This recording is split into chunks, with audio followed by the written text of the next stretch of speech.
How's it going? Hello, hello, hello. What is up? What is up? Happy Sunday. It's time for some scrims. It is time for some scrims. Oh, wait a minute. You know what? I'm not sure if the actual like schedule scene is going to be updated, is it? Wait a minute. Hold on. Let's see. Oh, actually, yeah, no, it's updated. Sick. Woo. Okay, good, good, good. Okay, everything else is good then. Woo. All right. So today, hi, hello, hi, friends. How's it going? So our pool of killers today was interesting. Well, our pool of killers this week was interesting. And you know what's even more interesting? That nobody picked Freddy, you know? I thought Freddy was the most popular killer in all of Scrims after we had him in like a couple weeks ago and he got first picked like 4 times. But nobody first picked him. Nobody first picked him. Isn't that crazy? He's a tiebreaker for 3 different games, but nobody actually picked him. Kind of wild. Yo, thank you, Shay. Yeah. Well, look, I'm not sure how prepared or unprepared we are. You know what I mean? I know that like Dino and Kurt are gone for a while, but Shay just fucking handling everything out here, dude. I appreciate it. Thank you. Thank you. Yo, Nivix, thanks for the 18 months. Failproof, thanks for the 26. Avic, thanks for the 2 months. Appreciate you guys, man. Thank you. Let me get this all shut up now in game. But we're gonna have the first set. The first set of the night is gonna be Strangers versus Effigy. This should be a pretty good set. Strangers is probably our newest team to Scrims, in the sense that like, well, to be honest with you, I don't know how new they are. I know that like Yolis is their team captain. I know that Yolis has played a lot in the old King of the Hill Scrims, so I know that they have some experience, but I don't know how much the rest of the team is experienced. I think like in general as a team, I think they're probably our least experienced team, but like how, like what that means, I don't know, because I don't really know how much general experience they have. Effigy is a team that we've seen grow a lot over the past couple months or so. I've always considered them more like a kind of one of our newest teams too, but they have been playing pretty well lately, dude. Pretty well. Like I feel like the last few weeks we've seen Effigy, they've looked really strong. Sorry, ignoring all that shit you're hearing in the background. That was just winter event stuff. But yeah. I feel like Effigy has looked really good lately, so I'm feeling like this is gonna be an interesting set. We have Dredge. We have Dredge on Midwich to start, then Slinger, and then Singularity to follow up on, which should be pretty good. I really want to see Singularity set, so I'm kind of hoping this goes to tiebreaker, because this is only one out of 2 potential Singularity games we'll see today. If we don't see this, then we're gonna have to wait the whole way until the final set of the night to see Singularity, which is depressing because I want to see some fucking Singe, bro. Give me some Singe. But anyway, here we go. Yolis is gonna be playing killer. Oh, Nivix. Okay, yeah. See, I didn't remember that Nivix was on the team too. Is everyone else new to comp? Is that what it is? Is it you and Nivix, and everyone else is kind of new to the idea of comp? Or let me change up the map layout. Let me get Effigy in meow. Perfect.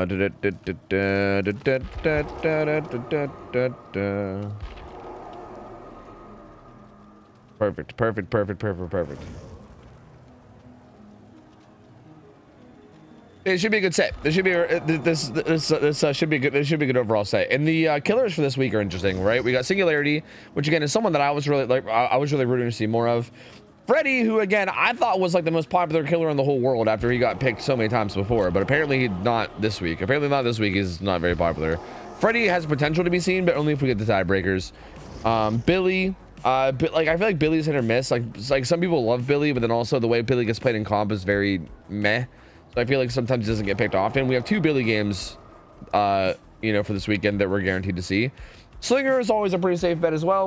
We see plenty of Slinger, and then Dredge, which also we have a couple Dredge games too. I mean, honestly, we have pretty decent variety, I would say, with the exception of Freddy. I mean, 2 guaranteed Dredge games, 2 guaranteed Billy games, 1 guaranteed Singularity game, but then 2 guaranteed Slinger, or sorry, 3 guaranteed Slinger games. So Slinger is probably the most picked out of everything, but for the most part, decent variety. Decent variety if you just kind of ignore, you know, you just ignore Freddy anyway. If you gotta just ignore Freddy's existence, then the rest of it is pretty good variety, which is, I don't know, in my opinion, pretty cool. I'm glad it wasn't just like full on sending any 1 or 2 killers. I think we also changed up some of the maps for this week as well. I know Singularity, I know that they didn't want Singularity to be on Suffolk anymore, so we now have Singularity on Wrecker's Yard. And because we moved Singularity to Wrecker's Yard, that means that Deathslinger's map had to be changed. And Deathslinger, I believe, is now on Coal Tower, I think? No, Deathslinger's actually Deathslinger is on Suffolk Pit. So we actually just moved those around. So we have, because Freddy would be on Coal Tower. So yeah. That makes sense. FYI, Epi is skinned. Yeah, but skin is here under the name skin. So now I don't. I think skin maintained their identity.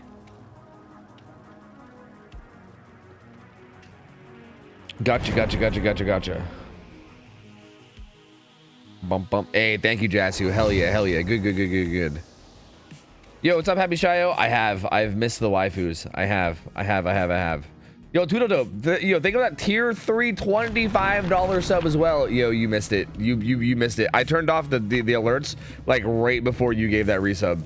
So you missed your sprinkler, man. I'm sorry. Maybe I can turn it back on and replay it at some point for you, but you just barely missed it. Are those clock callouts? Yes, those are. Yes. They're a little bit harder to understand on a map like Midwich because, yeah, Midwich is kind of difficult, right? Midwich is usually based around which door, like usually the door that has a pallet, I believe, is the 12 o'clock door, and then the door that has a window is the 6 o'clock door, right? Or did I get that backwards? So it's kind of hard to like portray that in a map overlay. Midwich is probably the hardest map for a map overlay to make sense on, but I figure I might as well have it up anyway. You know what I mean? Might as well have it up anyway. It's fine. Anyway, here we go. Yolas on Dredge. Let's see how this goes. Oh, what a build. Jolt, Corrupt, Pop, Nowhere to Hide. Interesting. Worry Stone, this yellow add-on, is the extra 20 seconds of Nightfall. What is that other add-on? Oh, God. Dredge add-ons DVD. Not me having to Google add-ons. I feel like we usually see generally the same add-ons, so I'm kind of...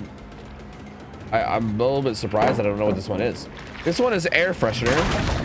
Oh, increases the number of available power tokens to 4. Oh, so you can teleport. Oh, you can teleport 4 times instead of 3. What the fuck? That's so weird. I have never seen anyone use that add-on ever, actually. That's so strange.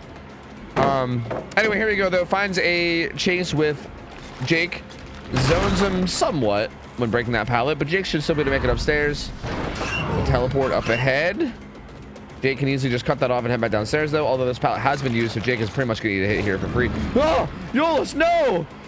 No! Okay, well, Jake was going to need a hit for free, but instead he makes it to this pallet, so now he's looking pretty good.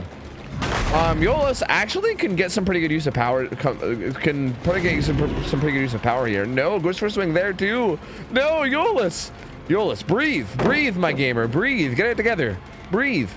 And a lot of these pallets, though, you can kind of like put down your like little dredge shadow thing and kind of zone out survivors and get basically free hits, which is a big reason why dredge is so strong on this map, right? You can get what is basically guaranteed hits on people if you just kind of zone them correctly. But I've not really seen Yolas even go for that at all yet, which is pretty unfortunate. Because kind of just allowing these guys to loot these pallets on them. Okay, gets in on the skin though there without even power use, which is really good. Skin's gonna be making their way away. Cricket's here too. Cricket will take a hit. I wonder if Skin has deli. Is that? Yeah, we did see Skin on Skin use sprint burst. So Skin pretty much surely has deli, which is why Cricket ran into chase. Cricket's gonna be pretty sad to see that there's not really a whole lot of pallets here. Like the one downstairs is gone. That pallet is dog shit, so you can't really use it. And yeah, it goes down without live even triggering it, which is pretty unfortunate because there's definitely more to that chase had you got your exhaustion perk off. But regardless, they do manage to pop 1 gen. They managed to save Skin from getting hooked first when he has Deli Unbreakable, so that's good. So they keep their Deli in play, they pop 1 gen, and the first hook comes in. Pop will be up. If Yolas can find something for her. Oh, does find this gen. Not really worth kicking because it has like no progress, so smart from Yolas to just leave it. This gen could be worth kicking though, and they will. Nowhere to Hide, gonna give some info on this Jake as well. Looking for a locker in there, but there is none. Probably should have just kicked out that breakable wall, if we're being honest, but instead walks in and breaks the pallet. All right, this wall goes out. Oh, good catching this Jake, vaulting back in though. But he might actually really go away with this. Nope, does get hit, and now it's nightfall, so this is where things could get crazy if they're not careful. Yolas teleports, I was gonna say ahead, but kind of teleports a little behind actually. Teleports ahead here into this room, with good pallet play from Mitch. There we go, Yolas with the zoning now. Oh, just needed to teleport back to this thing. Oh no. No, kicks the pallet from the outside in, giving Jake the rest of the map too. Oh no. That's so unfortunate. Jake should not have gotten out of that room alive. There's no reason why Jake should ever get out of that room alive there. Like, he was so zoned in there. Like, I think Yolas had proper zoning. And even though Yolas kind of messed up the zoning, you could have just done it again immediately anyway, right? Like, I think kicking that pallet there is not good in any circumstance. I think you kind of messed up the first time, but you had the right idea. You just had to basically do it again, but execute better. Because I think letting them get away is just weird when you have basically a free down there. Teleports in front of Cricket, though. And Cricket, who was the first down already, so this is actually a little dangerous. Does have this God pallet, though. Nightfall is done. And Cricket has a paladin here, too. Maybe a window as well. So, yeah, pretty decent setup here. Cricket also has deadly, or sorry, also has live, I mean. So that vault, I think, probably gave her giga speed, I would assume. Did she use that to leave? Yeah. Is this her turn? I don't know. Critical gets found and hit. I don't know where Cricket went.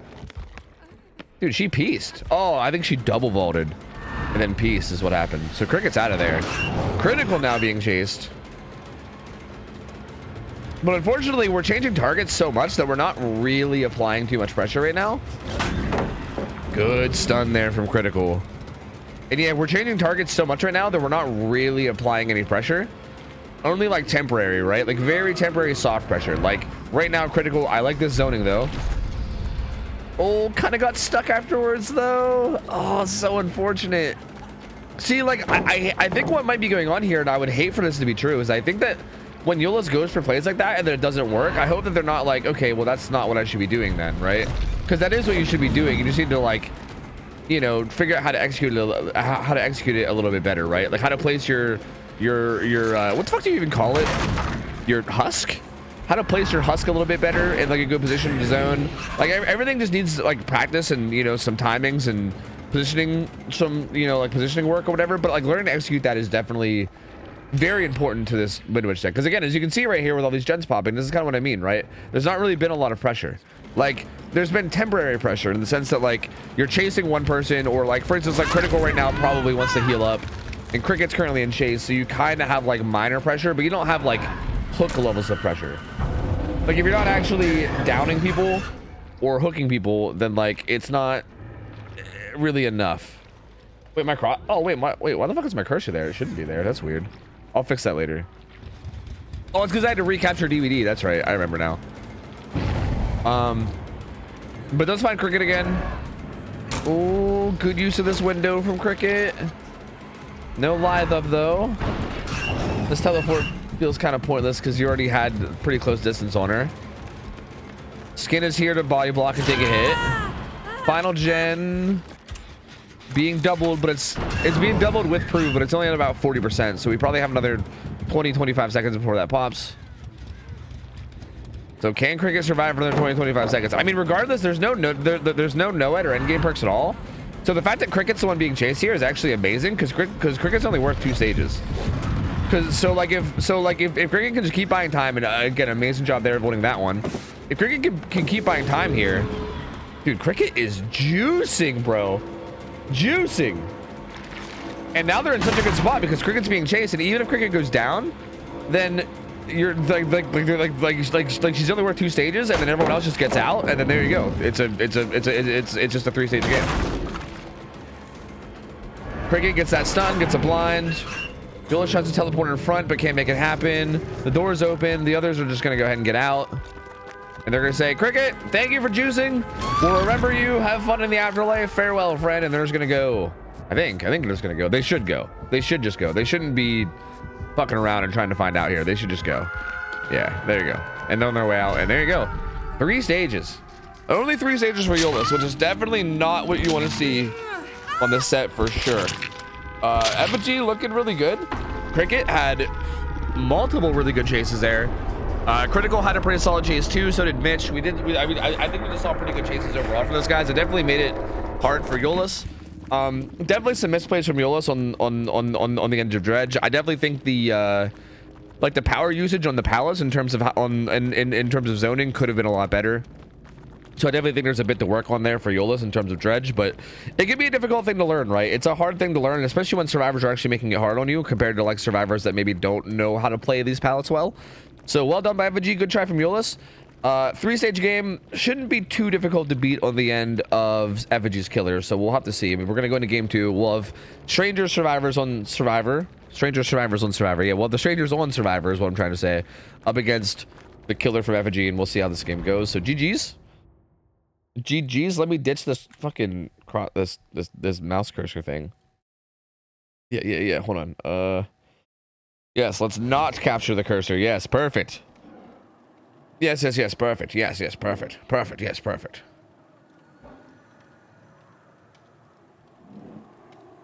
All right, sick. Sick. Turn looks very very jittery. Yeah, I know. It's an unfortunate problem from spectating right now, unfortunately. There's a bug where like when you spectate the majority of people, it makes it all like weird and jittery and horror. It's fucking stupid. I don't know. And the problem is I have no idea like if and when it's ever gonna get fixed too, which sucks. But yeah, that's not really on our end or their end. That's just DVD's end, you know? That's just DVD spectator, unfortunately.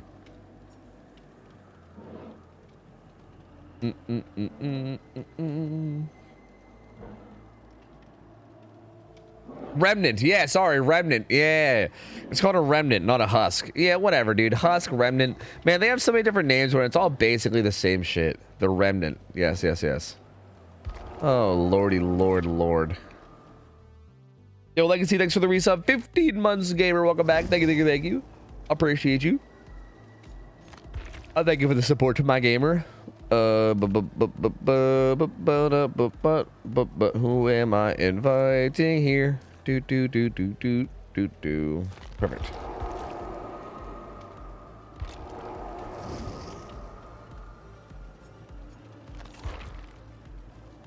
No horsing around this game. Get it? Because he's probably going to be playing with the horse skin. I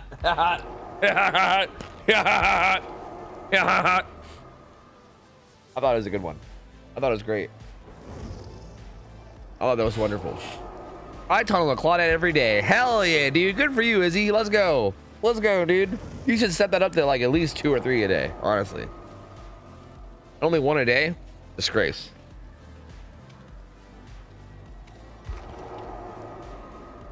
Hey, Brownie. You better drop that right now before you get banned again, fucko. Hey, you know when the next Scuff Scrims are? Okay, I know for a fact that we're not doing scheduled scrims next weekend, so we could do Scuff Scrims next weekend if you guys wanted. Maybe. Like, I know that like next weekend is in like, I don't know, Friday the 22nd or whatever. Since it's like so close, since it's so close to the holidays and everything, we're not doing any like, you know, normal scrims. So we either do like Scuff Scrims or no scrims at all. So maybe next weekend, maybe. Like if we do them again, it'll probably be Friday. Maurice is still the better survivor of Ada. She's not even a survivor, so it doesn't even work. Your insult doesn't even work because she's not a survivor. You're just lying now. You're literally just lying. Any hot Claudettes in your area? Dude, I missed that copy pasta.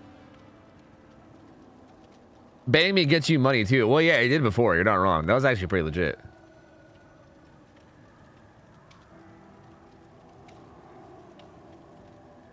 Okay. All right. Yo, Yolas gets a pass on Meg because Yolas always played Meg. Okay. Yolas just is a Meg player, unfortunately. So I can't shit talk them for playing Meg. I only do that when I know somebody's playing Meg who normally doesn't. Do you have that copy pasta anywhere? It's probably on my profile somewhere if you scroll through the comments far enough, but I don't know. Hard to say. I can't remember.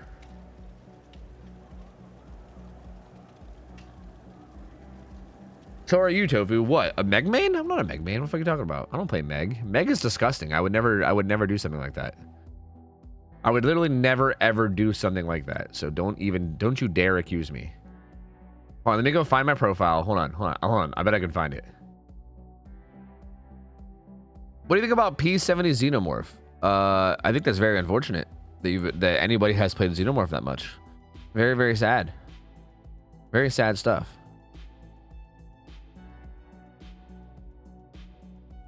Oh, I found it. I found it. There you go. Hot Claudettes in your area are playing Dead by Daylight. Are you hung like a hook survivor, or is your exhausted? Is this supposed to be cock?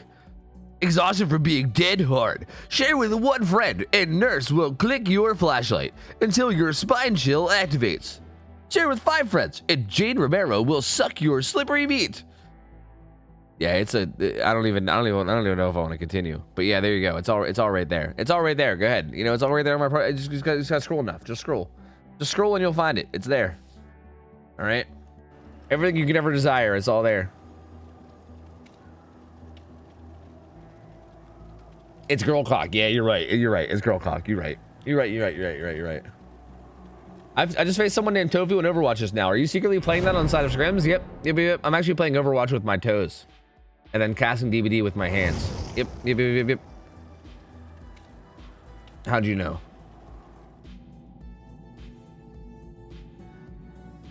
I mean, anything for Jane Romero, to be honest. Hey, you have fun, man. Evan, what's your opinion on slippery meat? The perk? Or like the fucking sex joke part of it? Because I don't even know how to answer that.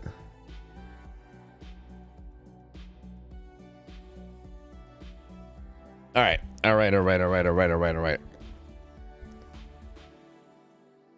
So here we go. This will be fail-proof on killer for Effigy. Fail-proof just needs either 3 hooks with 2 fresh hooks. Sorry, like 3 hook stages with 2 fresh hooks, or 4 hooks. I was gonna say, I'd be very surprised if we didn't see Noah in the mix here, because Noah makes a lot of sense with that, right? Like, to be honest with you, like at this point, you can get like almost no hooks the whole way until the end game and still secure the win with Noah, essentially. Because you just need like 1 hook plus 1 other hook for a kill, basically, and then you're good, right? Like that's basically it. So fail-proof has a pretty... He's got a pretty fail-proof strategy here. You can say for this win. No, but really, the win con here is pretty soft, and it should be relatively achievable. He's gonna find a hit pretty quickly on the Wuss here on this pallet too. Plays that really well. Wuss is gonna get hit and have to run away. The add-ons this time around are gonna be Mouthaker Skull and Hattie's Calendar. Oh no, Wuss, what happened? Did they get stuck when going up the stairs? I'm not sure. Oh, that was unfortunate. Hattie's Calendar though makes it so you break free from the locked lockers a little bit faster. And then Mouthaker Skull makes it so that the injuries, like survivors being injured, will build up Nightfall faster. So if you can just kind of spread a lot of damage and get a lot of hits and get a lot of people injured with a perk like Sloppy Butcher, then Nightfall will charge much quicker and be up much more often. So Mouthaker Skull, very common add-on. Hattie's Calendar also pretty good too. Right here is Hattie's Calendar value. Breaks out of that much faster than you normally would. Pop gonna be coming down on this gen. Very good gen find from Fail. 2 survivors are here. We just heard Claudette drop down, and then Steve is here too. That leaves Serena up for the unhook. She also goes ahead and for the Peoples, which I don't actually know if I like that this early.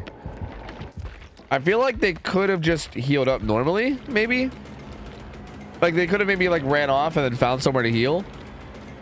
Like I feel like for the People this early might be a little bit too much, because now you're guaranteed injured for the next minute. Good zoning here for Fail-proof too, and there you go. Like that was very solid zoning right there with power, which is something I feel like we didn't see a lot of last game. And that's the kind of thing that I think we should have seen more of.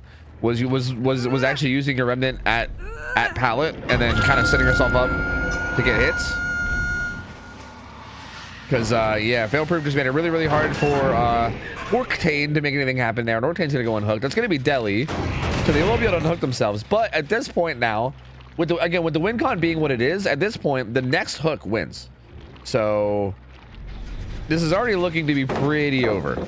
Like they would basically have to get all 5 gens done and open a gate through NOED without a single another hook stage coming in, which is not really reasonable.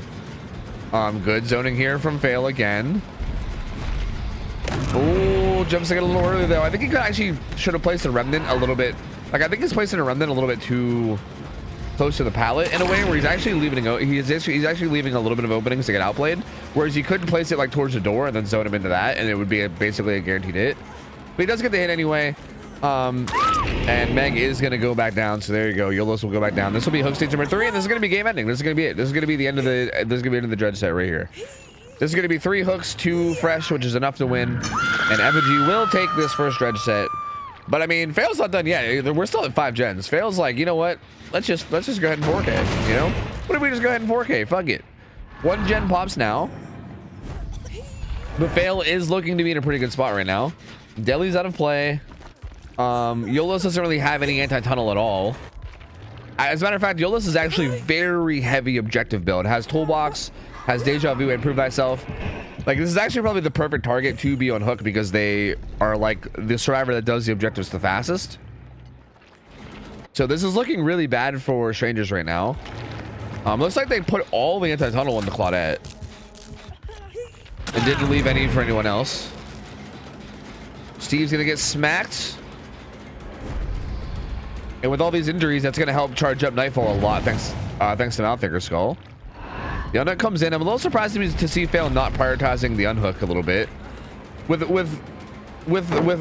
Fail having Yolis like death hook at like 4 gens, that seems like a pretty safe tunnel out, to be honest with you. Like, you might as well just go for it. Does get this down to Steve though, and we'll get this hook.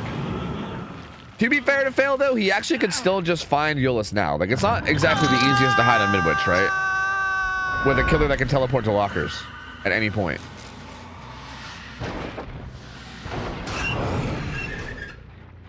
Fail coming back to check on this piano room gen. No progress since he last saw it. Here's some progress down below. Gonna come find this gen and kick it with Pop. Nightfall will be up very soon, and by very soon I mean right now. Oh, still has the slow teleports, unfortunately, but does come downstairs. Yola's still injured too, which is pretty scary. Just doing this gen while injured downstairs, and yeah, that's kind of terrifying because if you get caught injured, you're just dead. Had his calendar breakout gonna happen here on Zarina. They don't really seem to have any interest in unhooking Steve right now. No one's really in position for it. The other two were downstairs on the gen. Claudette's making her way to it now, but she won't make it there before struggle. So Steve's gonna go struggle for sure. They do get a gen out of it, but Steve's not gonna be death hook. Meg is still death hook. Zarina is gonna come to the God Pal in the corner and use it. Gonna get some distance.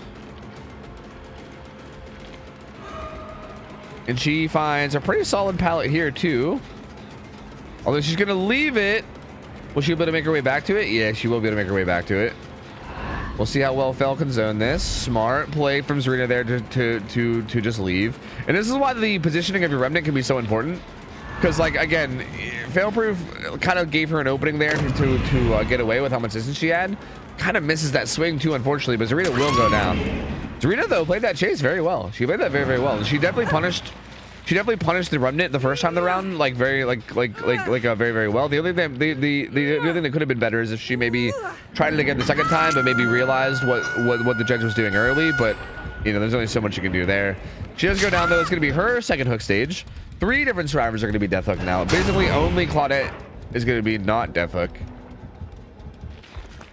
having not been hooked at all. And they've somewhat recovered. This is where I feel like if Fail really wanted to 4K, I think they should have just focused out Yolis. They had a really good target there. Like, Meg being death hook at 4 gens was looking so good. Meg also had the toolbox. I mean, obviously Fail can't know this the way that we can, but Meg had the toolbox and all the objective perks, which, like, again, we know that. Fail can't know that. But still, at the end of the day, you had a death hook survivor at 4 gens that you could have probably taken advantage of. That you could have taken advantage of and gotten out of the game. But now, with them all staying alive, they've actually managed to get a good bit of gen progress done. Like, they're not... I'm not going to say that they're not going to get 4K'd still. They still could definitely get 4K'd, but... Yolis was able to use up that toolbox, able to use Deja Vu plus Prove Thyself and kind of get around and do a bunch of different gens. It's definitely looking less devastating as it was before. Zarina getting zoned out again, though, but does get some distance here. Unfortunately, that pallet was pre-thrown and doesn't get away with that vault, though, and she'll be going back down. And this will be a kill into Zarina, though. She will be dead. Zarina will be dead here for sure. So down she goes. And what's gen progress looking like? They're going to get this gen close. Claudette's going to pop up onto the science room gen and hop on it, too. It really just depends now on where Fail goes. Okay, he's going to go to the piano room. There's actually no progress here. So there we go. They popped the gen downstairs. The science room gen is a good bit of progress too. But Fail is going to come over and interrupt it, kind of. He goes into the wrong room, but he is going over there, and he will make it. It's like there's no way it pops.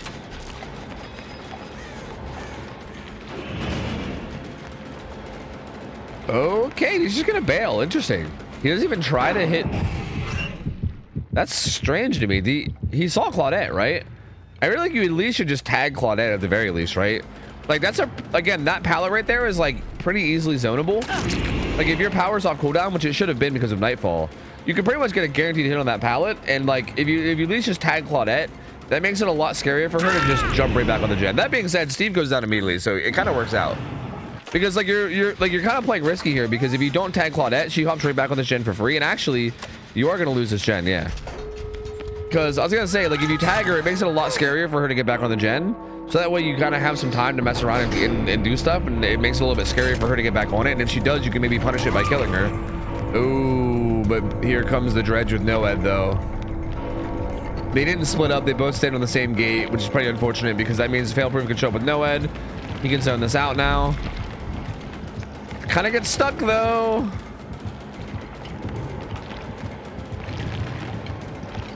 Oh, Claudette playing this well so far, but I mean, it doesn't really matter how well you play it, you're still dead, right? Like right here, Claudette could have just looped around the other side. Like you don't ever want to zone from the outside like this if there's two loops, because Ocean could have just looped the other side and just completely ignored the remnant. But Ocean didn't. They ran into the remnant anyway, which was a little odd. Failproof is playing is weird. He's like going back in towards his remnant, which is very strange. Claudette here wisely leaving, playing this well. It is gonna go down here though. Will go down here though, finally to the no Ed, and then there you go. And that's gonna be it. It's gonna be a 4K 0 for Failproof. So good final result for him. Wuss is gonzo though. I mean, maybe a 4K 0, maybe a 3K with 11 stages if Wuss can manage to find Hatch. I guess we'll see. By the way, should be a 4K, and it's a good enough result that Effigy will be able to take this Dredge set, opening up 1-0. And the Dredge also, I believe, was the Stranger's killer choice too. So that means we're going to be going into the killer choice for Effigy up next, which I believe will be what, Death Slinger? So yeah, we're going to be going into their choice, which is Death Slinger. So yeah, they're going to be going there. So they're going to be going up 1-0, going into their killer choice, which should be a pretty good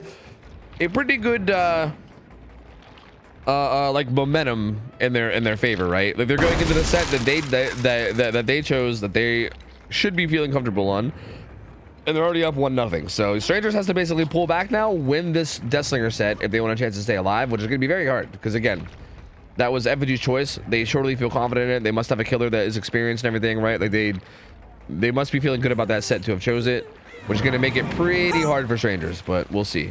We will see. If they can bring it back though, then maybe we can get to the Singularity set, which I would love to see. There you go. There's the 4K. Finally does find Wuss. And well played. Very, very well played. Hey, fuck you, Vet. Hey, Vet, how about fuck you, man? How about that, huh? You ever think about that, buddy? Huh? You ever think about that there, fucko? How about fuck you?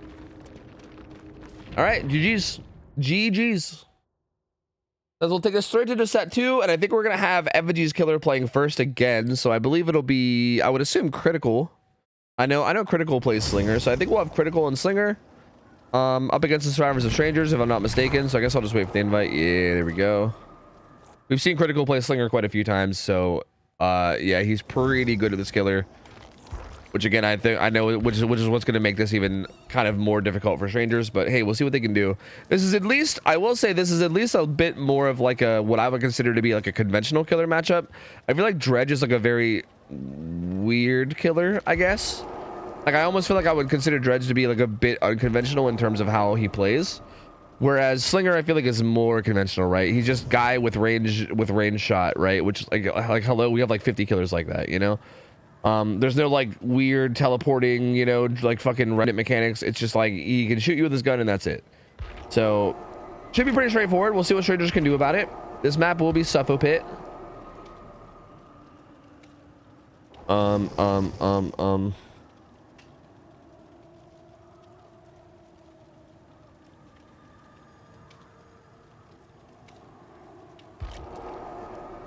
I just want to make sure to remind them just in case they think it might still be Wrecker's Yard. Bum, bum, bum, bum. All right, perfect, perfect, perfect. Yes, yes, yes, yes. I'm new to Slinger. I know, Happy Shadow. I've seen you play. I've seen you play, man. I know. Very, very new. I've seen it. I've seen it, man. What are you talking about, Tess? Shut up. I don't know you guys ever. What do you mean? Hey, fuck you.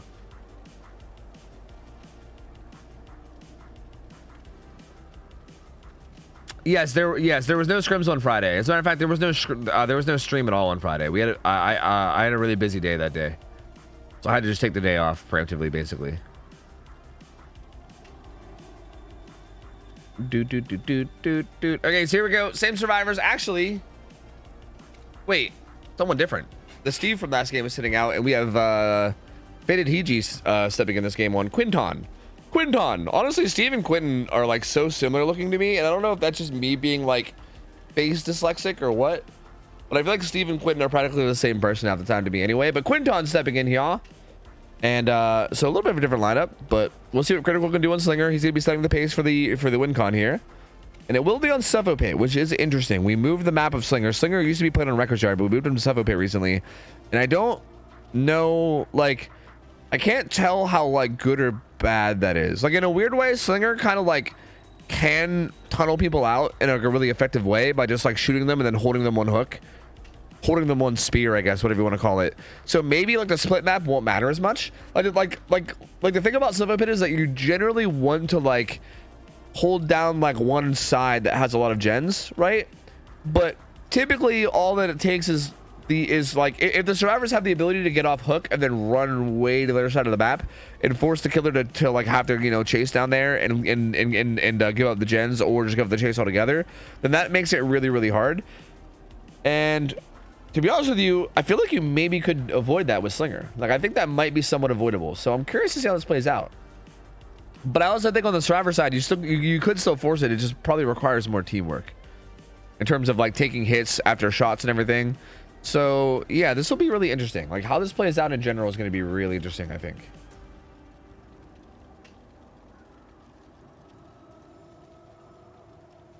He basically gets a hook and controls mid like a sniper turret.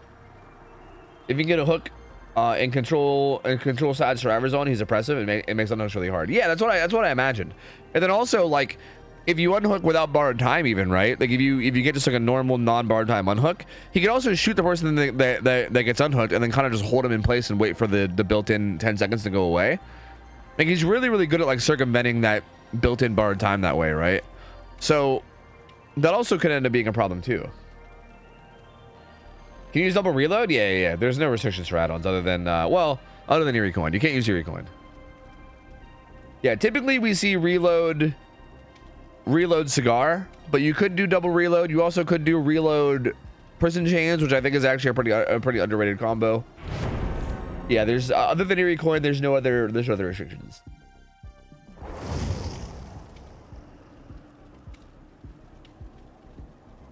All right.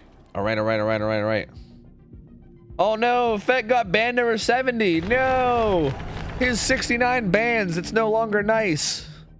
Pain, dude, pain. Yeah, you know what? Yeah, you know when we initially made that command, I just kind of made it, and I didn't really think about the fact that there was no time limit to it. It's kind of just like they get banned. It's not like a they get banned for XYZ minutes. It's just a they get banned. So yeah, I don't know. I guess they get banned until someone pays their bail money. So I don't know. I guess somebody needs to cough up bail money for Fed, otherwise he's just banned forever. Maybe we should set a timer on it though. Maybe we should give it like, I don't know, like an hour or something. Like how long is fair? Half an hour? There's an unbanned request point from a channel point ban. Okay, we'll take a look at that after this game. Thumiful, Sloppy, Pain Res, Corrupt on critical. He's got Cigar and Reload. So basically faster breakout stun and reload.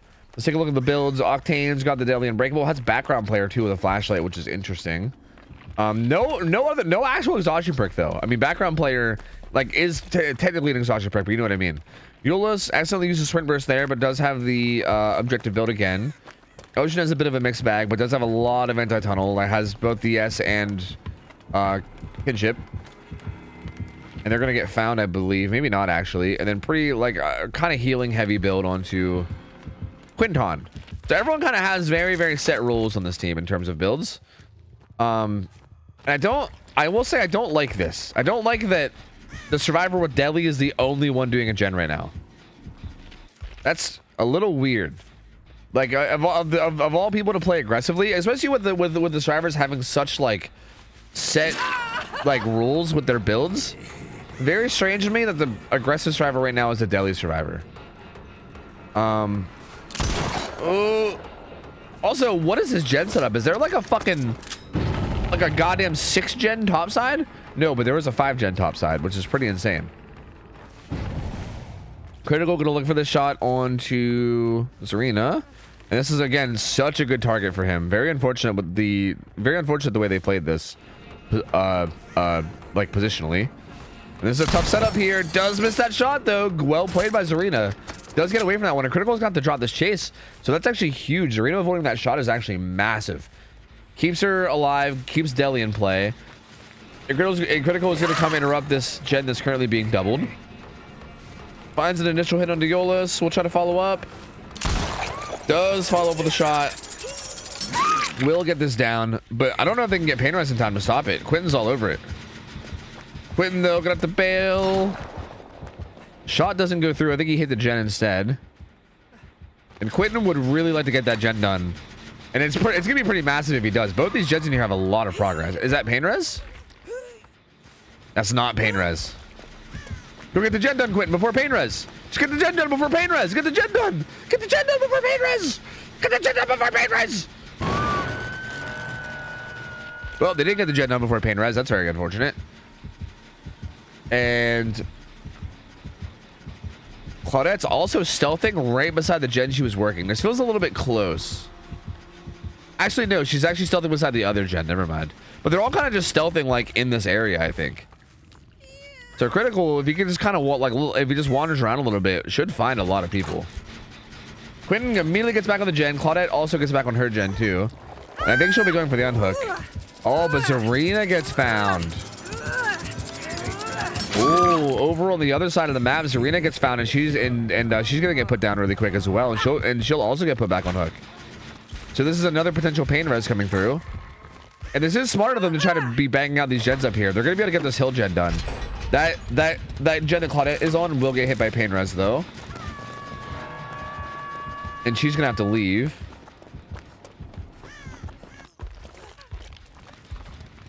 So honestly, like, not terrible for strangers here. They did manage to break one of the 5 gens over there. Ocean gets away from that shot and doesn't get hit. That's pretty huge. There is still a pretty tight 3 gen up here though, right? Like, look at these 3 gens. They're all very deep top side. The other gen that's kind of top side is kind of like top right mid. Like, it's like up there. It's like basically right side middle. So it's not really quite as easily to hold as these 3, but it's still kind of in the mix. If they could have got this gen done though, that would have been massive. That would have been so huge. So they just fell short of that, but still looking not too bad, honestly. The fact that they managed to, like I think the fact that they managed to get that hill gen done through 2 Pain Reses is also pretty big. And what are they doing now? I think it's stealthing here, but there's no progress on this. There's really no reason for him to check. Claudette's kind of stealthing up near the hook.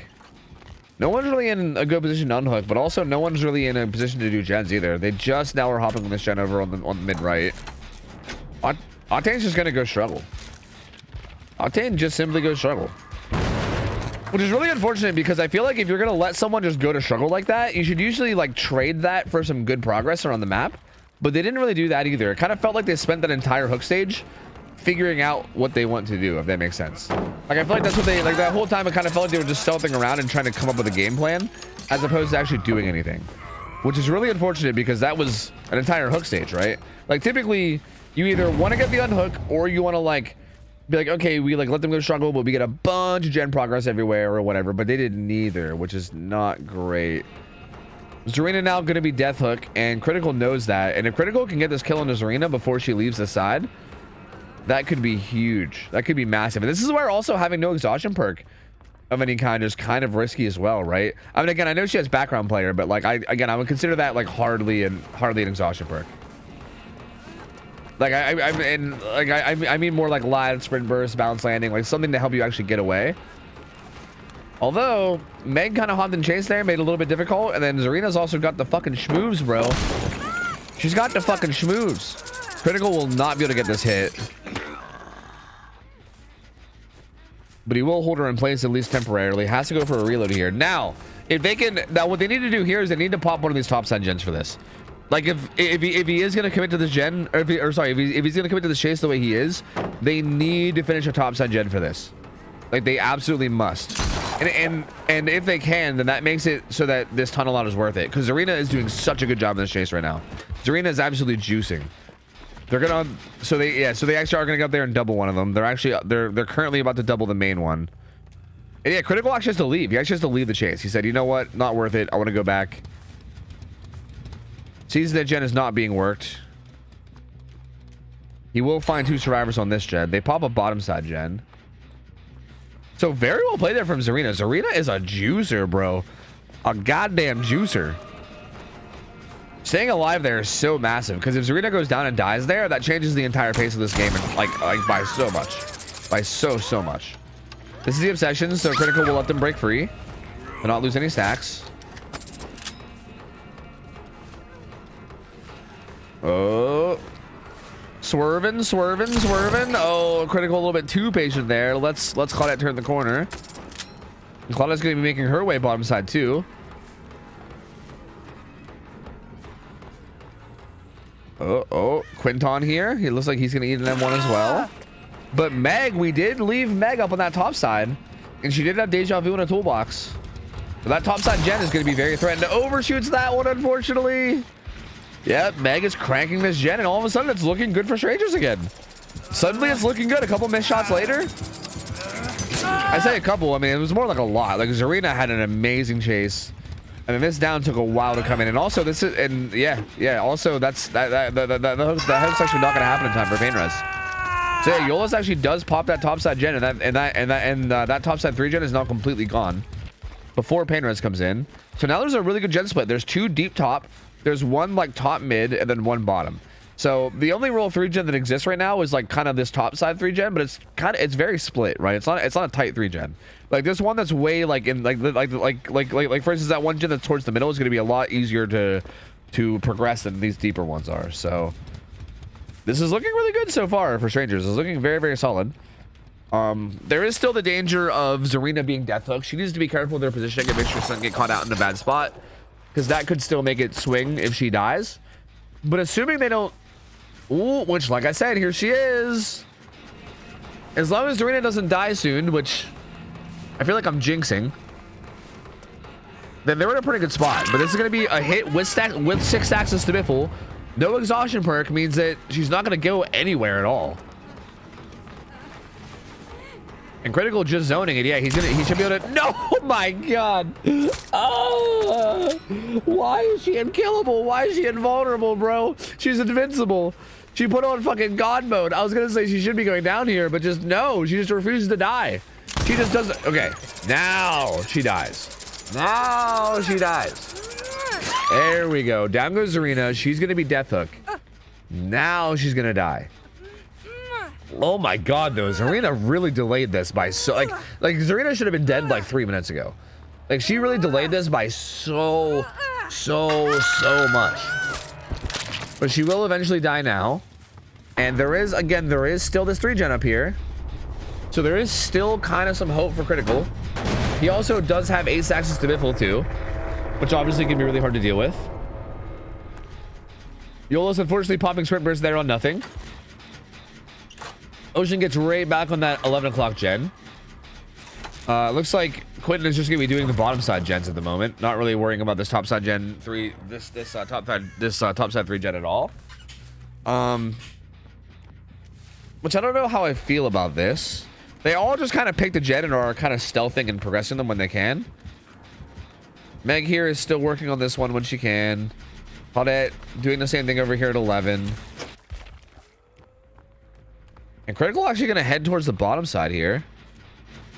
We'll find just Quentin, but that's going to leave both those survivors across the map on their gens, and it should be a bunch of progress. Oh, tries to follow up with Smith really quickly, but doesn't get it. I think that was overcome on Quentin, right? Because, yeah, he ran real fast.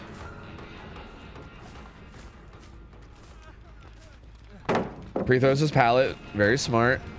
Pallet still is basically a death trap, though. You can shoot over that rock. Critical just chose not to. Oh, he lunged a little bit late there. I was gonna say he should be able to just lunge and get that hit, but he lunged a little bit late and actually doesn't get the hit, and they pop the 11 o'clock gen. Mega's currently on this side gen too, and that should be very, very progressed. This also can't be pain res either, so this actually might just get done. I don't think they'll be able to interrupt this gen in time, because this is not pain res. Oh, I don't know, maybe. Swivel did save a lot of time there. Oh, yeah, I think he'll actually be able to get there and interrupt it. Oh, he doesn't go to it. He doesn't go to it. Never mind. It's gonna pop. Never mind. Never mind. He did not go to the gen. He went to he actually went to the wrong one. He's gonna discover right now that he did. And yep, there you go. Both gates are top side. But right now they're looking really good. One of the survivors, Claudette, has not been hooked at all, which is very strange because Claudette has all the anti-tunnel. Again, this is the second game in a row for strangers that Claudette had all the anti-tunnel and did not get hooked at all. Like, this, the only person that didn't get chased or hooked at all game is the person with, well, I shouldn't say did get chased. Claudette did get chased once or twice. She just ran down to the bottom side, and then Critical had to leave chase. So it's not like she was actively avoiding being chased. It's just didn't actually get hooked at all. So it's very interesting. Yo, let's get the unhook there, and I don't think that's worth it. Yeah, because you're just gonna die to Stabiffle. Yeah, and now Quentin maybe doesn't get out either. That's very not worth it to go for that unhook. I think you maybe just split and then just let Quentin die and get out there, and you only go for it if the Slinger, like, I didn't see fully what happened there, but I feel like you only go for that unhook if the Slinger, like, really commits deep towards the gates or whatever, right? Because now you get, like, because like now instead of like letting Quentin die and giving him 2 more hook stages, you give him 3 more hook stages, right? Because he gets 1 from Quentin and then he gets 2 more from you. So yeah, they kind of just donated 1 more hook stage there. Maybe, wait a minute, maybe 2 more hook stages if Quentin dies. I didn't even realize Quentin actually is in a bad spot here, and Quentin might, wait, no, wait, did you not see him running? Wait a minute, this shot is so important, and he misses it. Does he make it there in time? Actually, Critical maybe still makes it in time to kick it anyway. You guys are nowhere near it. It's up there. Oh, he just shoots it. Okay, this works too. This works too. There you go. And yeah, that was a massive donation of 2 hook stages from the strangers. That was not good at all. They managed to get out with a fresh hook survivor, which is still good, right? They still managed to get 3 stages out, but they should have had 5 stages out. Like they should have, like that should have been a 7-stage game, which would have been a really, really good result. That would have been a very, very good result. So yeah, that's pretty unfortunate. That is pretty unfortunate. Hey, GG's though. GG's overall still pretty solidly played. Zarina had some fucking crazy juicer chases.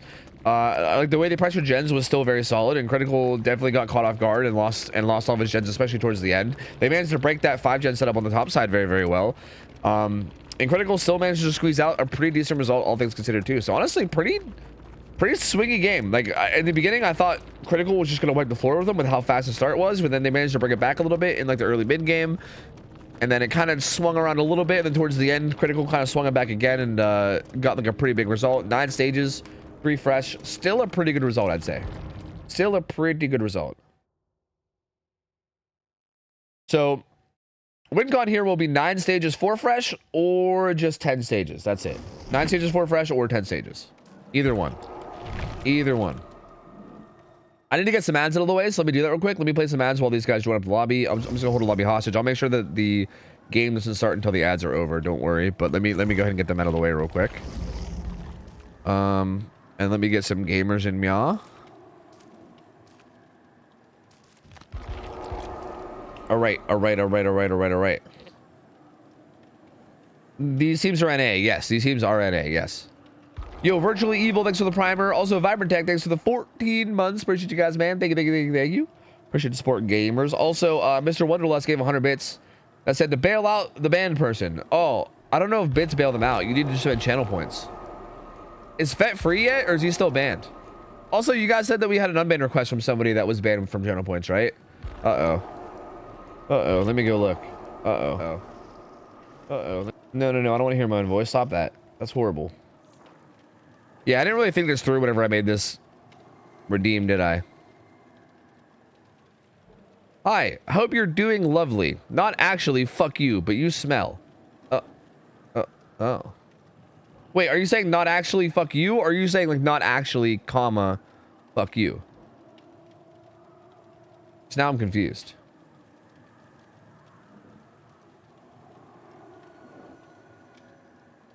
Where's the unbanned requests?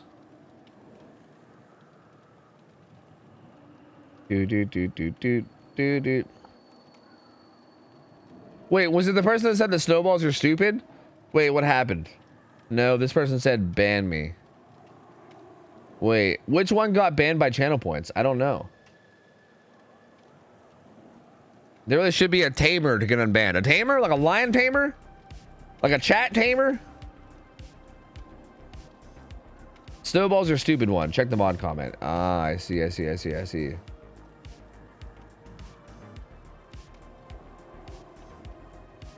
Wait, who redeemed it?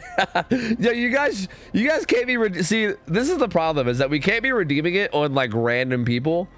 Like I think it's funny if we use the channel points to ban like Fet, because Fet knows, right? Like he knows he's gonna get unbanned. He's been around here for like 7 years. Like it's fine. You know what I mean?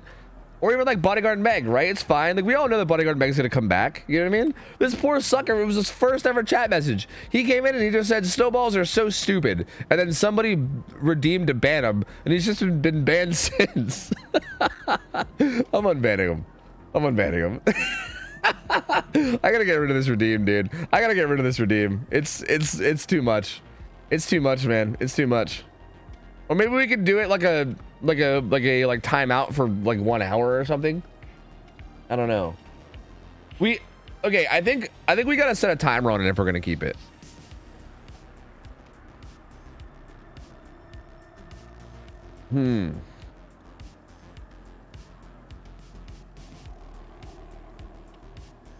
I can't handle a 1 hour timeout. I have too much to say. Well, then you better have someone bail you out then. You better have somebody there with bail money then, and you know, I don't know what to tell you. I don't know what to tell you, man. Okay, let me go look. Let me go look and edit it.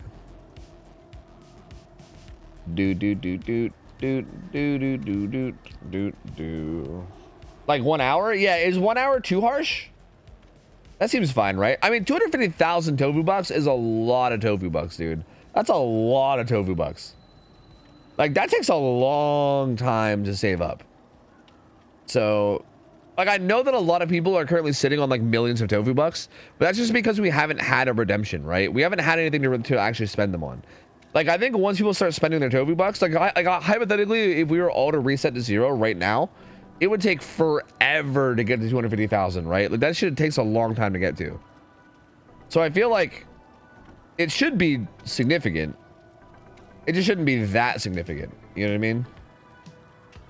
And plus, it needs to be okay. It also should be significant enough that people want to bail you out. You know what I mean?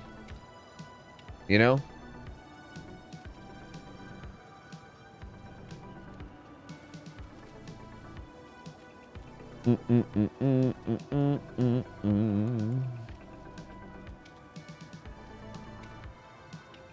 $69 minutes? No.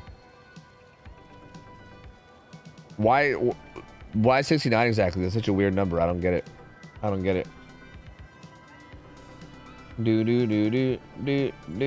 Here are your top 3 chatters: Bodyguard Meg, the Sharpie, and Monkey Burrito. Wow, congratulations. You guys are my top 3 chatters. Here are here are 3 of your top subscribers. Wait, how does it say who my top subscribers are? Oh wait, those are my tier 3s. What the fuck? What does that mean?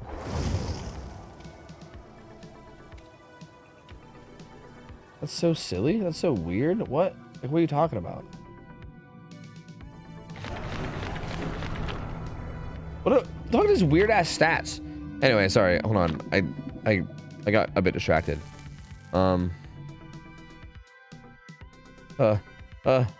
Wait, how do I change this?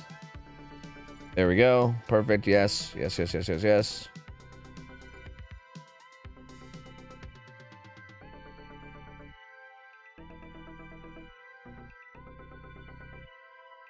All right, there we go. I changed redeem to be 1 hour. There we go. It's now for 1 hour. Thug Tug, thank you for the 73 months, man. Welcome back, dude. Appreciate it, buddy. Crystal, thanks for the 5 months. Wait, there was no T there. It was just Crystal. Actually, it wasn't even Crystal. It was Crysile. Bro, I don't even know. My whole life's a lie. Yo, thank you guys for the resubs. Appreciate it. Welcome back in. Thank you. Appreciate you guys, man. Thank you. Okay, here we go. Euless on Slinger needs 10 stages or 9-4 fresh to win. Has Stibiffle, so same build except Noed instead of Sloppy Butcher. So kind of leaning more towards like late game, making something happen here. There is a bit of a 4-gen topside, kind of. There's kind of, actually, this is pretty much one of the best gen splits you can see. It's kind of like a perfect 3-1-3. This gen's kind of in the middle, and then there's 3 bottom side and then 3 top side. So it's a pretty set like split. Like it's a pretty standard split of gens. You're also going to be holding down this middle area. We're gonna quickly take a look. Very heavy objective build here for Mitch. Ooh, Critical's gonna get found. He's got a bit of a mixed bag, but he does have DS. Has balance as well. Also adrenaline. So pretty good build for being chased. Looks like Skin's gonna be rocking Deli Unbreakable with borrowed time. And a healing build for Cricket. And Critical goes down. Sorry, I looked away for 1 second and Critical died, which is pretty unfortunate. So down he goes. First hook coming in, but good job from Euless getting this first down very, very quickly. This will be getting carried over towards mid and does get hooked here. Pain res as well. Also see some scratch marks here too. Who's this? Oh, this is Deli. This is actually really big that they find Deli here. I think even right there, this might seem like I'm nitpicking, but I don't think you'd go for a shot there. Like you're close enough there that you can just walk up and take an M1 hit without shooting, because that kind of saves you your reload, right? Like if you do that, you don't have to worry about reloading again, and I feel like that's actually like a lot bigger than it might seem. The Unut comes in though, and they also heal extremely quickly. So that was probably, I think that was a mix of Resurgence plus what maybe will make it. No, just Resurgence plus Botany basically. Resurgence though getting a lot of value from Critical. Oh, does get the blind with the firecrackers though. And Critical is probably like, he's got to be the best target for this, right? Wait, did he go into that little... Okay, he's going to go down. He does have DS, though. So he'll be able to DS. He might be able to make it to that hill and use balance, maybe. I think that's what he's going to try to do. I just don't know if he's actually going to make it. Nope. The shot comes in. Critical will go back down. So this is weird, because this is, like, good for Euless, but at the same time... Oh! Cricket, you had to do it to him. You literally just had to do it to him. All right, never mind. It's not good for Euless. Not good at all anymore for Euless. Never mind. Cricket's actually a god. Never mind. I take it all back. Never mind. So it was gonna be this weird like balance of good and bad, because Critical was looking like they were about to get tunneled out at like 4 or 5 gens, but also they're the Obsession, which means you would lose your 1 perk basically permanently. So it's like a weird give and take, right? But now Euless loses that kill. I mean, I still think it was good for Euless, though. I think regardless, I think getting a kill that early is worth losing your Stibiffle, for sure. Like, I definitely think that's a worthwhile trade. Like, having high stacks of Stibiffle is not worth keeping everybody alive and losing the game over. So, definitely ends up benefiting Effigy that they get Critical out of there. And now Euless, oh no, leaves that chase with Jake. Is looking for Evers here. Is gonna find Cricket here. Does break that vault. And Cricket's gonna try to peace out. It looks like they got one of the gens on what, bottom side, I think? Good shot there from Euless though. Very good shot. And down goes Cricket. Could be a pain res here. At this point, I think Euless should be trying to play around whichever side has the 3 gens still up, which I think is top side, right? Actually, no. Looks like it's bottom side. Right? Yes, bottom side. Euless should be trying to play around bottom side. Like, I don't like that Euless is like running up to top side like this right now. Like, I don't think this is pointless.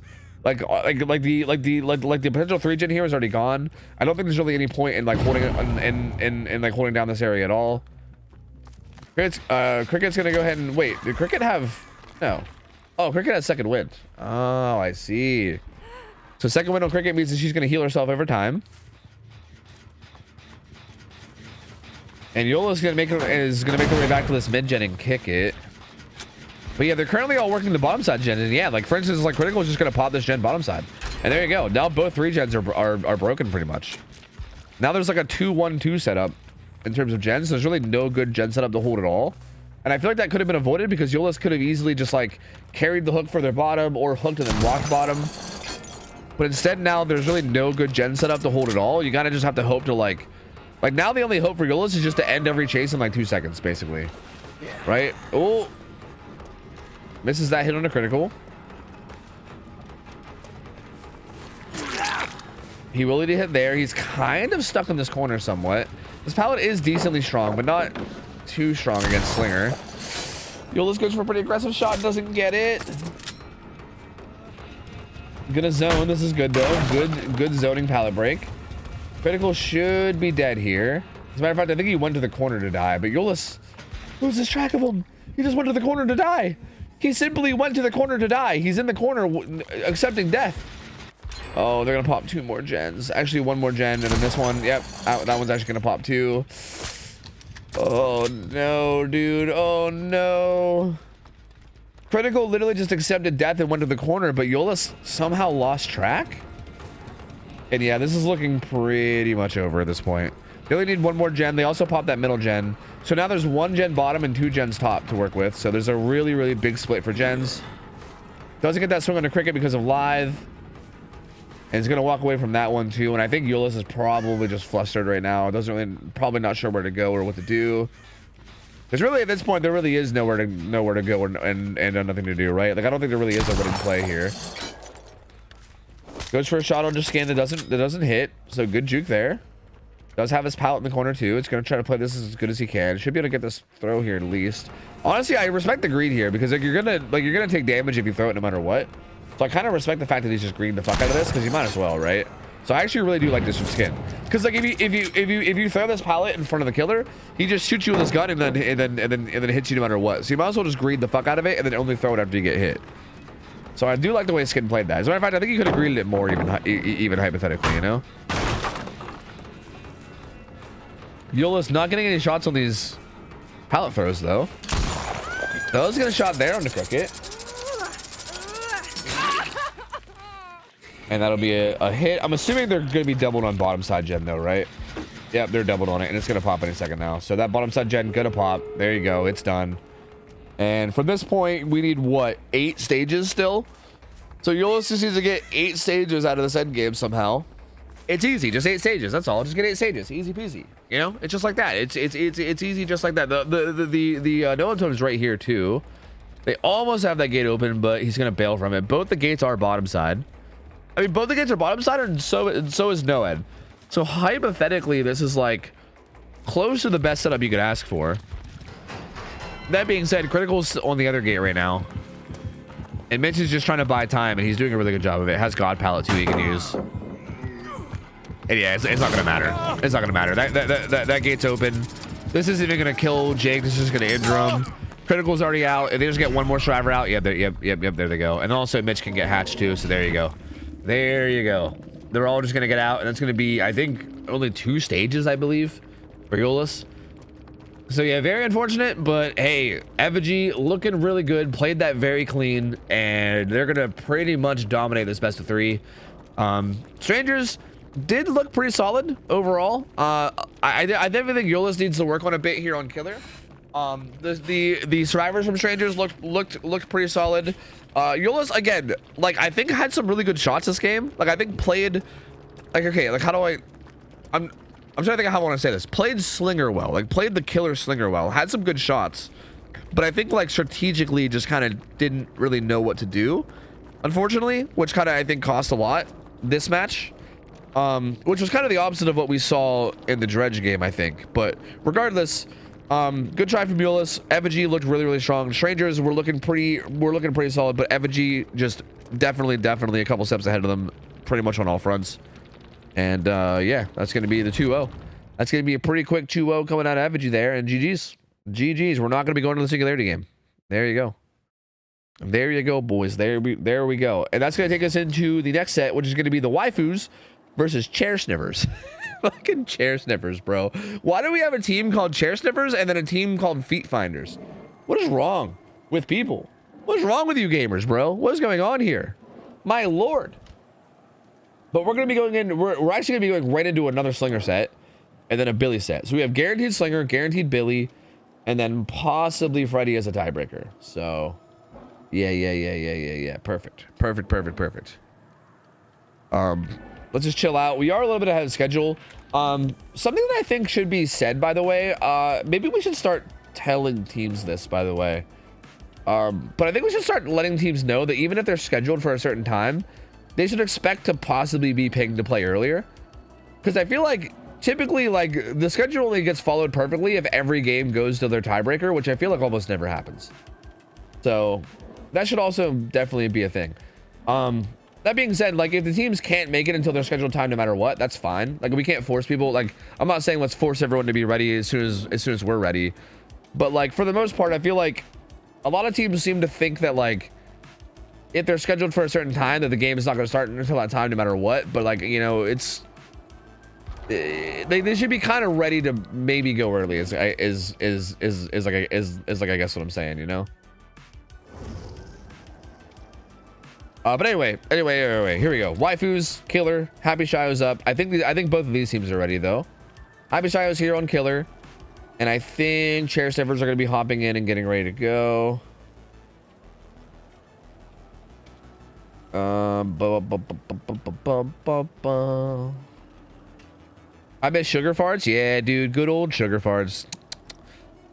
Oh, Sugar Farts. They died so young. Pange. Hi, Shy. What up? Hope you're doing well. Hope good to see you, gamer. Sharpie, thanks for the raid, man. Appreciate it, buddy. Hope you had a good stream. Thank you, man. Did we ever free Fet? I think it's been close to an hour, so I think we could free Fet. Oh, Fet is free. Never mind, he is free. Okay. I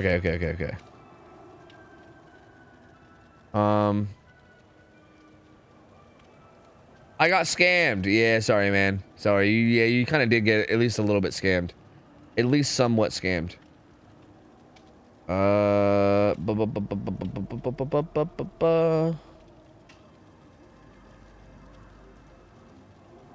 He was free like 5 minutes after the ban. Oh. Wait, did someone pay for it, or did he just get unbanned that early?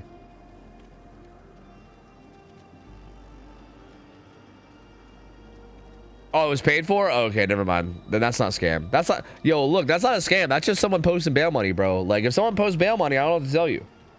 All right? That's just how it works, okay? That's just society, you know? The rich get to do whatever they want.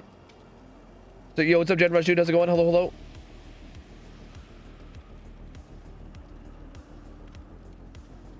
So is the ban really potentially permanent? No, we changed it. We changed it to be 1 hour. Because it was potentially permanent, but then we were like, wait a minute, this is a really bad idea. So we were like, fuck it, you know what? Let's go back. So I kind of ran it back and I made it 1 hour. It's 1 hour, but you could still bail them out early. Like if you want to spend your bucks to bail them out early. Yo, that being said though, hold on. If the ban isn't permanent, do you guys think the bailout money should be a little bit cheaper? Should it cost the same amount to unban them? Like, I feel like if they're only banned for, I mean, yeah, probably, because really you're countering someone else's money. So actually, yeah, you should have to match the money. Yeah, no, I think that's fine actually. I don't think it should cost less to unban them, because you're basically like making someone else's tofu bucks meaningless. Like if someone spends 250,000 to ban somebody, that's a lot of money, dude. And I feel like they shouldn't have their money spent to be circumvented unless you at least match it. So. Can you unban yourself? Well, no, because you can't spend money when you're banned. So no. No, someone else would have to unban you, I think.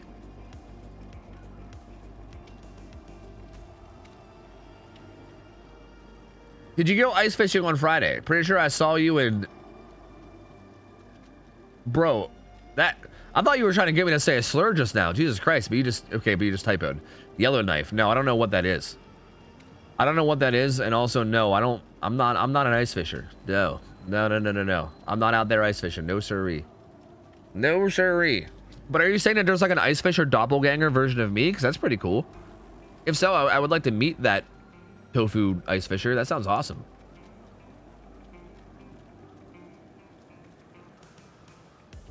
Let me just take a look. Doot.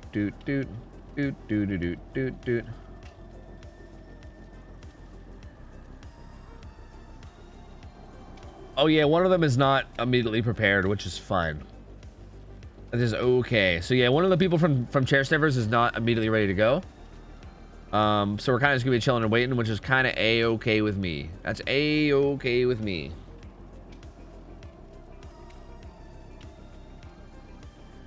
Unbanned me, please. But you're not banned, Sadako. I can literally see you right now. Hey, I can see you and talk to you right now. You're not even banned. Yeah, wrestler. Yeah, Jay White. True, true, dude. There's a fucking wrestler version of me. There's an ice fisher version of me. True. True, true, true, true. No, man, we're not doing this scaling band stuff, dude. You guys have one band and that's it, okay? One band and that's it. You either got to pay the big bucks or that's it. I'm not trying to make my mods do too much work here, you know? I feel like this is already asking too much. Is Fett currently banned? It looks like he got timed out for 10 minutes? Wait, what? Wait, why did he get timed out for 10 minutes? Oh, wait. Yeah, no. He's supposed to get timed out for an hour. But I think it was only actually 10 minutes. Here, I can fix this. I can fix this, I think.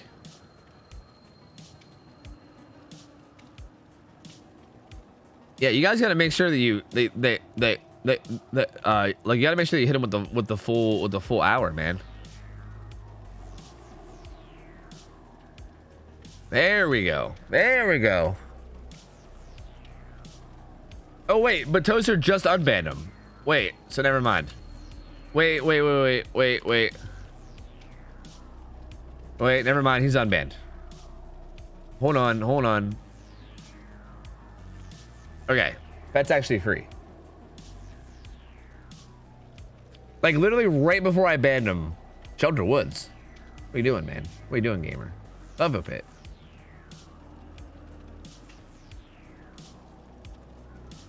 You think we can do math? Well, you don't have to do math. Look.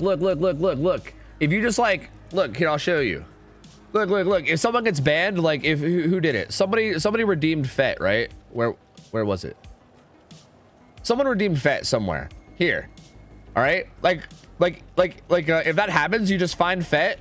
Here, I won't use Fett. I'll use like Cole as an example. There's a button right here that says 1 hour. Like you just click this button and then they're out for an hour. You know? It's literally that easy. So like I could ban Cole for an hour. There you go. He's gone for an hour. And then when someone unbans him, check mark, baby. Check mark. Bam. There you go. Just like that. Just like that. Easy peasy. Easy peasy, baby. Easy peasy. Real nice and simple. You know, it's great. Would recommend. Would recommend. So yeah, you know, no math required. No math required. You just got to find the right button to click. That's it.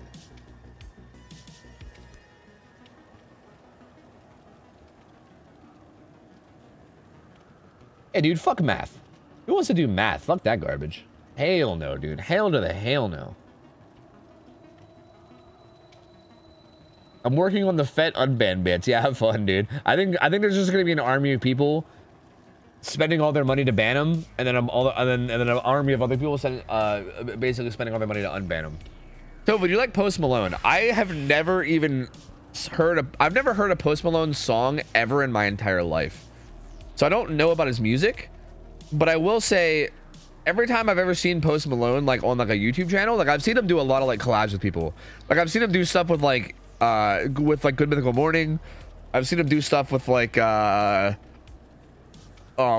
from H3 like a long time ago.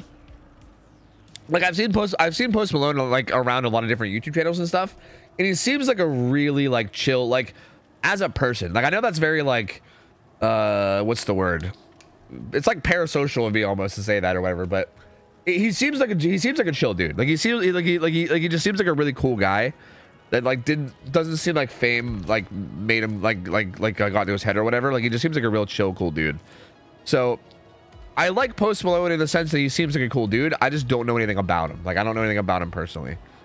Or I don't know his music either. I don't know anything about his music. I've never really listened to his music at all. So yeah. Yeah, the teams are apparently ready, so I think whenever they want to hop in, I'm looking for who I should invite. I hope that their names aren't anything different. Good. Yes. Thank you. Yes. Thank you. Yes. Save me. Yes. Thank you. Perfect. Thank you. Yes. If Behavior does like a charity event similar to how you do your scrim nights, would you sign up for it? You mean like a tournament or something? Because sure, why not? Sure, man. What's up, Cheeto? Well, I don't know. I don't know if I would sign up for it. I would probably like to cast it if anything. Why nobody pick Larry for scrims? Well, DC on first down did. DC on first down picked Larry. You know Pryon is a Larry enjoyer. You know that gamer loves his Larry. He do love him some Larry. So yeah, we're definitely gonna get some Singularity later with the DC on first down versus Nerf Dead Hard set. But other than that, no, none. We had a potential tiebreaker last set, but we didn't get there. And yeah, there's no chance of Singularity in either of these other two sets. So unfortunate. Very, very unfortunate. Unfortunate. Inhaling my chair right now. Bro, this is so disturbing. Like straight up. I don't even know what else to say about it. Oh man. The Xmas event is mid? Well, I don't think it's anything super exciting, but I like it. I'd rather it be mid than be awful, you know? I would take this Christmas event over the anniversary event any day of the week. I hated the anniversary event. So I'll take it.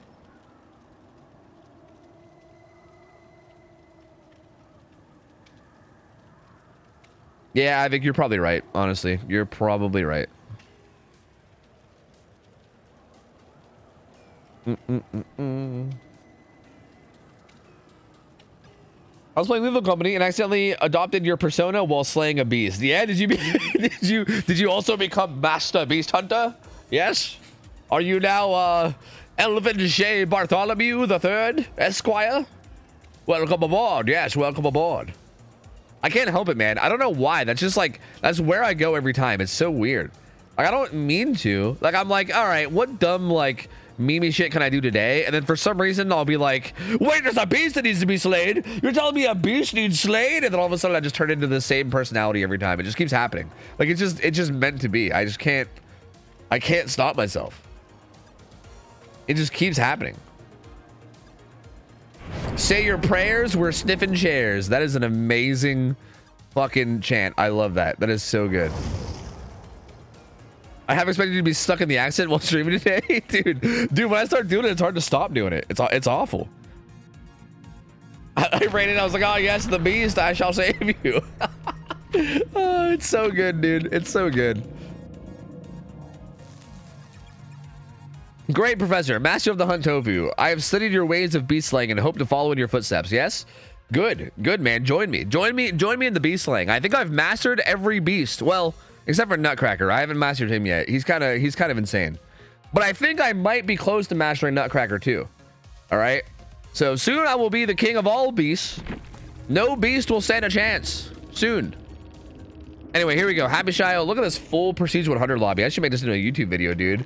What a lobby full of Prestige 100s looks like. Whoa, dude. We can fucking some red arrows in that bitch. Oh, it's going to be great. Happy Shio's jamming, bro. He's playing some fucking Christmas tunes. He's got Mariah Carey playing in the background. Okay. He's got Noed, Pain Res, Sloppy, Corrupted Revenge. He's got double reload, actually. So doesn't go for the purple cigar add-on. It goes for double reload instead. Does find someone on this gem, but they peace out way preemptively, which is very smart. Dead Hard DS is on Intimi. Intimi? Is this like Intimidate? Should it be Intima? I don't know. But a bit of a mixed bag there on the Hex T. Poogie's got Deadly Unbreakable with Borrowed Time. I love seeing Borrowed Time here too, by the way. Very good choice. I don't know if for the people would be worth it or any of the other choices that you can see there. Also, a little bit of a mixed bag there on core, but there is like at least some anti-tunnel there on core as well. And it looks like Jeff's gonna get found first. I love that Jeff's rocking the new Christmas getup. Well played on this pallet. Is gonna eventually get shot though, so good shot from Happy Shio. We'll get an injury here. But this is pretty much their ideal target for chase. And well done getting a lot of distance here. It's gonna stay this tile.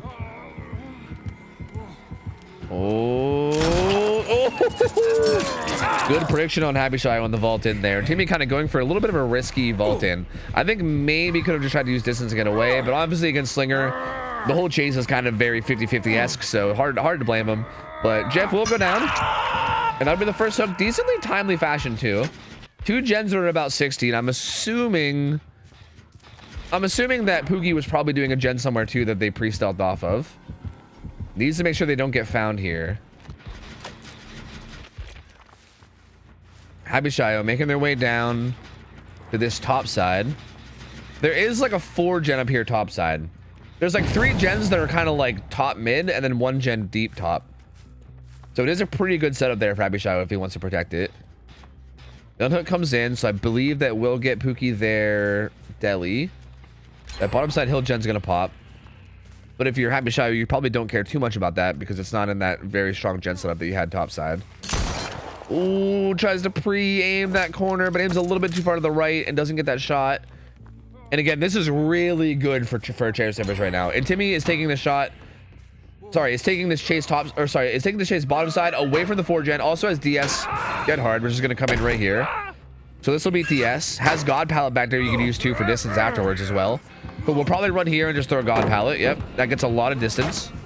And we'll be able to use this distance to maybe just run around and use these jungle gyms if possible. Dead Hard might be impossible to use if you get shot.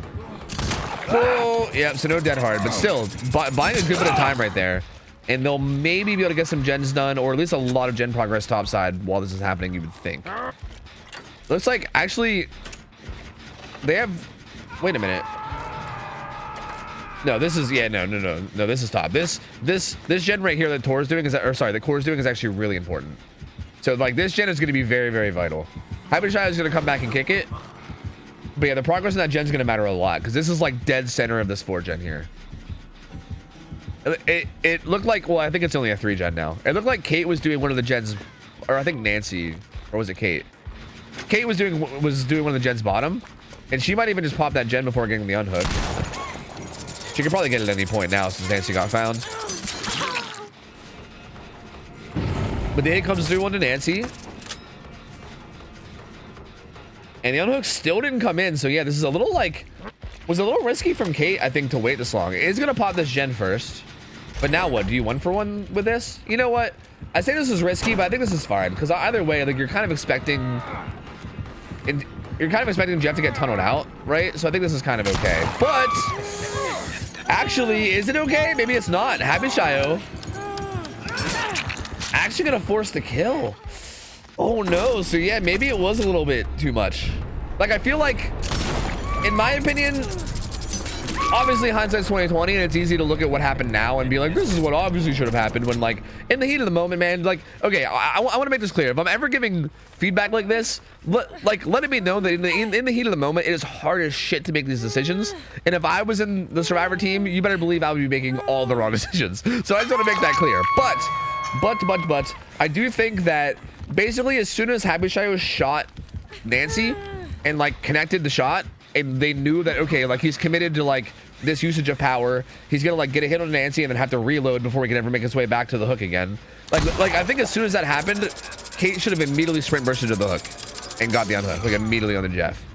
Because that basically guarantees that Jeff can get off the hook and get some distance away and basically go wherever he wants, like, maybe, like, really deep bottom side, and kind of buy time for everybody up here. And it kind of puts pressure on Happy Shio, where Happy Shio is like, okay, do I go back to hook now, even though he has a lot of distance, or do I stay up here? Like, I feel like that's probably what should have happened, and I think the fact that they waited so long is going to end up costing him a lot.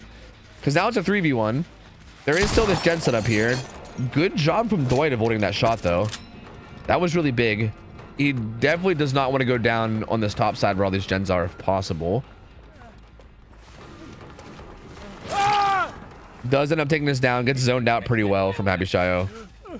So it does take this down under this pallet, and this will be a relatively topside hook for Happy Shio to work with here, which is pretty good. So there it is. Pain Rest comes in too. Nancy has a good bit of gen progress though on this top left gen.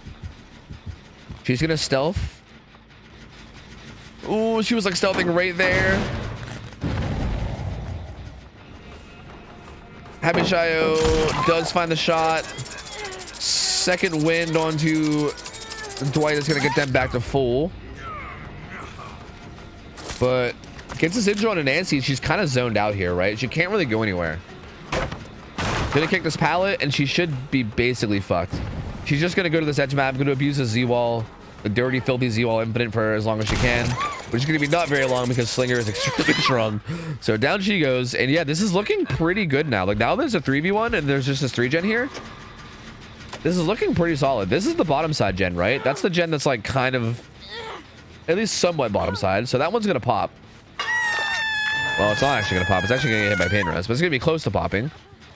But this, like these three gens here are just so close and tight and hard to. It's so hard to get anything done on them, right? This is gonna be really, really difficult to break.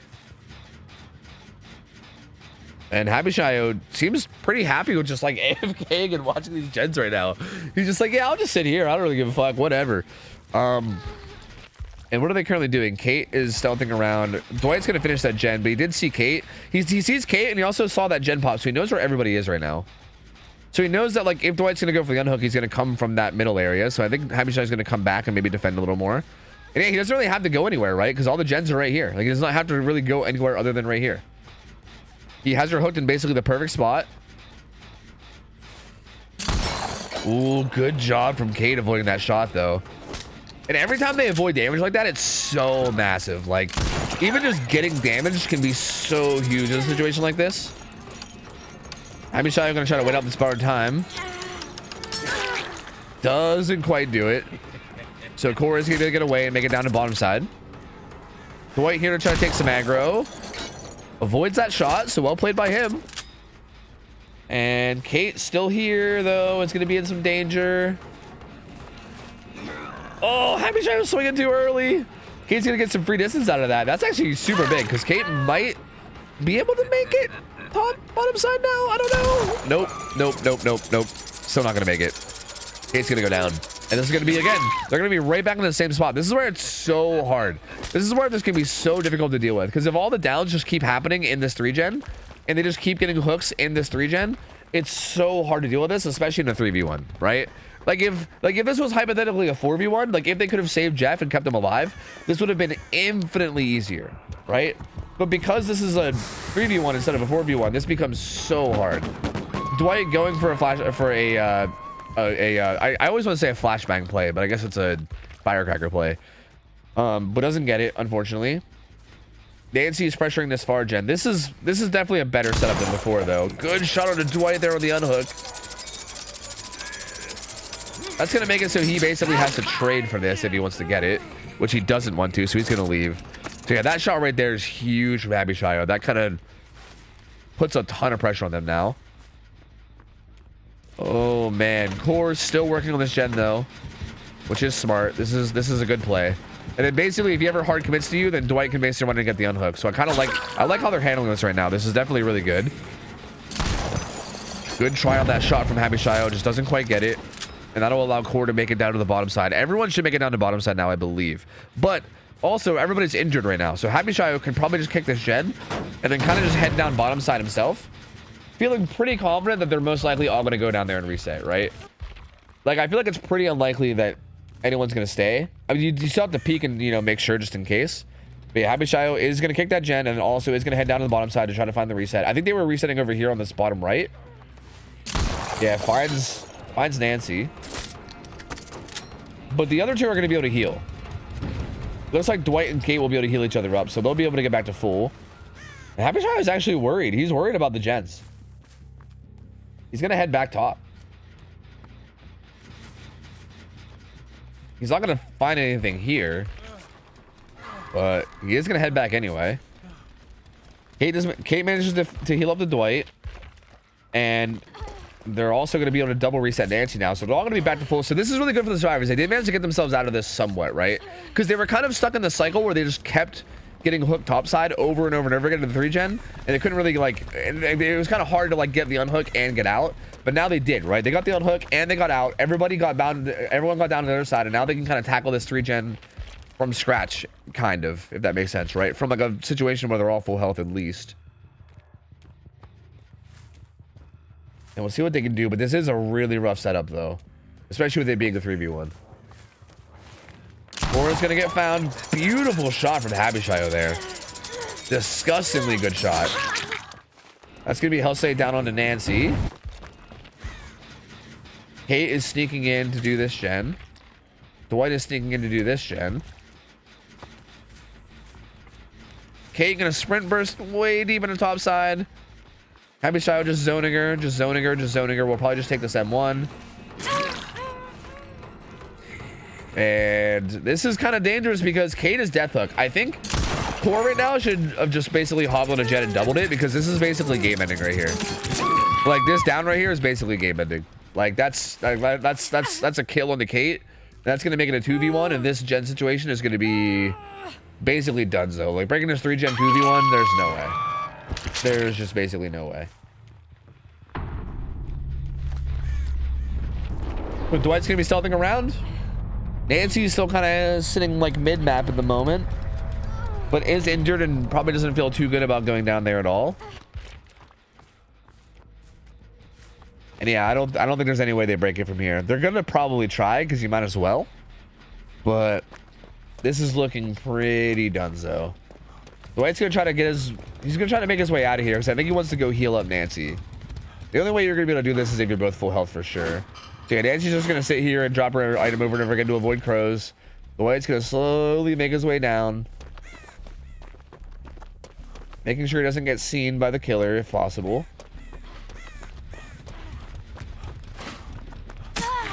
Cigar is allowed, yeah. Happy Shio just decided to go with double reload for whatever reason. And yeah, Happy Shio just seems literally content with like not even trolling, like there's like AFK watching these gens pretty much. Like he is just like, yeah, I'm just gonna sit here. I'm just sitting here, dude. Fuck it. Like he's practically just AFKing on the gens. He's like, yeah, it's fine, whatever. It's whatever. It's fine, fuck it. Yeah, maybe he's looking for rotations over here too. Like maybe he wants to keep an eye on like these like left side rotations. But I don't know. Or right side rotations, I guess. Whatever. Core's gonna get found though. Does man just spot her going behind that tree? That's gonna be a pretty quick hit, and then Dwight's gonna. But again, he's just gonna come back down to this 3-gen, and then now what, right? Oh, did he see Dwight? I think he did. He saw that crow fly. Okay, so now he knows where everyone is. He's gonna feel a lot more comfortable taking these chases once he gets people injured. Dwight does flare that really well though, and avoids that hit. But good job by Dwight. Oh. Happy Shio looking for a shot. Can't get one though.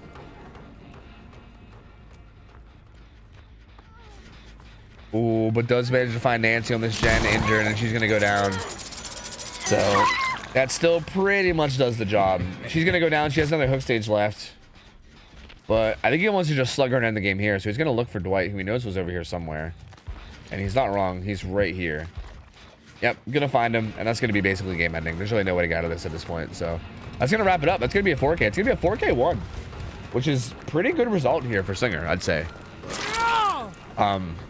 Again, I feel like a lot of this boils down to the unfortunate death of Jeff that early on that bottom side. I feel like had they maybe gotten him unhooked and let him buy some more time and maybe got one of those gens done in that 3-gen, this could have been a whole different game.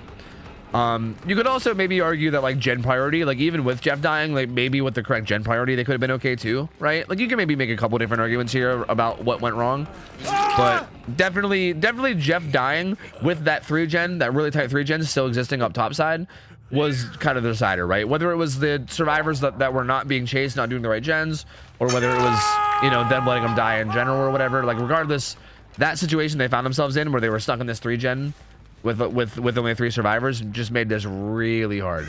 And they almost brought it back at one point. Like Happy Shio did a really good job of landing shots. He was playing his chases really well. But they were juking a bit, and they did manage to get themselves out of the scenario and fully reset at some point. But unfortunately, Happy Shio just he regressed the gens back to basically 0 before that, and then it was just too much for them to come back from, and they're just not quite able to do it. So Sniffer is gonna get 4K1 by Happy Shio. That's going to make it so that their win con on their killer is going to be pretty tough. Like the actual win condition is going to be a 4K2, which feels a bit unrealistic, I'd say. I feel like a 4K1 feels realistic. Like I think you could match this result. Like it seems reasonable, I think, to match this result. Beating this result would be really difficult. So we'll have to see. I feel like if you're Chair Sniffers, you're probably hoping for a tie here, if anything. And then, okay, no adrenaline or anything. Like you're probably hoping for a tie here, if anything. And if not a tie, then yeah, I mean, hoping for a win feels just pretty out of reach. So yeah, very, very solidly played from Happy Shadow though. That gen setup definitely did him some favors. But the fact that he recognized it and played around it as well as he did also I think is a big thing here, right? Like I mean, I don't think a good gen setup matters if you don't play around it correctly. So very well played by him, and he actually manages to find core in this little Suffolk pit basement thing too. So there you go. He's gonna go ahead and grab a quick hook there too. Little 360, little spin, and GG's. That's gonna set us up for whoever plays killer on chair sniffers now. Will it be Hex? Hex is like a Huntress player, right? I'm not wrong about that, right? So it wouldn't surprise me if they're gonna play Slinger too, maybe. But I guess we'll see. And there you go. The full P100 lobby, baby. This is what Prestige 100 looks like. YouTube video coming into a Tofu channel near you. Yeah, bleedouts don't award the hooks if you didn't hook the bleeds once. Yeah. So basically how bleedouts work is you get all the hook stages, but it doesn't give you a fresh hook if they've never been hooked. So like in that situation, had Nancy bled out, it wouldn't have mattered because they had already been hooked at least once. Like basically as long as you hook somebody at least once, it doesn't matter at that point if they bleed out or whatever. It's fine. Clearly game's killer sided. The P100 killer beat the P100 survivors. True. We can take that as a one single sample size and we could use that for our opinion on the game being killer sided for the rest of eternity. That's a really good idea.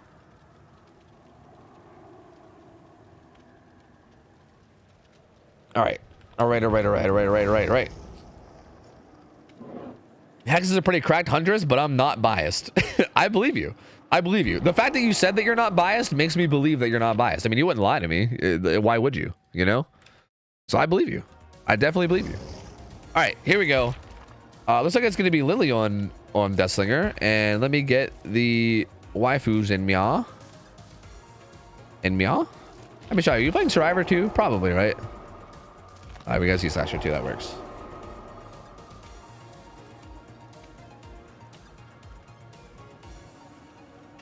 All right. Let's get these gamers in here. So the win con again here is going to be very hard. I feel like realistically, okay, with Suffolk Pit being Suffolk Pit, I'm not going to say it's completely out of the question. Like if you get like a really strong gen setup, like if you get like one of those like nasty 5 gens on one side, and then also if you have a really strong start on top of that, but you need both. I think in order to like actually get a realistic chance at a 4K2 here, you would need to have both of those, right? Like a really, really nasty gen setup and like an incredibly strong early game. Like you're incredibly strong. But if all those things were to fall into place, it's not impossible, I think. Like it's not impossible. It's just going to be really, really hard. I think matching the 4K one could be like a realistic realistic result for sure. But for the survivor side here, all they gotta do is finish 5 gens, right? Which again, I say it as if it's easy. Just finish 5 gens. It's that easy. Like it's not always that easy, right? It can be hard to do. But that is their but like that is gonna be their win con. It's just finishing 5 gens. So no end game perks for killer are really gonna matter, right? Like no ed would be silly here, no way out. Like nothing like that would make any sense because like if they make it to that stage, it's gonna be over already. So I'm curious to see what Lily goes with in terms of build, right? Do you go with like something kind of risky? Like I feel like Stabiffle, for instance, I think is a perk that's kind of risky. Like I think Stabiffle can sometimes do like nothing at all, but sometimes it can pop the fuck off and go totally ham. So it might be like maybe it's a good time for that. Like maybe you want to go risky and go for that. I don't know. Hard to say. Really, really hard to say.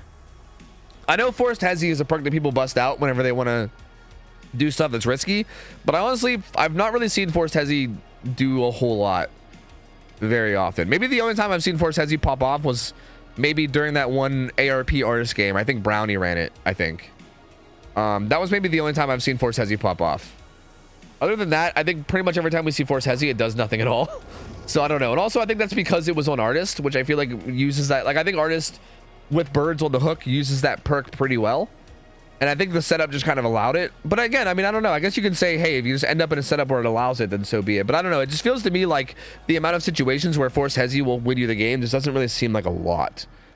I feel like a perk like Stabiffle feels like a more like realistic, risky perk to run. Or maybe you just say, fuck it, and you don't run any risk at all. You just run like Corrupt, Pain Res, Pop, Sloppy or something, you know? Because I don't think that would be crazy either. Like, I really don't think that would be crazy if you wanted to just play safe and just stack on a bunch of regression and hope for the best. So I guess we'll see. I also think agitation could unironically be a really good perk here too. Making sure that you have your hooks in the correct places could be massive. So there's a lot of, I mean, I don't know. There's a lot of stuff you could run here, I think. I don't know.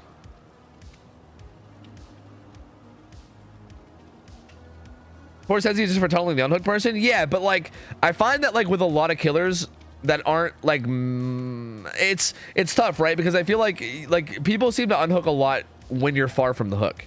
Like if you just camp the hook right from the get-go and try to never leave the hook, then they're just going to slam gens and you're not going to have enough map pressure. But like if you leave the hook and pressure elsewhere, then usually they'll just grab the unhook while you're gone, and then Force says he does nothing. Like I feel like that only really works when like it basically works when the survivors definitely want to let the person sit until the last second, which I feel like we haven't really seen happen a whole lot.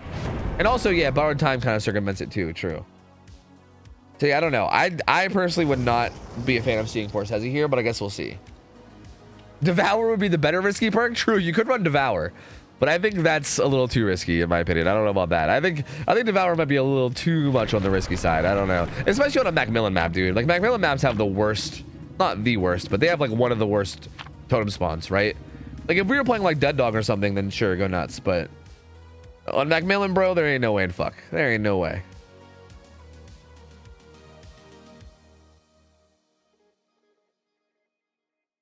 Yeah, exactly, Brownie. Exactly. Yeah, exactly. Yeah, like artists can kind of stay near the hook and still pressure gens with birds, exactly, which like Death Slinger can't do. So yeah, I don't know. I don't think Force Hezzy makes a lot of sense here. I do think Stabiffle could though, and I think there's also other options that we maybe just aren't even thinking about. But like again, things like Devour, if you want to get really crazy. But I guess we'll see. I think also just going for a really strong safe build could work too. And yeah, there you go. Pain Res, Eruption, Sloppy, no pop. But still has Eruption, still has Pain Res, which is still really good for holding down a gen setup. It looks like there isn't anything crazy for a gen setup though. There's kind of like a 4-gen bottom and then a 3-gen top, which is not wait, is everything okay? They're like AFKing. Wait, are we good? Is everything fine? Are we good? Oof. Okay, we're good. They did just spot somebody. I didn't see who it was. Ooh, was it Kuzika who has Deadly Unbreakable? I don't know, maybe. Very strong healing build here on the Outcast Andrew. Deadly Unbreakable on the Nia. DS is on Ace. Objective build onto Nancy. Lily is gonna find a chase onto, who was this? Was this Ace? Maybe? Nope, finds Nancy here. You'll run up and start doing the gen early. This is a really good target for a chase here as well. This corrupt split is actually really unfortunate for Lily because really the main gen that's actually important here is the one that is bottom side, which is far away from these gens, right? So like weirdly enough, I mean, you can almost say it's good or bad depending. I almost feel like maybe Lily should have tried to take one of the chases closer to the bottom side, because actually like if they pop this bottom side gen, it's probably, which they're not actually working on, they're just doing the top side gens right now. But there's like one bottom side gen that's unblocked, and if they were to do that one first, that actually would be best case scenario for them. Because the only really chance of there being a 4K2, I think, is if you really hold that bottom side for that bottom side 4 gen until the end.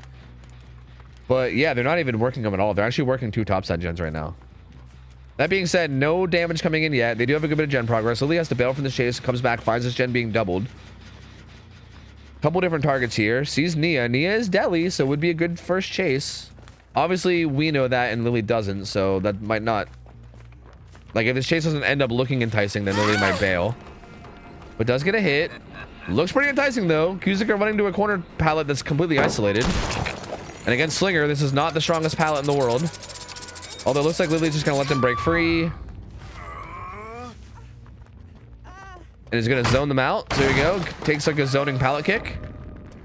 Doesn't get blinded. Takes a reload. Ace is here to take a hit, though.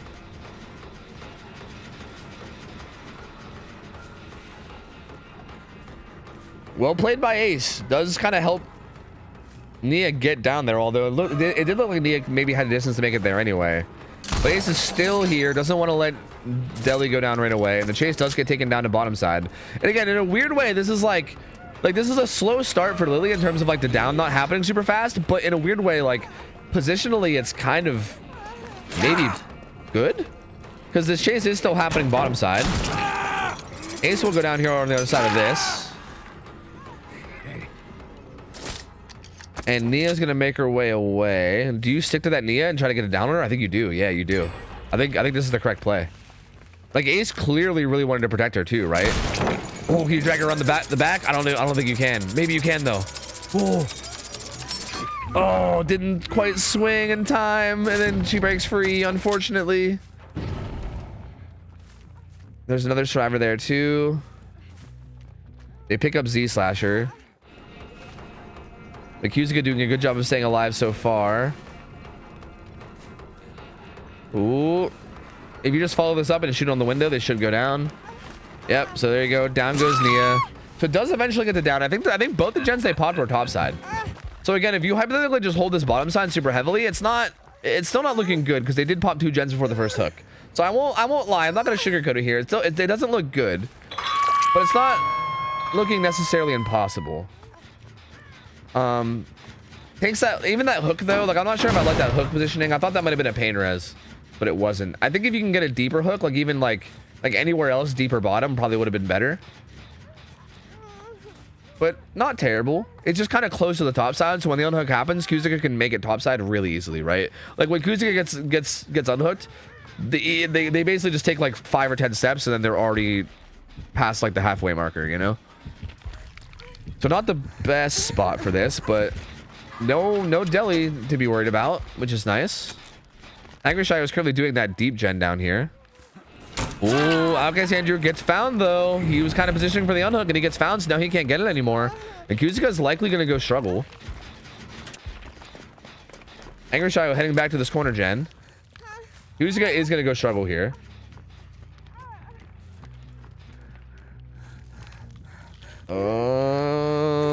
This is interesting.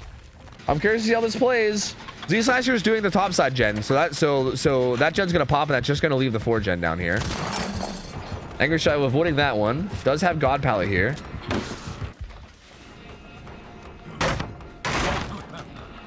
And when do they pull Kuzuka? Looks like not anytime soon. That was a bottom side gen. Wait a minute. I didn't even realize that was actually one of the bottom side gens that Z Slasher was doing. I thought that was the top side gen. So never mind. There's basically no hope for a win, I think, at this split. Like I'm pretty sure a win at this point is basically completely out of the question. Because now there's a pretty good gen split, right? They have this one that's way deep top side, and then still a 3 gen bottom side. I would say a tie is still kind of possible though. But in order for a tie to happen, this Nia definitely needs to die like now, like yesterday.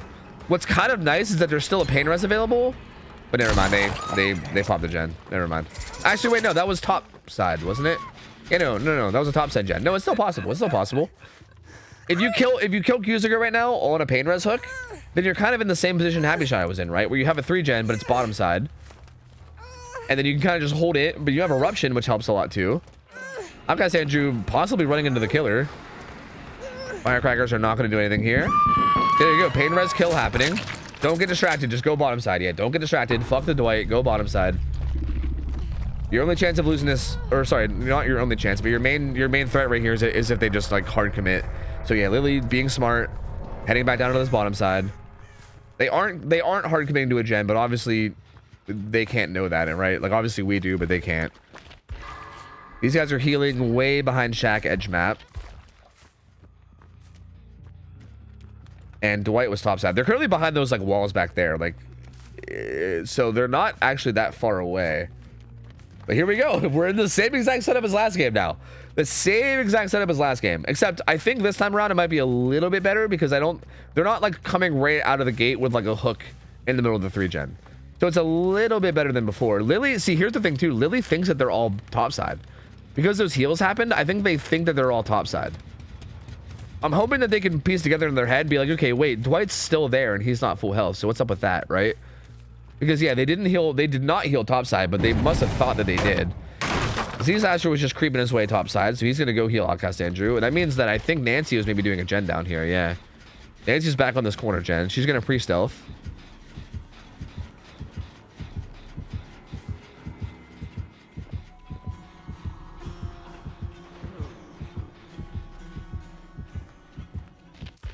And good pre-stealthing. Very good pre-stealthing. Sneaking. Sneaking. Crawling into the basement. No sign of them. Lily has no idea where they are, which it would be a pretty... Like, again, it's a big time commitment to search around and even go the whole way down in the basement, so likely won't do it, you would think. So pretty wise from Angry Shio. It's risky, but I think it typically works out more often than not. Lily looking around. Is kind of hovering above basement though. Angry Shio maybe sweating a little bit, but seems to be fine. Outcast Andrew gets healed up, and they're gonna have to try to tackle this 3-gen. This is a tight 3-gen too, dude. This is also a pretty tight 3-gen here. This feels like this could definitely easily be a tie. I also think Eruption here is gonna make this a lot better for holding.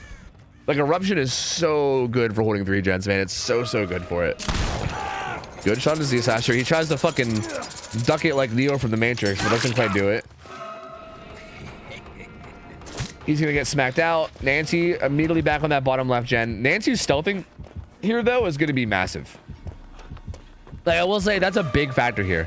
The fact that Nancy's pre-stealthing and not getting found every time is so big, because it makes it so that if you ever want to walk away from the gens, like kind of like what Lily's doing right now, it's so risky to do so, you know? Because you're like, okay, but I'm pretty sure there's someone down there. So like if you walk away, you're like, all right, well the gen probably got started the second I walked away.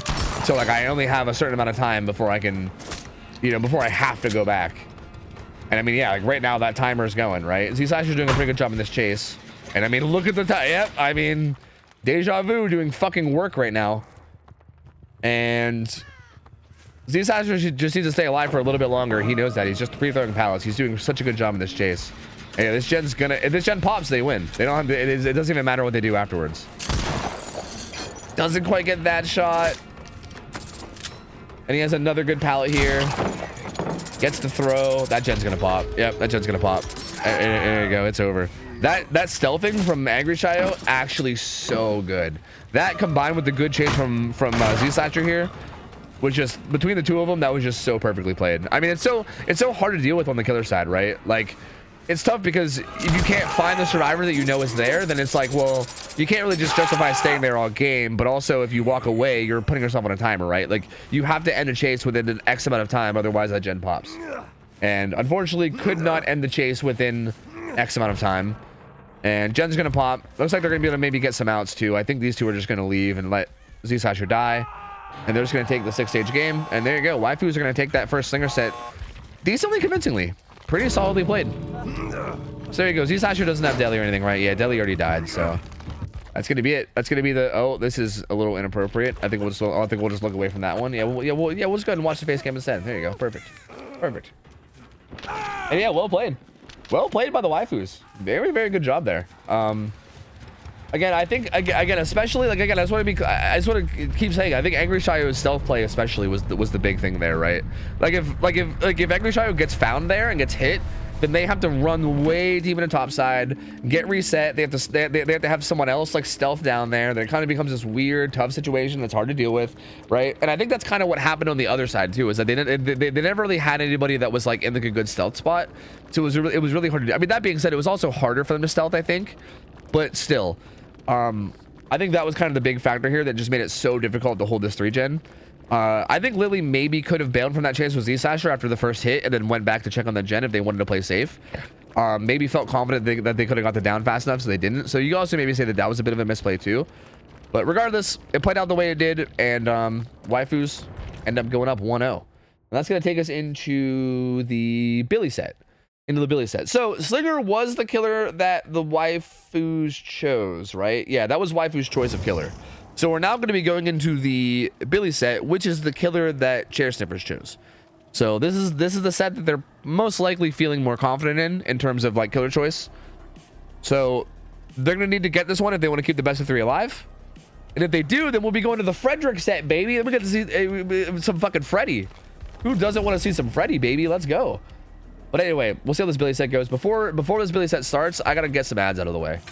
I'm going to play them now. If I don't play them now, they're going to play in like 5 minutes, which is going to be like right in the middle of the game. So yeah, I'm doing them now. I'm doing them now. Just be patient. Be patient, please. I just want to get them. I just want to get them the fuck out of the way. Yeah.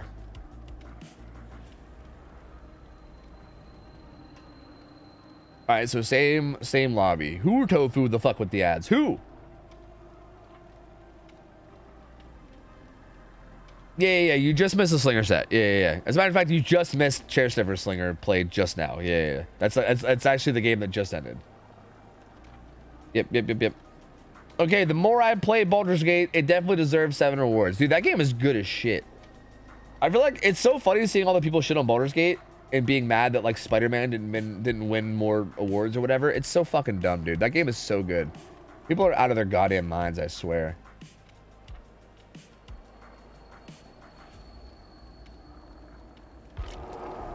Freddy and Comp? Yeah, dude. Freddy and Comp. I'm telling you, dude. I'm actually surprised. The last time that we had Freddy in the rotation, he got picked first by like so many teams. I think that was back when we had 6 best of 3s over 2 days. And I think he was picked by like 3 or 4 people, wasn't he? I think he was like the most picked killer out of the whole weekend, which was so fucking weird to me, dude. It was so weird.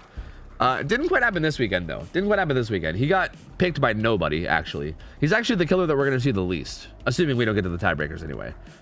Because nobody picked him. They just didn't ban him. You know what I mean? So there's 3 potential Freddy sets, but we might not see any one of them, depending on how it goes. So yeah. It's even better when you don't kill everyone? Yeah, but fuck that. Yo, if they didn't want to die, they shouldn't have been so fucking annoyingly aggressive towards me, you know? Like they were the ones who were being all aggressive for no reason. Well, it wasn't my fault. Except for Shadowheart. She just kind of existed. And then Graham, I think, accidentally attacked her or something. Or someone like misclicked her or something, and then we just killed her. I don't know.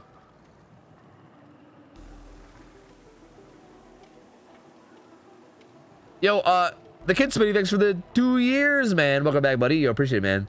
Yo, I'm glad you've been enjoying Lethal Company. That game's been really fun. You killed Shadowheart? Yeah. Yeah, we killed Lae'zel, we killed Shadowheart, we killed Asterion. We killed a lot of NPCs. Yeah. Well, actually, I think it was just those 3.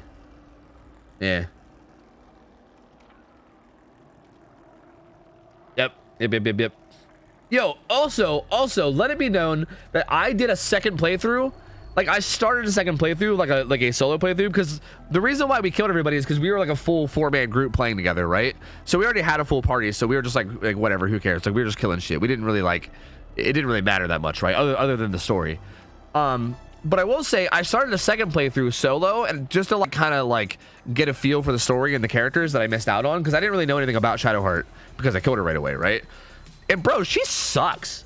I don't know why the fuck everyone is like, so like, ooh, my bestie Shadowheart, ooh woo. Like, bro, what? She is so fucking annoying. She sucks, bro. She sucks hard. Like, if anything, I think Lae'zel's kind of a badass, dude. I'm like, yo, Lae'zel, let's go, dude. You're fucking Lae'zel takes no shit. She don't give no fucks. Karlach's also cool as fuck. Like, both Karlach and Lae'zel are both cool as shit. And then Shadowheart's just like, I'm an angsty, annoying cleric. And she's like, shut the fuck up, Shadowheart. I feel like that's what I found myself just saying that over and over again. I was just like, shut up, Shadowheart. Shut up. God, shut up.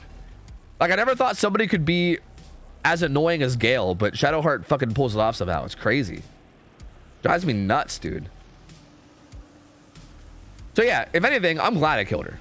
I don't know. Maybe she redeems herself. Maybe like, I will say I only played like, I don't know, like a few hours of my solo run, and then I just kind of stopped because I got busy and I never really continued. So like, I will say maybe she gets more bearable as time goes on, right? Maybe as time goes on, maybe eventually she'll get to the point where I don't hate her as much. But bro, for the first like few hours, I hated that bitch. I hated her. I couldn't stand her. I thought about killing her again, honestly. All the characters have a progression on their story. Yeah, I know. I'm aware, and I'm sure they all go through like all these character growths and stuff. You know what I mean?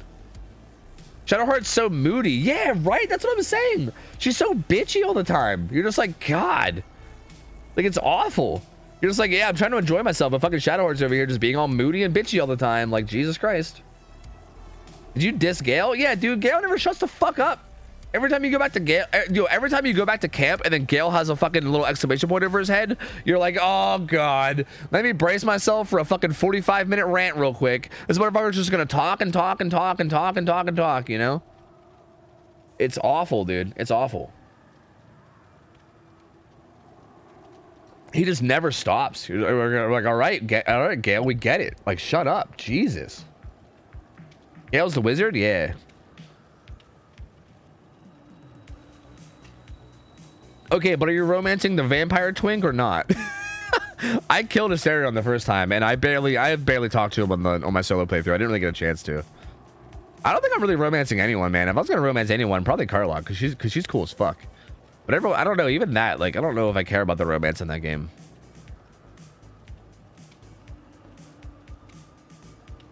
I mean, I haven't even played that game in like months. I need to go back and do a playthrough of that game. Maybe during the subathon. If we get our subathon to like crazy high numbers, maybe we'll go do a fucking BG3 gameplay, a playthrough or whatever. Did you fuck the bear? No. Jasu, please. How are you gonna come in here and just say, did you fuck the bear? No, I didn't fuck the bear, Jasu. No, I didn't fuck the bear. Although Mariah was trying to fuck the human form of the bear.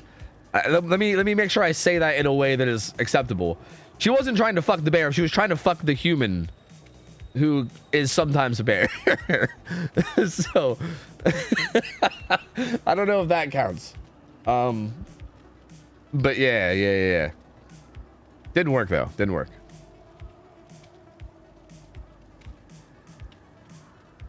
Guys, we're gonna do a subathon. I'm telling you, or I'm planning it all out and everything.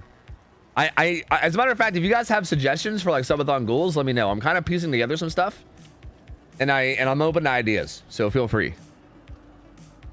Give me ideas like in Discord or something where it's like a permanent message where I'm not just gonna forget it in like 2 hours. But if you guys tell me here, I'm probably just gonna forget. I'll be honest. I'm kind of dumb. I'm a little bit dumb and I might just forget. What you gonna do with Pupper? Well, Jake is quitting his job like next month. He's currently working this job that he fucking hates, and he's like quitting it. He's planning on quitting like next month. So when he quits his job, he'll be able to help with the puppy a fuck ton. So like, I can kind of just like, kind of not do puppy duty at all for a long time and be okay while he's not working. Which is why it's going to be possible. So yeah. Subathon goal, fuck the bear. That's right, guys. At 200 subs, we fuck the bear. Yo, that's horrible, dude. That is so bad. I'm gonna get banned. If I have an image of 200 subs equals fuck, it goes, yeah, we're gonna fuck a bear. Like we're banned for sure. We're done. So we're out of here. We're out of here, dude. That's curtains for us. All right. Here we go. Lily on Billy up against the survivors of the waifus again on Thompson House. Rocking the low pro Doom engravings, the old reliable. Has Pain Res, Bamboozle, Noed, and Corrupt Intervention. Pretty much the standard build that we'd expect to see. Maybe Noed can be swapped out for something else, but this is pretty much what we expect to see on most Billies. So Billy in comp is kind of weird, by the way. Billy's like this killer that everybody loves, which like, right? I mean, there's definitely reason for it. He's fun. He's like the old classic. You know, everyone loves Billy. But in comp, a lot of the times Billy play comes down to just like protecting hook stages and shit, because Billy is not very good in chase. You know what I mean? So a lot of times what ends up happening is people will just like get downs, and then sometimes they'll just be like, fuck it, I'm just gonna stand in front of this hook revving my saw and just make sure this motherfucker goes to struggle, or make sure this person that struggle dies, and there's nothing you can do about it, because if you try to unhook, I chainsaw you, right? Like we see that kind of play a lot, which I know can be kind of boring spectator wise, maybe even gameplay wise, I don't know. But unfortunately, it is the best play for Billy in a lot of scenarios, so you do see that a lot. Z-Satcher vaults his window and he heads up top side. He's already got a pretty big head start in this chase. Looks like Nancy and Nia are going to be doubling. And Cheeto's going to hop on a separate Gen 2. Whoops. With Deja Vu.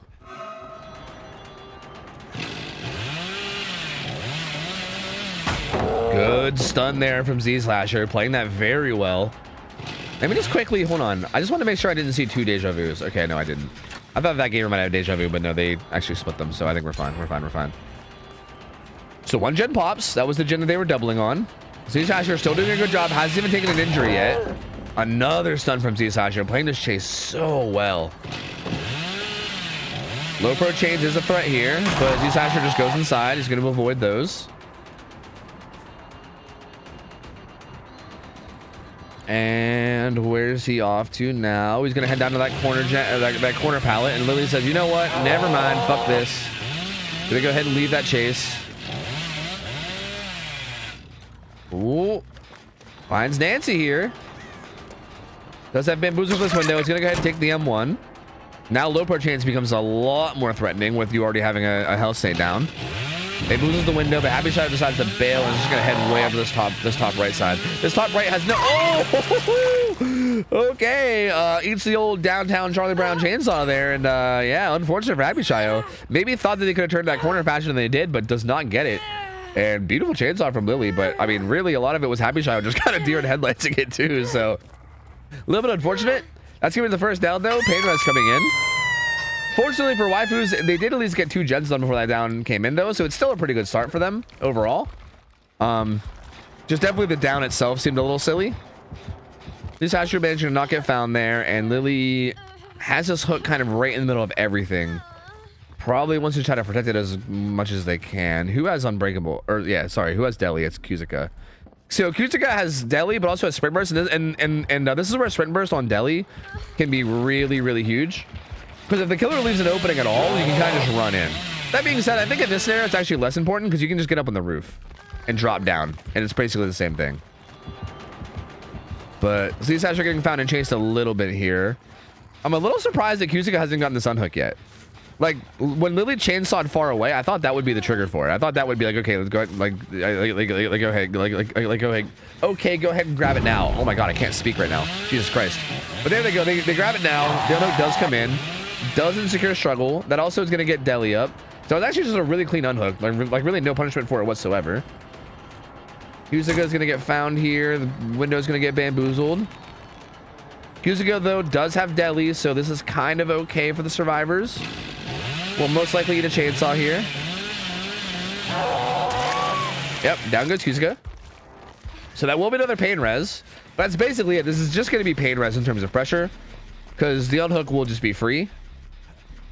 Z-Slasher kind of hovering.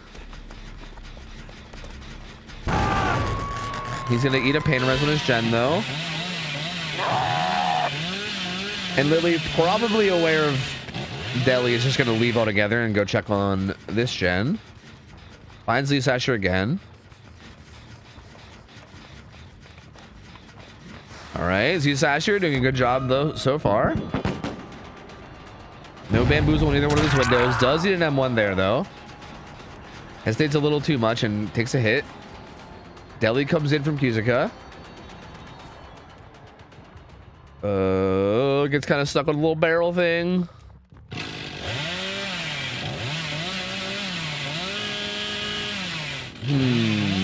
Literally trying to decide where to go. He's gonna head to this top right, probably looking for either Kuzuka or Z-Slasher with the reset, I would assume. Kuzuka's actually just doing a gen with Nancy. And Cheeto's on a separate gen way out in the cornfield. They're actually all 4 on gens. Lily's gonna come find Z-Slasher back on this gen. Ooh, good prediction though. He will go down. So now goes Z-Slasher. This will be another pain res. But both those gens pop. Now there's only one more left. Yeah, the reason why you see Urban Evasion, it is kind of interesting to see Urban Evasion, but Urban Evasion, it's really good for things like crouch checking. With killers like Billy and even Demo. And it can be useful for a lot of other killers too, but a lot of those killers we don't see. Like people like Skull Merchant, it can actually be really good against too, although like who the fuck plays Skull Merchant? Sorry Nivix, if you're still here. We're not doing Skull Merchant probably ever, but if we ever did do Skull Merchant scrims, it would probably be pretty insane there too. Looks like Lily wants to really protect this hook. There is kind of this 3 gen here, although the gen upstairs I would say is pretty hard to defend. Like it's not really a 3 gen because his upstairs gen is like way out of the way. Which is why you see that's the gen they're doing, right? It's kind of unrealistic to really pressure that in any way.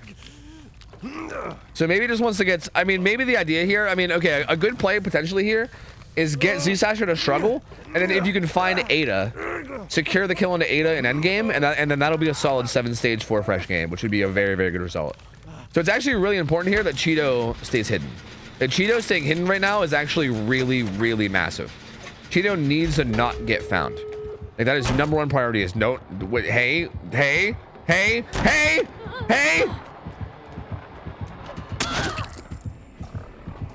She got found.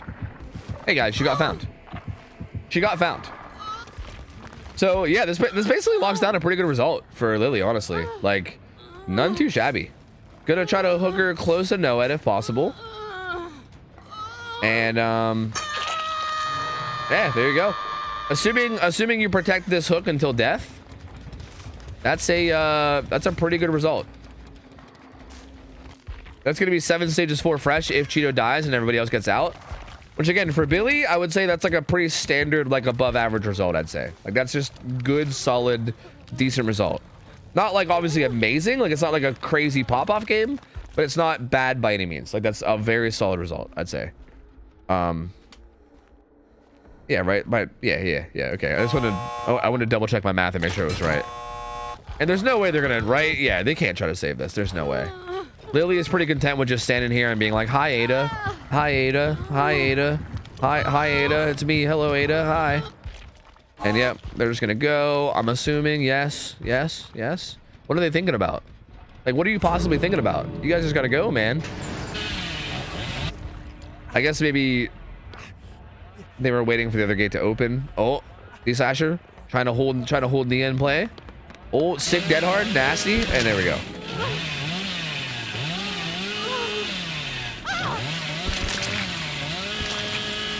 All right, so honestly, very solid result from Lily. Honestly, very, very solid result. Like this is, again, it might not seem like much, like 7 stages 4 fresh, but Billy is really not a super strong killer. Very, very loopable, and that's a very solid above average result. I feel like 6 stages feels like a pretty like standard result to get. Like 7 stages 3 fresh even is like a pretty common one, but being able to get like all 4 fresh hooks, 7 stages, not too bad at all. Not too bad at all. And that definitely is something that Chair Sniffers could beat on their end from the Survivor side, as long as they have like a really solid, clean game on their end from Survivor. So we'll have to see how this goes. But GG's, very, very solidly played. And waifus, I think the waifus did good right up until, I hate to do this because I don't want to like ever like pin one person, but I also got to be honest about things. I think right up until the end, they did good. I think the main thing that went wrong for them was that Ada really needed to play safe there. Like, it seemed to me like that was like the pretty obvious play to go for in the end, was basically just secure whoever's worth the most stages and go for it, especially since you had somebody fresh hook. So the fresh hook survivor there, under any circumstances, the fresh hook survivor there needs to play safe.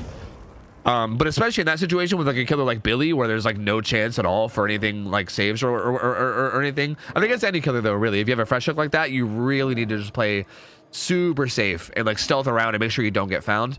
And had Ada not got found in the end game there, that could have ended up being like a 5-6 stage game with like 3 fresh, which would have been a way better result for the survivors. It would have been a much more achievable for their killer. So I think that was probably the biggest mistake from the waifu side. That being said, I don't think this match is over by any means. I think this could go either way depending on how this goes. So we'll see. But I'm glad that this is looking like it's close at least.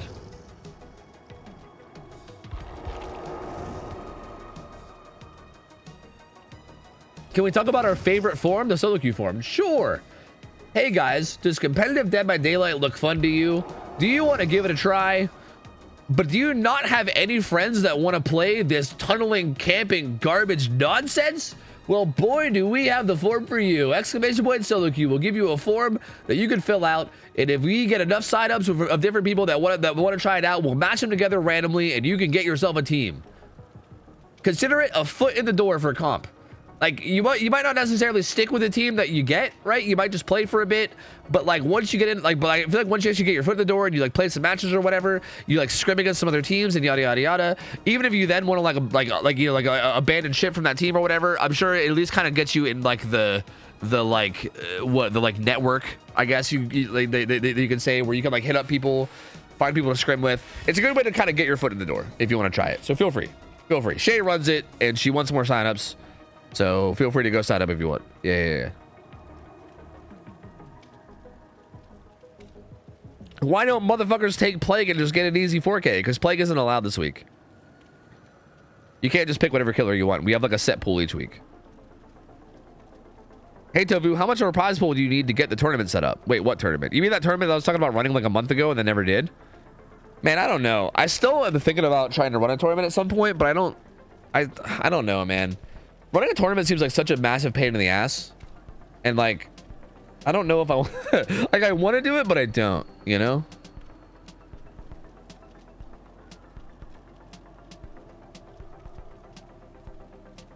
I only have 1K hours, but I want to try comp. Then use that form, dude. Use the solo queue form. There it is. It's right there.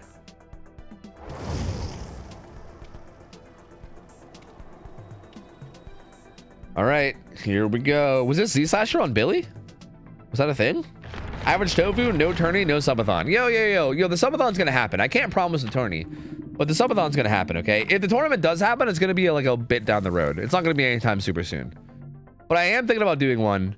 Like, the big thing with me is I want to get like a sponsor for the tourney too. Like, I want to get a sponsor for the prize pool. I think that's a big thing.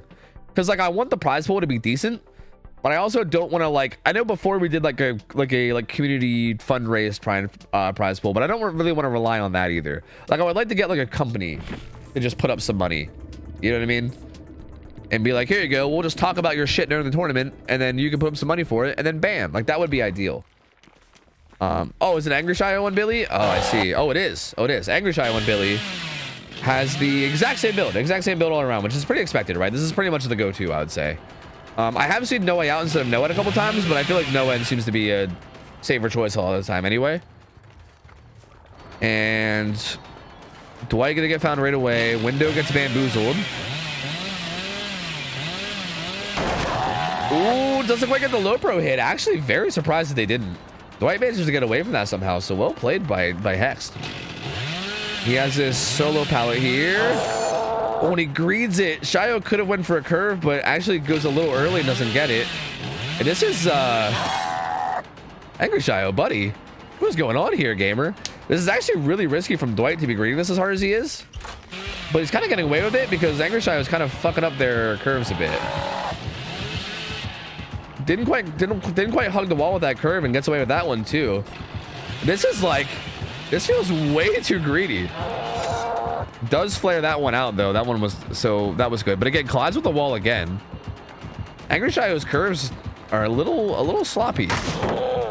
Gets that stun. Dwight's doing a really good job in this chase.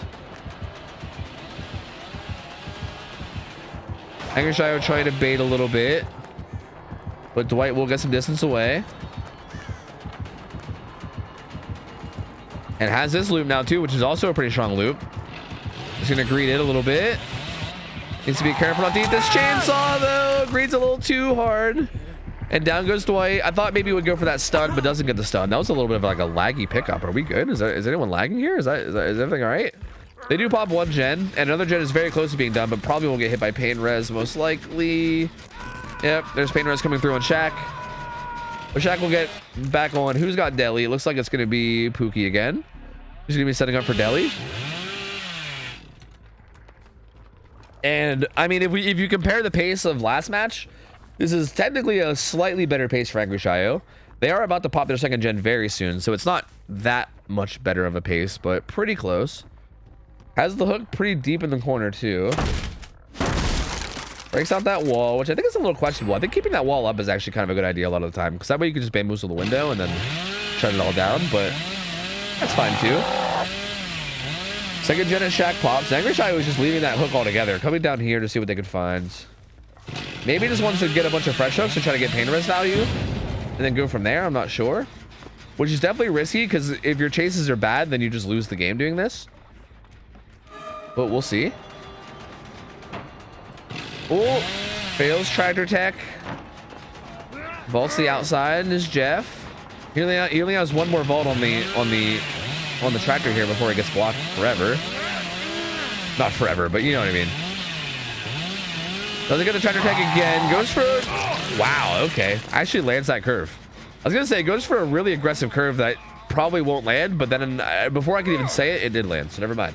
Very, very good chainsaw. And Timmy will be going down and being put on hook. This will be maybe another pain res. Yep, there you go. Another pain res. This gen beside this hook also has a lot of progress too. So it's gonna get kicked. And pain res must have hit. What did it hit? This gen right here, I suppose. Which has no pallet bite anymore, so this becomes a really dangerous spot to be in. Which is why the striver that was on it, I think, pre-stealth. I think it was the Kate. She pre-stealthed way away. She does have deli up. When the hook comes in for free, Angry Shadow gonna make their way back to the hook. Finds Nancy. This pallet's gone too, so needs to be careful. Good flare out there. Angry Shadow can't quite keep up with it. That definitely could have been a chainsaw. Oh, doesn't quite get that curve either. Mistimes it a little bit. Four doing a good job of staying away from this. Lies into that window vault and gets hit there though. Pretty unfortunate. And now has nothing here. This is now a dead zone. So I think Core's just gonna run to this corner and die at this point. Because yeah, this pallet's already been used. There's nothing here. That's gonna be another down. So third fresh hook coming in. And those were a lot of the gens that were being progressed too, which is pretty unfortunate. Hex is gonna finish that gen top side. This is the gen pretty deep into the corn. That's getting done too. But a lot of the gens that were being worked were these gens on this like top left side. So Angry Shadow kind of gets a chase and a down right amongst these gens. Pain res comes in again. That interrupted what? This gen.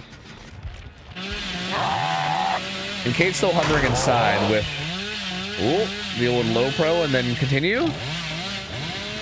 Finds Jeff here. Kate's the final fresh hook. I think she'll be going for this unhook if I would assume. She's kind of just hovering in the house right now. She's actually staying top right at the moment. Angry Shadow's coming back. Maybe wants to secure a second here? Maybe?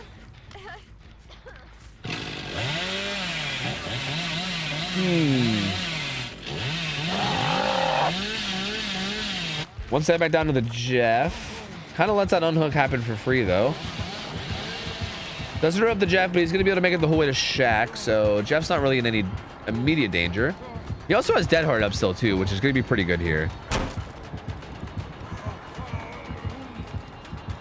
Window gets bamboozled. Angry Shadow goes for some fancy shit, but Jeff not falling for it. Bamboozles this again, but does have God Pallet, too. And Dead Hard in case the chainsaw comes his way. It doesn't. Has another good pallet here too. Jeff's in a really strong spot here. Just pre-throws this one. Not taking any chances. Just buying time for his team to do gens. And this is looking really good right now for Chair Sniffers. Jeff playing this loop really, really well. He's going to make his way back towards Shaq. Still has Dead Hard if he can hit it. Oh, disgustingly good Dead Hard. Oh, that was gross. He was even trying to bait it too, but still lands it. Gen number 4 pops. Jeff doing such a good job here. My lord. And this window will maybe get bamboozled again? No, actually doesn't get bamboozled again. He's going to be able to vault it. Now it gets bamboozled, and now he has nothing else, and now he'll die. He'll go basement to die. He's just going to go basement. He's just trying to go as far away as possible from everything. Going to get pulled out of locker 2 to buy even more time. So yeah, they'll be able to pop this gen while that locker animation is happening, and then they'll be right there by the gate.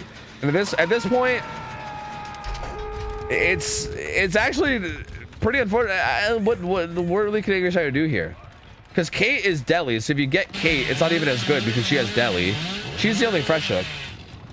If Jeff dies, it's what, 5 stages? If any of these other guys die, that's 7, but it's 3 fresh. Yeah, you either need to like full kill Kate while killing Jeff. Right? No, you either need to full kill Kate to tie, or even this isn't enough, right? But that was a really good chainsaw there on the Dwight. But if they open up the other gate and leave, then that's still not enough. As a matter of fact, even going for this unhook, I think is a little unnecessary. I guess I don't know where the gates are, but if they let him die and they open a gate and leave, I think that's still enough. I think as long as, yeah, because that would be 7 stages, 3 fresh, which actually wouldn't be enough. So even going for that unhook, I feel like it's a little bit risky. But they're still in a pretty good spot. Currently sitting at 5 stages. Kate gets found, and again, this is the final fresh hook, but it is also deli, which makes it a bit less good. Jeff will gladly take the down to help her get some distance, though. And Core's gonna grab his unhook. Man, I don't know about this.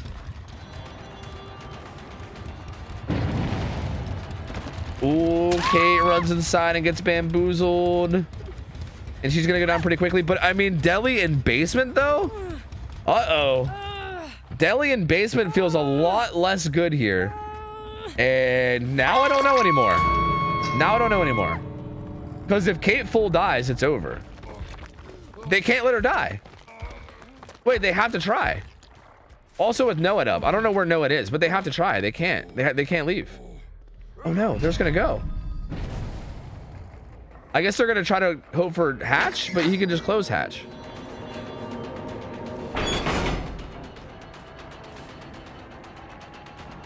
Huh. Is that the gate? That's not, I mean, that is the gate, but I don't think she makes it. Man. Man, oh man, oh man. That's so unfortunate. I mean, I get the play of trying to go for Hatch because I feel like it's maybe all you can do. But I don't know. Maybe like maybe they let her deli and then left so Hatch spawned after. But man, that's rough. That is rough, dude. That is very, very rough. And there you go. That's gonna be what? Quick math. 4, 5, 8 stages. 8 stages, 4 fresh for Angry Shio, which is gonna be just enough to get the win. Just one stage over the result from Sniffers, which is gonna be just enough to get the win. And there you go. They're gonna 2-0 the set. They're gonna 2-0 the set. No Frederick yet. Not yet, anyway. No Frederick yet. But GG's. Very, very well played. Again, that endgame was a little interesting. I feel like, realistically, like, again, this is hard math to do quickly on the fly, but realistically, as long as Kate doesn't die, and even Kate, if she did die, she had deli. I think with the Jeff in basement, I think they could have just split and gone on the gens, and then no matter who dies, you just kind of let them die, and then just have everyone else leave, and you should be fine. Because the only way that you lose is if Kate full dies at the end there, right? And she had deli, so even if she went down, you would just let her deli and probably be fine. So I think maybe a little bit misplayed at the end in terms of endgame play, based on the win con. But overall, they still played it throughout, like up until the end game. They played that very, very well. Jeff had some fucking crazy good chases, especially towards the end. But Angry Shio gets just enough to win. And yeah, what a wild set, dude. What a wild set. Very, very close. And GG's, man. GG's. Really, really close games. Waifu's gonna take the 2-0 though. That's gonna secure them the victory in the best 3. And that's gonna move us on to the 3rd set. We're very far ahead of schedule, aren't we? We're like an hour ahead of schedule. Hopefully these guys are ready. If they're not ready, we might have to fill time because we're like a good like hour ahead of schedule right now, I think. But yeah, GG's. Very, very solid 2-0. Very entertaining matches. Everybody played very, very well. And I think we can get set up for the next games if possible. Let me go look.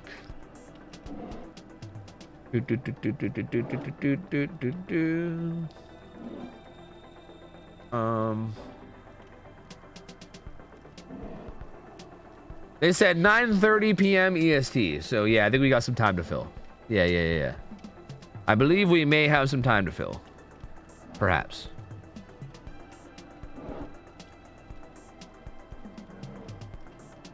No, Freddy's right. Well, Freddy's only there as a tiebreaker for the next like 3 sets. Well, the last 3 sets. He's only there as a tiebreaker. So we might see Freddy if we go to a tiebreaker, but only if we go to a tiebreaker. I'm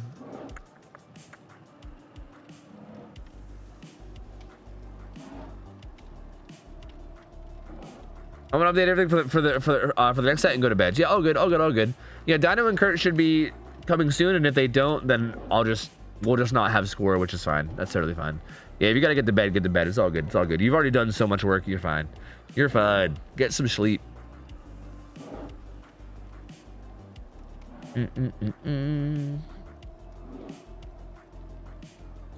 Probably see if the midnight set people are around to jump the line. Yeah, but then that would be like a 2-hour commitment, and then that means that the 3rd set would start at like 10, which is that's too much of a late start. I think we just fill time until they're ready is what we do. I think that's fine.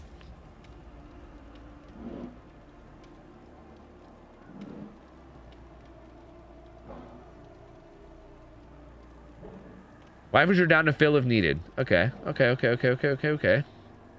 I mean, yeah, we can do like a scuff scrim if you guys want. Or we could just fill time with something else. Doesn't really matter to me. I'm down for either or. I'll tell you what I am going to do. I think I am going to go get some coffee. I'm going to take a quick coffee break. So we'll see. I'm sorry. I'm just kind of keeping an eye on Discord to see what everyone's saying.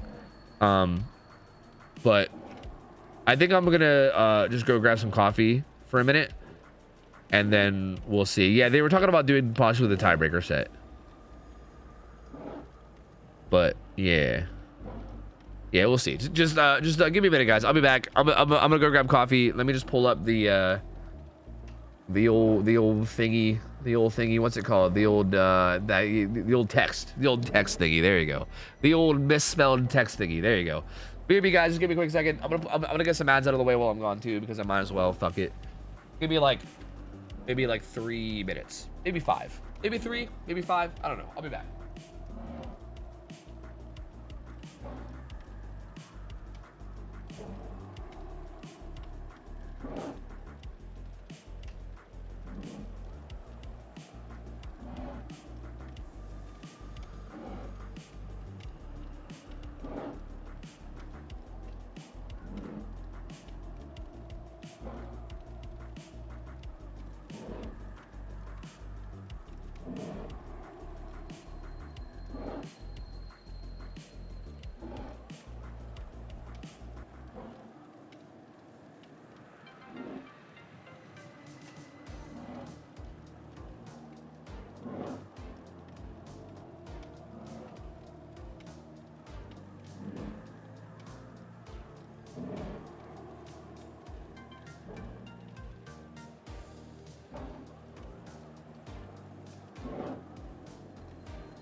Okay. Okay, I'm back. Hello. Hello. I'm back. All right, what are we doing, chat? Have you guys decided? Did you guys decide while I was gone? Did you guys figure it out? And it was your job to figure it out, right? So, What are we doing? What are we doing? I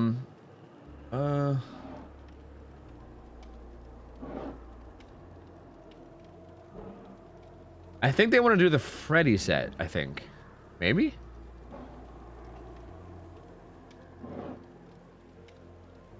Okay, I think they said they're down to the Freddy set, but Chair Sniffers would have a killer playing that I think has never played killer in a scrim before. Because Lily is like very sick. But hey, I mean, fuck it. If they want to run it, why not? We got some time to film. Might as well, dude. Fuck it. Fuck it, man. Sure. Sure, dude. Whatever. Why the fuck not? If they're down, I'm down. Fuck it. Alright, yeah, let's get everyone in. Fuck it. Fuck it. We'll make it work. I'm down for this. Let's do it. It'll be a cool tower, Freddy. I mean, it's fucking Freddy anyway. You know what I mean? Like, worst case scenario, you get shit on, but you're Freddy, so who cares? You kind of expect to get shit on, you know? It's all good. It's fine. It happens. Beyondre, thanks for the 39 months. Welcome back. Brother Bear, thanks for the 14 months. If I missed anybody, I'm sorry. Thank you guys for the subs. Appreciate you guys, man. Thank you. What up? Fusion, how's it going? Hello, hello, hello. Fuck Freddy. Boring set. What do you mean? Everybody loves Freddy. What are you talking about? What do you mean? He's literally the nightmare, bro. He's insane. He's so scary. Everyone loves Freddy.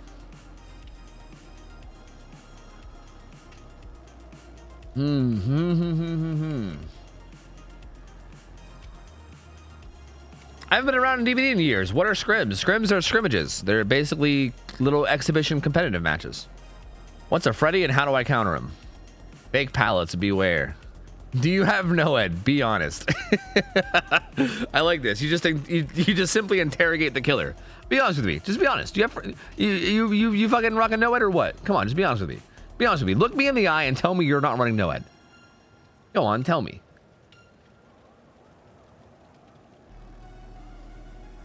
I forgot what his name was. He's just the Freddy now. That's right, the Freddy. The good old the Freddy. You love to see it. Yeah, the nightmare. Yeah. Nightmare, Freddy, whatever. Remember the Play Freddy guy? He's happy right now. You mean Freddy Booty Smacker? Or wait, no, you mean the other guy that I banned for asking me to play Freddy over and over again. Yeah, you're right. You're right.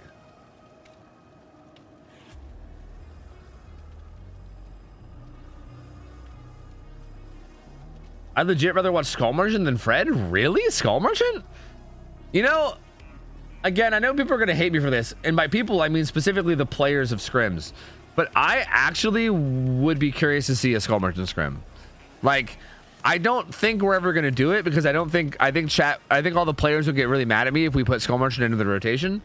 But also at the same time, I'm really just curious to see how it would go. You know what I mean?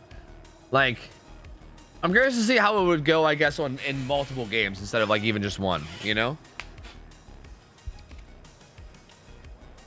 Chat wants it, Dyna wasn't. I mean, you say chat wants it, but it's like a couple people in chat want it. Like, I don't know, like if we did a poll and asked how many people want it and how many people don't, like I feel like more people probably don't want it than do want it, you know?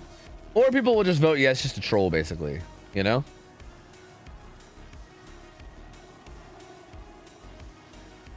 We'll play your Skull Merchant. Oh yeah, we did that before, right? Yeah, dude, we can do that sometime. I'm down. Fuck it. I mean, I don't think I'm like the best Skull Merchant, but I'd be down to give it a try, because why not?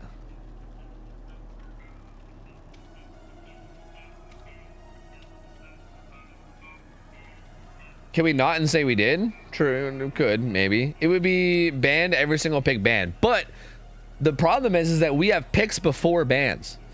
So like if any team wanted to get spicy and do Skull Merchant, you wouldn't be able to ban it before they picked it. That's kind of the thing. I've played Skull Merchant scrims in Hell's Taco Truck and it was awful. Really? Against Survivor or as Killer? I'm guessing, wait, no, you said you have played, oh no, wait, no, you just said you played Skull Merchant scrims. I'm guessing it's Survivor then, yeah? How does it go in like a scrim setting? I mean, does she just like hold an area or like, is it just like, and like also what map are they putting her on?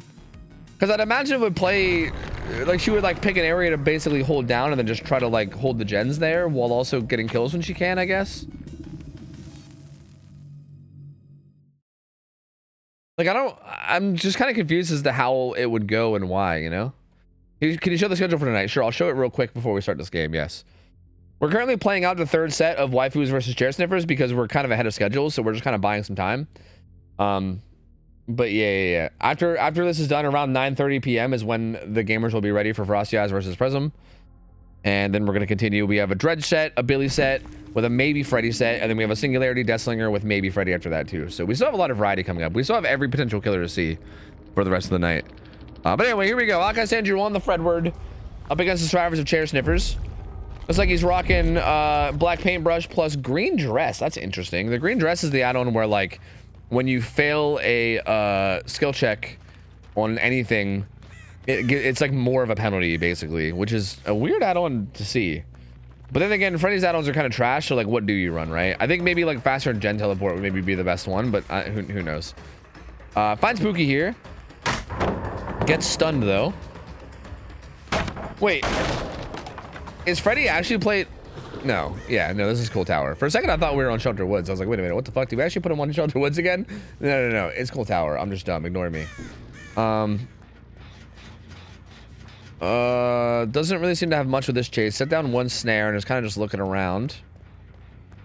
I feel like Freddy feels more jittery with his camera than other survivors. I might have to start spectating survivors. Or sorry, than other killers? Is that what dude, I feel like, man, I can't speak today. His camera seems more jittery than other killers. I might have to spectate survivors here. It's like, God, that is awful. Dwight is gonna take this vault on this double window setup. He has another window here he can use, and he does. Just gonna loop this tile as good as he can in the meantime. Kind of fakes a fast vault, but doesn't take it. He will get hit. So there we go. First hit coming in, but lucky break. Oh, I thought he would maybe break line of sight and try to be tricky with lucky break, but actually, he tries to be a little too tricky, and I think he's gonna go down here. I don't think he makes his pallet. So yeah, down goes Dwight. That'll be the first down coming in. One gen pops. The second gen's getting very close. The main gen pops. The second gen's being doubled, but it might get hit by pain res, and it does. The second gen doesn't pop in time. Killer has pain res, but he doesn't have pop. He has Noed. He has bamboozle as well to help him in chase. So very interesting build. Finds, who's he find here? Kate. Kate was their deli in every other match. I'm not sure if she still is. Looks like she is. She's just in nowhere. She's nowhere near in position for this unhook. So she won't be getting her deli up. Plays this tower really well though and avoids that hit.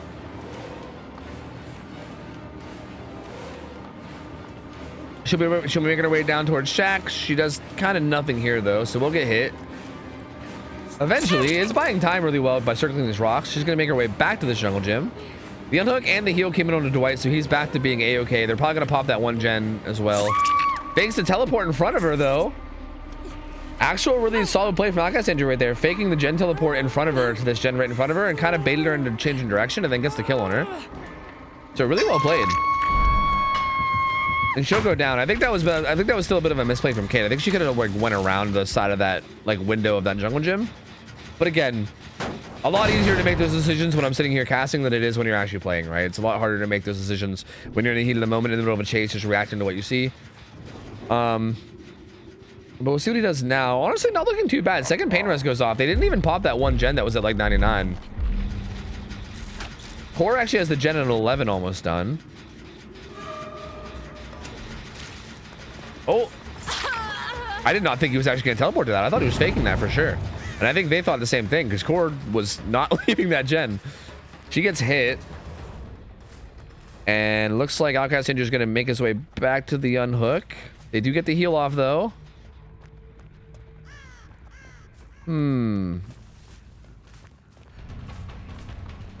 Interesting. Kate gonna take a hit on Shack window, but this chase is really far away from the gens that are being worked. I think they popped the 11 o'clock gen just now. That middle gen at the hill I'm sure is being worked. Ooh, Kate's in trouble though. She is gonna go back down. The middle gen is being worked though. It's almost done. And it looks like they are also hopping on. Oh god, what gen even is this? This is like 4 maybe? No, that's the water tower. I'm lost. I'm a lot. No, this is 10 9 10 ish. I see. Kate's going basement. So she's getting back to basement. She has no anti-tunnel either, so she's actually going to be in trouble here. She might end up dying. The problem is that Like the problem for Aka's Andrew is that yeah, you might be able to kill her, but if you kill her and the final 2 gens pop, then it doesn't really matter much anyway, right? Like you can try to do something with Noed, but it seems pretty unlikely. If you can manage to kill her though, with like some gens still up, then honestly, not a terrible spot to be in. Finds core here. They do grab the unhook. He's gonna teleport back towards one of the bottom side gens. Oh, Jeff there to take a hit. Where did Kate go though? She is gonzo running up the left side. But our guy's here looking for her. He's looking for her. He wants it. But she has a lot up here. She has all of main. I'm pretty sure all the pallets up here are still up. I don't think any pallets here have been used from what I know. So she's gonna vault main. It's gonna get bamboozled, but she should have a pallet here. She has a pallet.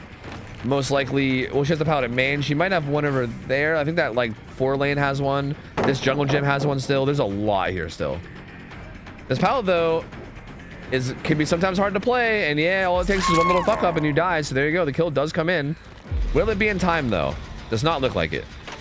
By the time this kill comes in, they're gonna have all the gens done, and it's basically gonna be Outcast Andrew hunting for one of the fresh hooks. He's gonna be looking for either Jeff or Nancy, and then trying to kill one of them while they basically open the gates and leave to basically just secure a 7th stage at this point. But Dwight has his gate basically open thanks to Wake Up. And yeah, bottom side gate's open. There's a chance that he gets nobody here. Dwight's gonna go. Where's the other gate? The other gate's gonna get hopped on by Jeff. But Outcast Andrew's gonna be really scared to leave this, right? Like it's gonna be hard for him to justify leaving this gate with it being open. He does see somebody though. Oh yeah, Core's gonna be in trouble. They could maybe leave and give her a chance for a hatch though, maybe. Lithe getting some distance.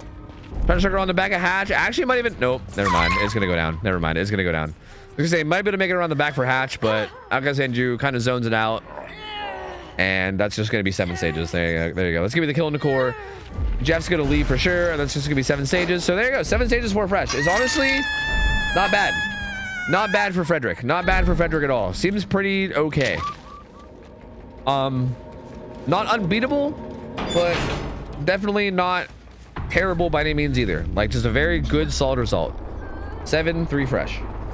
So now on the killer side for waifus, or sorry, not for waifus, for chair sniffers, they're gonna need to either get 7 stages for fresh or 8 stages to beat this. Oh, also keep in mind though, apparently the killer player for chair sniffers is somebody that has never played killer in a scrim ever. So keep that in mind. All right, so I don't know, and they might show up and pop off, or they might fall apart. It's hard to say because it's not their usual killer players, so we'll see how it goes. But they said that they want to give it a try because fuck it, and you know, yeah, we'll be extra mean. No, on the real though, if anyone, I mean, like nobody should be being a dick towards anyone ever in scrims, but like, just keep that in mind regardless before you pass any judgment. You know, this shit can be fucking hard, dude. This shit is tough. This shit is very, very hard.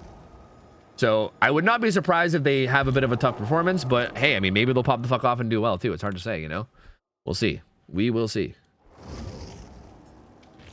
Let me get the waifus in.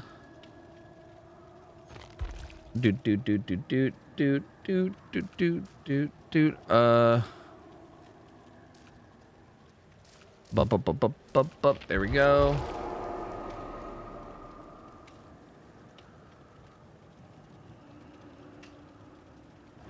So yeah, the win con is gonna be 7 here. I'll even just type it here. What's this? What's this capture? Sure. We can use this. 7 stages for fresh. There we go. We can just use this. We don't really need the actual full-on overlay because, like, you know, it's just a show match. It's fine. That's the win con. Perfect. Wait, it's not centered. It's still not centered. It's still not perfect. Perfect. Nice and centered. I already hit the overlay you, but I know I saw it, but I'm just gonna throw this one up. That way people know what the win con is, so it's fine. It's fine, it's fine, it's fine, it's fine.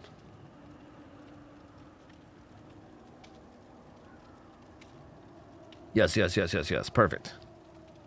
Alright. Who tofu the fuck with Is it the ads? Is it the ads? OhTofu the fuck with the ads? It is OhTofu the fuck with the ads. Wait, who is this? Is this Cheeto? Who are you? Oh no. Cusica. It's Cusica. I see. Cusica. You son of a beach. You son of a beach. You dirty son of beach. But we don't gotta fuck with the ads. We're good now. We're good for now. We're good. We are Gucci.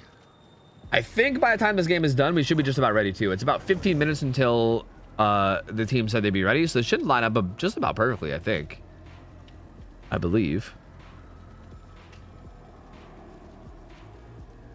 So this feels like one of those win cons that should be interesting, because I feel like obviously we're gonna expect to see NOED here. I would be very surprised if we didn't. And I think you can kind of set yourself up to maybe be able to finish out the win con with NOED if you kind of just have a decent like early mid game. And it's also going to depend on how these guys play these chases too, right? Like if they slip up a bit in chase and kind of let Pookie get some downs early, this could really honestly be a pretty achievable win con. So we'll have to see. This early game is going to matter a lot.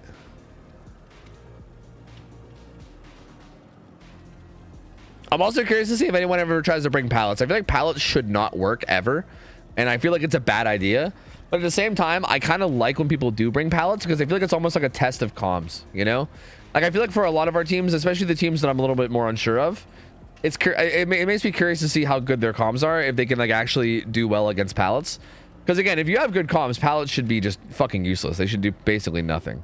But again, having good comms can be hard, and sometimes I wonder for some teams, and it's like it's interesting to see, right?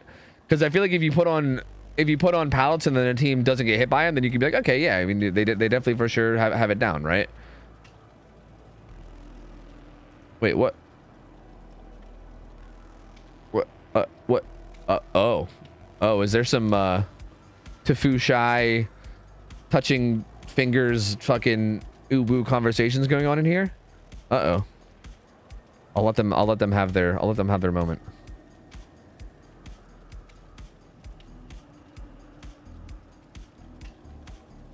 It's getting spooky. You're first and Pookie.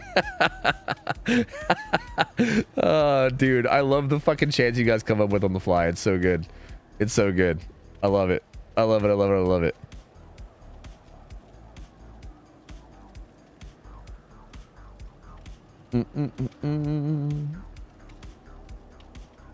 We could pay extra to hear their comms. Okay, that's actually something we've talked about in the past. We've talked about this as a concept, and I'm curious to know. Okay, I'm curious to know both the viewer opinion on it as well as like the actual teams themselves, your opinions on it. Because we've talked about the idea of like jumping into their comms mid game. Like I would just like mute myself, but then hop into like their Discord or something mid game to hear their comms. We've talked about the idea of doing that before, and I'm not like I would maybe be open to trying it. They would also have to make sure that they're okay with it. Like we'd have to ask teams beforehand whether they're okay with it or not, right? Because like I would totally respect if teams were like, yeah, no, I don't know if I want you randomly hopping in and hearing us, you know? But yeah, maybe like that could be interesting for sure. Respectfully, I'd be too anxious about TOS. I don't think it'd be a problem. I mean, like, do you really think any of these teams are gonna like, especially if they're like kind of trusted teams, right? Like if it's like a brand new team, maybe we can like hesitate on it. But like if it's like any of these teams that we know and trust, like I know I'm not gonna go in there and they're gonna start suddenly shouting racist shit or something, you know what I mean? Because if so, they would just get banned from everything, and I don't think they would, like, why would they do that, you know?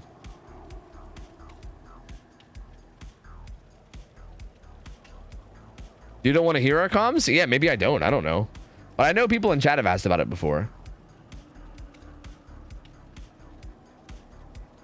Respectfully, you do not want to hear my comms during this set. This is my first survivor set, was clock potato. Dude, I'm right there with you, Hex, trust me. I do the same shit. I'm like, yeah, guys, I'm at 9. Or wait, is this 3? Wait, is this 9 or 3? I think I'm 9. Like, I feel like that's my comms on Survivor. I feel you. I fucking feel you, dude. It's so bad. It's so bad. But yeah, no, I'm still like, I still think it'd be interesting to see, like, again, especially certain like high, like, let me think of an example. Like maybe like that 3-gen scenario against Slinger. Like, it'd be curious to hear like what the planning is, right? Because sometimes even me as a caster, I'm like, how the hell are they going to try to tackle this, right? So I feel like hopping into comms and being able to actually hear what is being said and what's being discussed could actually be kind of neat in those scenarios, right? But yeah, I don't know. Again, I think the teams have to consent to it first off. And second off, I'd have to find a way to like work it in a way that feels good with the flow, which I think I could just try out and see. I don't know.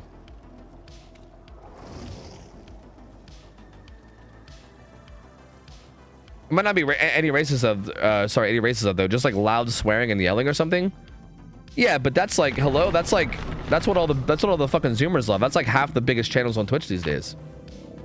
So I don't think that's against TOS. I think that would just be annoying, and in that case I would just back out and be like, wow, that was an annoying set of comms, and I would just leave. And there you go.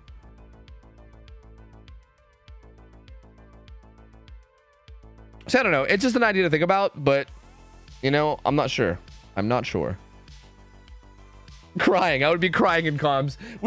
We join in comms. We join in the comms, and you just hear like quiet sobs. It's like that's all you hear, and we're like, okay, well, coming back to the casters now. looks like the survivor team is simply just crying this one out. Z-Slasher has head on. He has counter force too. Is he gonna try to cleanse all 5 totems? No way, dude. No way. No fucking way.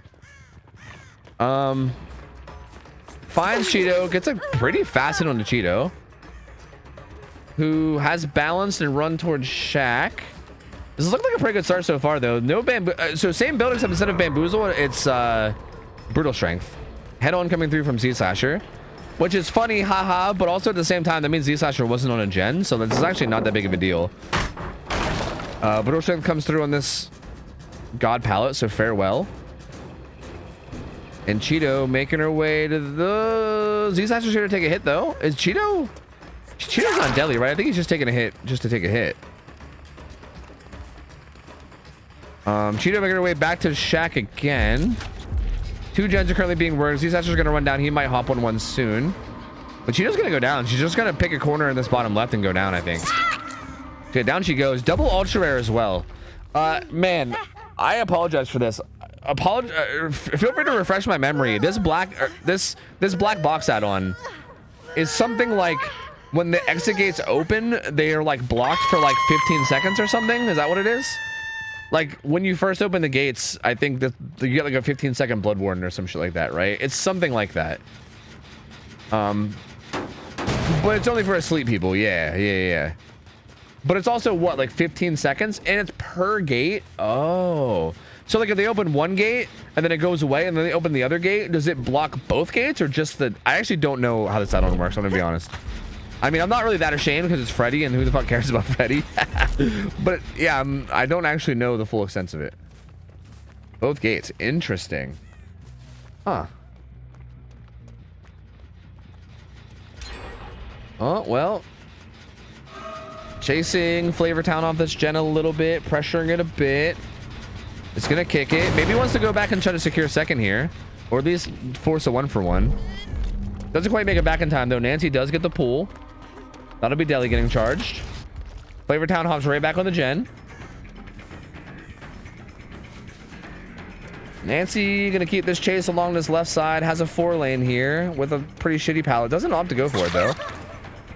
Takes a hit instead.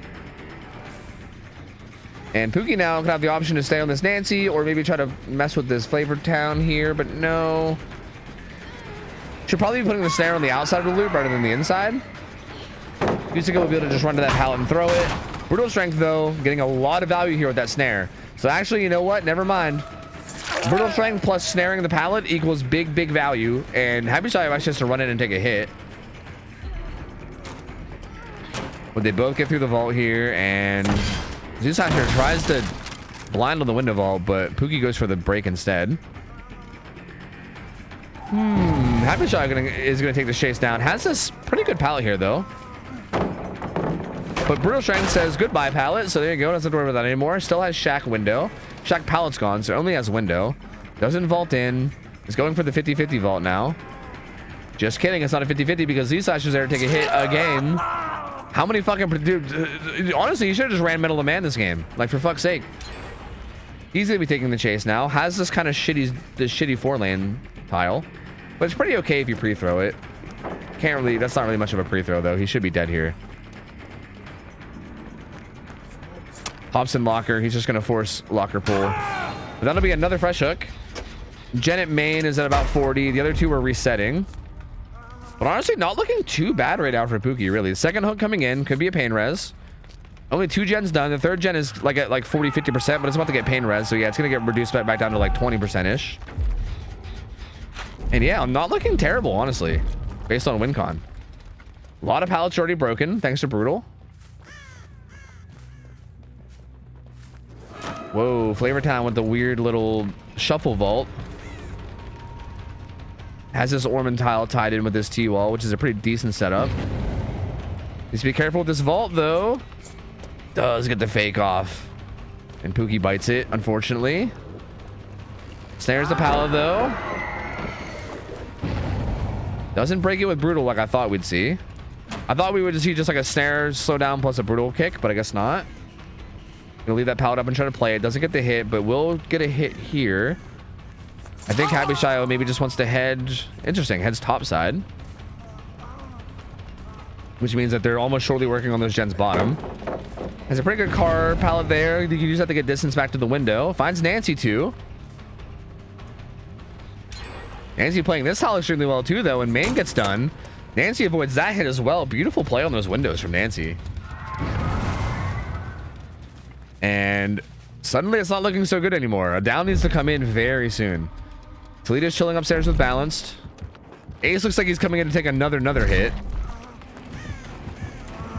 Happy Shio making his way downtown, walking fast, vaulting windows. Gets away with that one. Z-Slasher's here. Takes a hit. That should help Happy Shio get down towards bottom side, I believe, right? Where is he? No, he actually didn't even leave. So that hit take was actually kind of pointless. Like, I feel like if you're taking a hit, you usually use a hit to go somewhere. But Happy Shire didn't really go anywhere. I don't think they could have went anywhere. So that was kind of just a free hit for no reason. Oh, what the? That was a weird interaction. Gets the down, but then like the head-on kind of like collides late. And still gets the stun though? That was weird. I don't know. That was weird. Pain Res going to come through here. So there you go. Pain Res in. So everyone has been hooked now except for Nancy. And she's also Deli. Cheeto's on Shack Gen. It's at about 30 right now. Nancy's hovering. Kind of. I don't know if you can count this as hovering, but kind of. And Pookie just kind of chilling up here, waiting by the hook, waiting to see what happens. The gen split is not good, though. There's two... I mean, it's not good for the killer. It's very great for the survivors. There's 2 top, 2 bottom. And they're currently doubling Shack at the moment. And Nancy's doing 11. So both the final 2 gens are being progressed. It looks like Pookie maybe wants to secure... The problem here is I think Pookie... maybe I'm wrong, but I think Pookie maybe wanted to secure struggle here and then look for the fresh hook for the final... For like endgame. But the problem is that fresh hook has Deli. And this is the fresh hook right here. And it will be pain res, which is good. So that will regress that 11 gen a bit. But you still need a little bit more now, right? Because now if Nancy were to full die here, that would be actually that wouldn't be enough. That would be 6 stages. If you can find another hook and then get one of the people endgame that are worth 2, then that would be enough to tie, right? No, they'd be enough to win because 4 fresh. So yeah, I think from here you need another hook. I also don't think Pookie realizes this is Deli. Because Deli has not been in play yet. Because yeah, I think the correct play here from Pookie would be to leave this hook, try to find another down quickly, and then like kind of just accept that like the final gen's gonna pop, right? Just be like, all right, I'm gonna lose the final gen no matter what. Find a down on anybody and find a hook on anybody, and then hopefully you can get that down before the final gen pops. And then once the final gen does pop, just try to find somebody who's worth 2 stages, right? But Nancy's about to Deli. Sprint bursts away as well. Ace cleansing totems. I wonder how many he's gotten. Final gen's about to pop. I mean, not enough because no one's definitely going to be active right now because there's still that totem in there left. I wonder how many he's gotten though. Probably not a lot, I would assume, but maybe. See, Asher playing his Ormond Tower pretty well. He's worth 2 stages though, but again, unfortunately, Oh, no, it gets broken. Yeah, unfortunately, Pookie here needs a lot of stages. Like, needs to down multiple people. If you down and kill Z-Satcher here, you end up with 6 stages. Like, if you just accept this kill, that's 6 stages. Which this is actually super risky, Cusick going for the save. Yeah, just keep shining on him. It'll work. Yeah, it'll work. Yeah, just keep doing it. It's fine. Yeah, just keep doing it. It'll work. No, I heard if you just hold the flashlight on the Freddy's back, eventually it'll blind them. That's what I heard. No, that's what I think you just keep trying it. Z-Satcher, and yeah, Z-Satcher gonna get put on hook, and this will be, yeah, I think just gonna lock this down. It's gonna be 6 stages 4 fresh, which is gonna be just 1 stage short, I think, unfortunately. So I don't think, unless they're gonna, yeah, well, they're gonna try to save maybe. Maybe they'll throw. Maybe they'll throw here. I don't know. Because really, if these guys just open the gate and leave, they win. But if they go for the save, then they'll maybe throw, which would be hilarious. And I would be down for. It looks like they're going to. They definitely want to save. Now, the save should be, like, realistically, if they don't fuck this up, they should be able to do this relatively easily against the Freddy with the gate this close. But this at least gives the option for a throw to happen, which is not really ideal. But we'll see. Yeah, I think they're going to do just fine, though. Yeah, the fourth survivor being full health is going to hop into. It looks like they're going to be A-okay. Yep, they're going to be A-okay. So there you go. They're going to get out with 5 stages. 5 stages, 4 fresh is going to be the final result. Unless...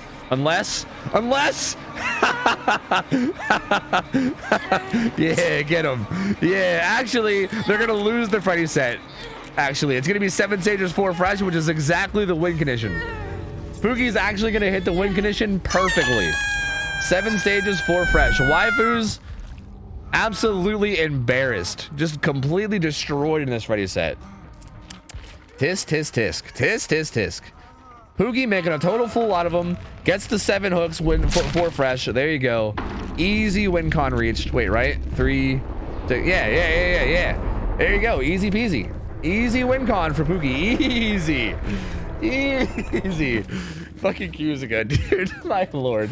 Hey, well played though. I mean, regardless of that throw at the end, Pookie did keep it close though. Like, considering Pookie never plays killer, like, again, I'm pretty sure I'm not wrong about this, right? I think I saw them saying this in Discord. I don't think Pookie's ever played killer in like a scrim competitive setting before. So, like, I know that there was some throwing at the end or whatever, but the fact that like it was that close, even with them never playing killer, they did a really good job. Like, they honestly played that very, very well. They did super well. Like, that was like right up there with the result from the first game. And I mean, whether you want to count those as a win for waifus or not or whatever, it was basically within 1 hook stage regardless. But let the record show that the record is going to say that Pookie won that one and waifus through and they lost. So so go ahead and let me know that that's what the record says. Okay, the record says no, I don't think it's a tie. I'm pretty sure the first game was 7 stages 3 fresh. I'm pretty sure they got a fresh hook out, didn't they? I'm pretty sure they did. I'm pretty sure they got a fresh hook out. It's a tie. They both got 7 hooks 4 fresh. Wait, really? Why did I put the win condition as 7 hooks 7 stages 4 fresh though? Am I just dumb? Am I just simply dumb? That seems likely. It seems likely that I'm simply dumb. We got a fresh out. Yeah, I thought they had a fresh out. Did they not? Yeah, Dwight got out fresh. Yeah. Yeah, I'm pretty sure Dwight got out fresh. Hey, if there's a, if there's a gamble on the line, I'll do some research. Hold on, I'll look into this. Hold on. I'll go check the footage. Hold up. I'm pretty sure it was a fresh hook. Because why would I write 4 fresh if that wasn't it? Unless I mean, I might just be doofing and maybe I'm just a fucking idiot. Which, again, that is always a possibility. I can never rule out the fact that I'm a fucking idiot. Like, that is always possible. No, yeah, Jeff was a fresh hook. I just watched. I literally just watched it. Jeff's a fresh hook. He's right here. Jeff leaves as a fresh hook. Yeah. Yep. They had a fresh hook. Yep. Not a tie. Not a tie confirmed. Chair Sniffers win confirmed. Just checked it. Yep. There you go. Who won? Chair Sniffers. Chair Sniffers won. Thank you, Dino. Yeah, Jeff got out fresh. Yeah. Also, Dino, thanks for the raid, man. I hope the tournament went well. Wait, who won? Who won the tourney? I was kind of peeking over a little bit at it yesterday, but I didn't get a chance to actually watch any of it. Wait, or should I ask? X9 won. Okay. That's kind of, I figured they were probably one of the favorites. Yeah, they seemed like probably the favorite to win it, if I had to guess. But shit, maybe I'll go check the VOD and see if I can see some cool matches. But yeah, hey, welcome over, guys. Hi, Dino. Hope the stream went well. Hope the casting went well. Hope you guys enjoyed it. Was it you and Kurt casting the whole time? Or like, what was it exactly? I kind of want to go watch it when I can. And thank you for the 15 months as well. Appreciate it, man. They're pretty dominant throughout the tourney. Very solid, showing the whole way. Yeah, they're fucking nasty gamers, dude. Like, they're pretty nasty gamers. Also won Champions of the Fog finals today. Really? Oh lord, dude. They're just winning everything today then, apparently, huh? They're just out here winning fucking everything. All right, we're going into our third set though. Frosty Eyes versus Prism. They should be ready any minute now. This is going to be Dredge, Billy, and then maybe Freddy is the tiebreaker if we get there. And Frosty Eyes is like they're like kind of a newer comp team, but they're also like a returning team that we used to play in scrims before. I don't want to call them like new, but they're like new, I guess, compared to everyone else we have in scrims these days. I would say that they're probably on the newer end, right? Because I feel like the overall skill level of scrims has gone up a lot. Like even like our worst teams are like really fucking good these days. So yeah, Frosty Eyes, I would say, is among the newer teams that we have, and they're going up against Prism. Prism, in particular, has been looking really good the last few times we've seen them. Like they've been looking very, very solid. So I think Frosty Eyes is going to have a pretty tough task here against Prism, but we'll see how they can do. It's definitely not out of the question for them to be able to beat them, so we'll see. It was me and Kurt the whole time on my stream. Tyro casted about half of it on his stream as well, and joined us for casting the finals. Ah, I see. Yeah, I should go watch it. That sounds fun. That sounds sick. Absolutely insane Wesker and Nurse gameplay from Wispy. Yeah, Wispy's nasty, dude. Wispy do be kind of nasty.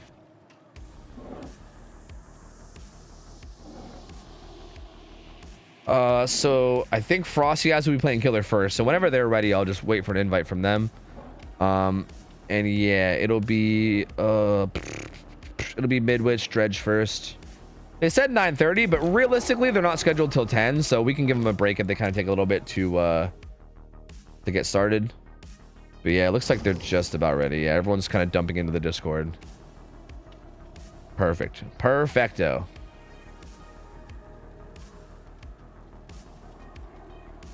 Do.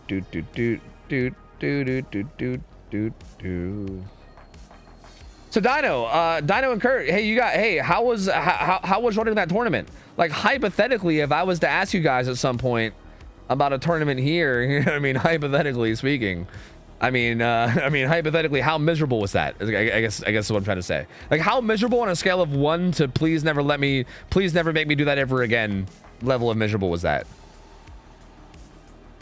Because I imagine it's probably awful, but like how awful are we talking, you know?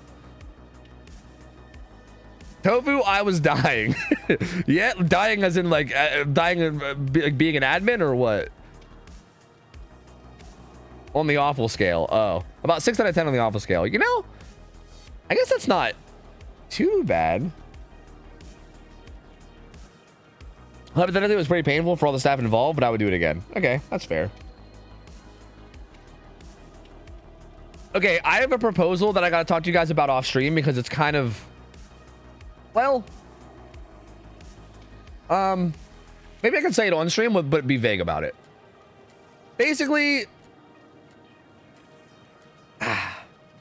yeah, I think it's okay if I'm vague about it. Okay, basically, there is a tournament that will probably be announced this week, and basically, if we want, we could basically have a little, if we want to, we can host a mini tournament that will basically decide the final spot in their tournament. They have, it's like a 16 team tournament, and they have 15 out of 16 teams, and the final team could be a like team from scrims if we want to host like a little mini tournament to decide who gets in.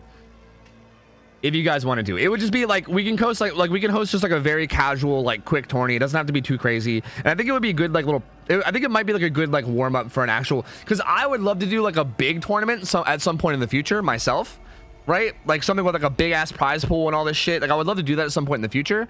But like that was something I got offered to me, and it sounds like it would be fun, right? Because first off, it would help build hype for the tournament that's actually like the actual main tournament that's happening. It would help build hype for that. And also, second off, it would be a nice way to like give people here a chance to compete and, you know, see who can get in. So yeah, if that's something that you think, if you think realistically we could run that and do it, then maybe we should do that. That could be cool. Because honestly, I think that would also be sick too, because like, don't get me wrong, I love scrims. Like, I'm not trying to, like, I don't want to say anything bad about scrims because I do love scrims. But I feel like scrims and like competitive matches are so much better when there's like actually something on the line, right? Like scrims are sick, don't get me wrong. And I'm not trying to say they're not sick, but like when there's really something on the line where like winning and losing matters a lot, I feel like it makes it so much more like intense to watch. And I think even more so in like a tournament setting, when one team beats another team, you then have to just wait, because then you see that team again like a little bit later and they play against an even stronger team, and it's so cool to see like, oh man, like this team destroyed that other team, they were looking so good, but now they got to play against this other team that fucking destroyed some team, and it's just, it gets so like exciting as you see teams climb up brackets. But yeah, we might have to just like, we might either have to just do like multiple days of like casting in a row, or we could just do it like every weekend for like 2 or 3 weekends or something. I don't know. And maybe I could even throw in like a super minor prize pool too, just for shits and giggles, just so that the prize pool wasn't just a spot in the tourney and that's it. But it would be really minor. It wouldn't be anything big. Like I would want it to be like a really like casual, quick tournament type thing, you know? Daniel, thanks for 100 bits, man. Appreciate it, dude. Thank you, buddy. Appreciate it, man.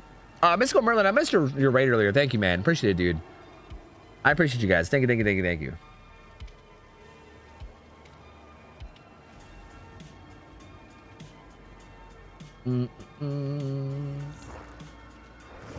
Take a shot every time Tofu says basically. Yeah, but if you take a shot every time I say basically or the word like, you guys are fucked. I think I was saying basically a lot because I was trying to decide whether I wanted to say about the tournament or not, because again, the tournament that I'm talking about hasn't been announced yet, and I don't want to like ruin the announcement for the people that are announcing it, right?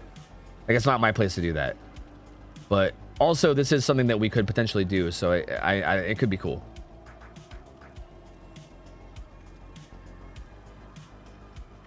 Yeah, of course, X. Yo, I appreciate you guys coming in and playing, man. I love that people are willing to come in and play. I know that like playing on stream and kind of being like semi-judged by everybody watching and everything too can be really stressful for people, you know? I mean, I know that there's a lot of fucking idiots in chat that like think they can do better than people because they're like, oh, they made one mistake, I could do better than that. And I know it can be like annoying and stressful for people to play on stream, so I'm glad that so many people are willing to come on and hang out and play games on stream and, you know, like show and showcase like what like how good they are and like what they can do. It's super cool. So trust me, I appreciate you guys just as much.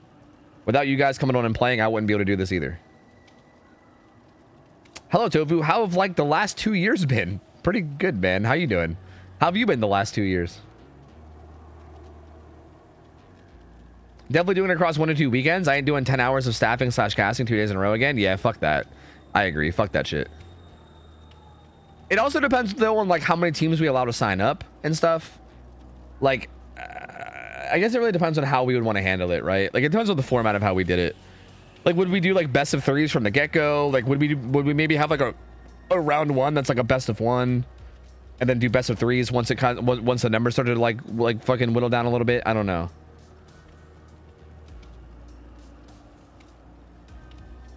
Well, that's the thing, Toaster, is that we wouldn't allow those teams because those teams have already been invited.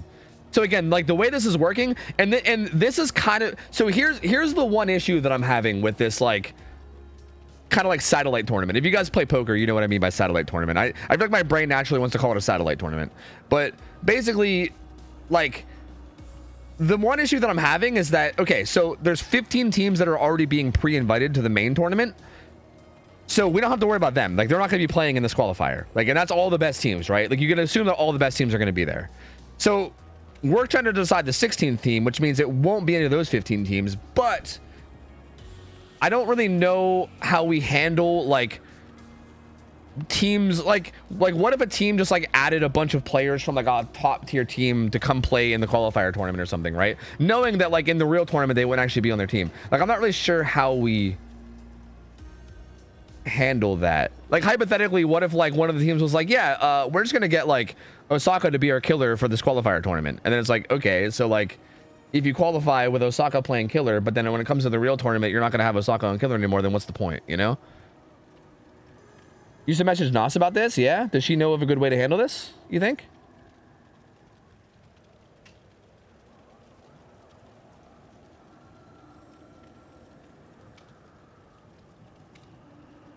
As a DVD player at a respectably high MMR, this game is hard to watch. Literally cringing at some of these mistakes. If you want to learn, sorry, if you want to learn DVD, PM me. I have 300 hours. I also do coaching. That's a great copy pasta. That is a great copy pasta. I thoroughly enjoy that. That is fucking fantastic. Holy shit. That is amazing. Oh shit. But yeah, that's really my only worry about it, because like, unless we have like full rosters of all the teams that are invited, which is probably not going to happen, then like, how do we really like, I feel like it's really hard to really be strict about that, you know? But I don't know, that's really my only worry. Other than that, then yeah, we just get basically whatever teams like feel good about competing, and we get them in to compete, and then, you know, whoever wins gets a spot, essentially, would be how it goes. But yeah, you're right. Maybe Nos will know a solution, and maybe I can hit her up and she'll help me out with something. I don't know. Well, yeah, with a real tourney, well, like the problem is that like this is mostly just like a quick qualifier for a real tourney, right? Like in a real tourney, obviously that wouldn't happen. Like obviously in a real tourney, there's ways to avoid people playing on multiple teams or whatever. But this is like kind of a weird thing because it's like a qualifier tourney for a real tourney. But like, I don't know if the rosters for the real tourney are like locked, right? Like for all I know, the rosters could change in the next like month for like the teams that are already there. Like I feel like the rosters for all the top teams are always changing. They're always like adding and getting rid of players and shit, right? So like I don't know if I can expect to have like 15 fully fledged rosters and be like, okay, every player on these 15 teams is banned from competing in qualifiers. Like I don't, like, how do I, that feels hard to do and hard to, you know, I don't know.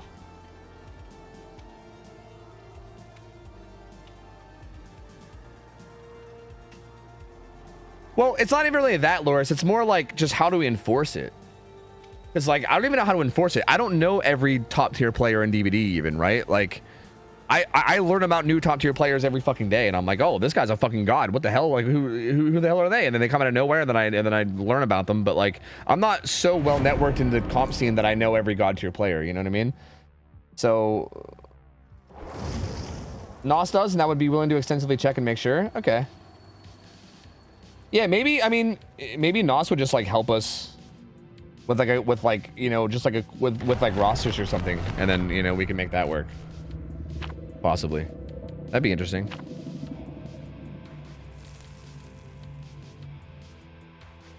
See, I guess my issue though is like, so like what if there's like a top tier player that's just not currently on a, well, I don't know, I guess I'm just overthinking this, but I'm trying to think of like, what if there's like a top tier player that's just not currently on a team? Like what if like, I don't know, X9 has a falling out with one of their members and then they leave the team temporarily. But like we all know that they're gonna hop back on a team for that tournament at some point, and then they like play for one of the one of the qualifier teams while they're technically not on a team or whatever. Like I don't know, I feel like you can get these weird situations. I just basically what I'm saying is I would hate to see a team qualify by basically just like using players that aren't even going to be on their actual roster for the tournament. Maybe, okay, maybe we can say that. Maybe like whatever well, no, that wouldn't work either. It's fine. I'll think about this more later. Let's cast this game. Mounthicker Skull, it had his calendar of the add-ons, so faster breaking out of lockers is one, and then injuries, charge, and nightfall faster is the other. Sloppy Butcher, Pain Res, Pop, no ed, so really strong build. No Corrupt Intervention, which is a little bit risky, but on Midwich, like Midwich, I feel like on Midwich Dredge in particular, feels like the type of map where you can maybe get away with no Corrupt. Still risky, right? It's definitely not a safe. Oh, whoa, no. Autumn played that literally perfectly, predicted that fucking perfectly. And Bad Tempers unfortunately goes back to the Remnant at the worst time. It doesn't get that. That's like the freest hit ever on that pallet with Dredge. But Autumn somehow gets away from it, which is so huge. Bad Tempers teleports in front. Doesn't really get that much distance though. I don't know if I really like teleporting in chase like that, because that puts your power on cooldown, whereas you could have had your power here to use a Remnant. But as I say that, but your Bad Tempers just gets a hit anyway, so it's fine. Autumn's gonna get hit there. Pallet is relatively unsafe. She has a God Pallet in this corner. She didn't use it. She's gonna loop around these rooms first. Needs to be careful though. I definitely think using the God Pallets are worth it over dying. It goes to this bathroom instead. Now this is normally a God Pallet, kind of, but it's also like a super zonable God Pallet to the point where like I don't know if I'd really call it a God Pallet. Yeah, she's gonna hold that corner, which is not gonna be enough, and it's gonna go down. So Bad Tempers played that well. Autumn's still a pretty decent first chase. They pop 1 gen, 2 gens are about to pop. Do they get that before pain res? Yes, they do. As a matter of fact, is there even a hook? Bad Tempers only has like 1 hook. Actually, there's no pain res in place. So never mind, there is no pain res. So yeah, 2 gens done before the first hook comes in. So that's a really, really good start. And again, lack of corrupt intervention probably plays a little bit of a role there. Nightfall coming soon, but not at the moment. Still no, I mean, like nothing is there to keep charging it. So we're gonna have to wait for either a hit or some more teleports. Someone is here though.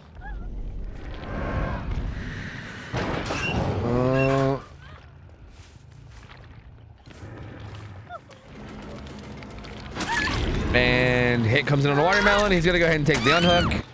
So there you go. Watermelon takes the 1-for-1. I'm assuming he's got deli. He does. And it looks like the killer's actually just content with taking this hook real quick, which is fine. It's also nightfall, so you can make it back to the person that you had on hook, and they do. Finds Autumn again. What build is Autumn rock? Kind of a healing build. Ooh, good teleport. Keeping right on her, and does get the redown too. It's a pretty fast redown as well. So two more hooks coming in very, very quickly. Not a lot of gen progress to speak of either. So honestly, not bad for Bad Tempers right now. A little bit of a rough start thanks to no corrupt, but kind of staying alive in this.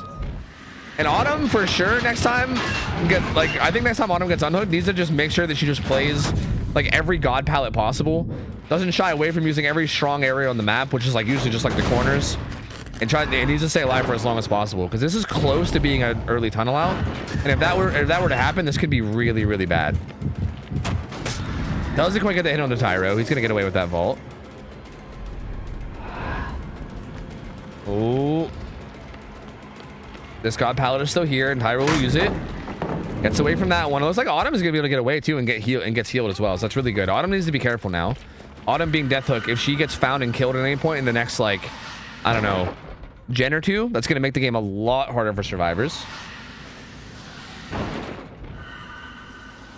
Bad Tempers just kind of TPing around, having a good time, you know, exploring the map. Does find Autumn again immediately, though. Uh-oh.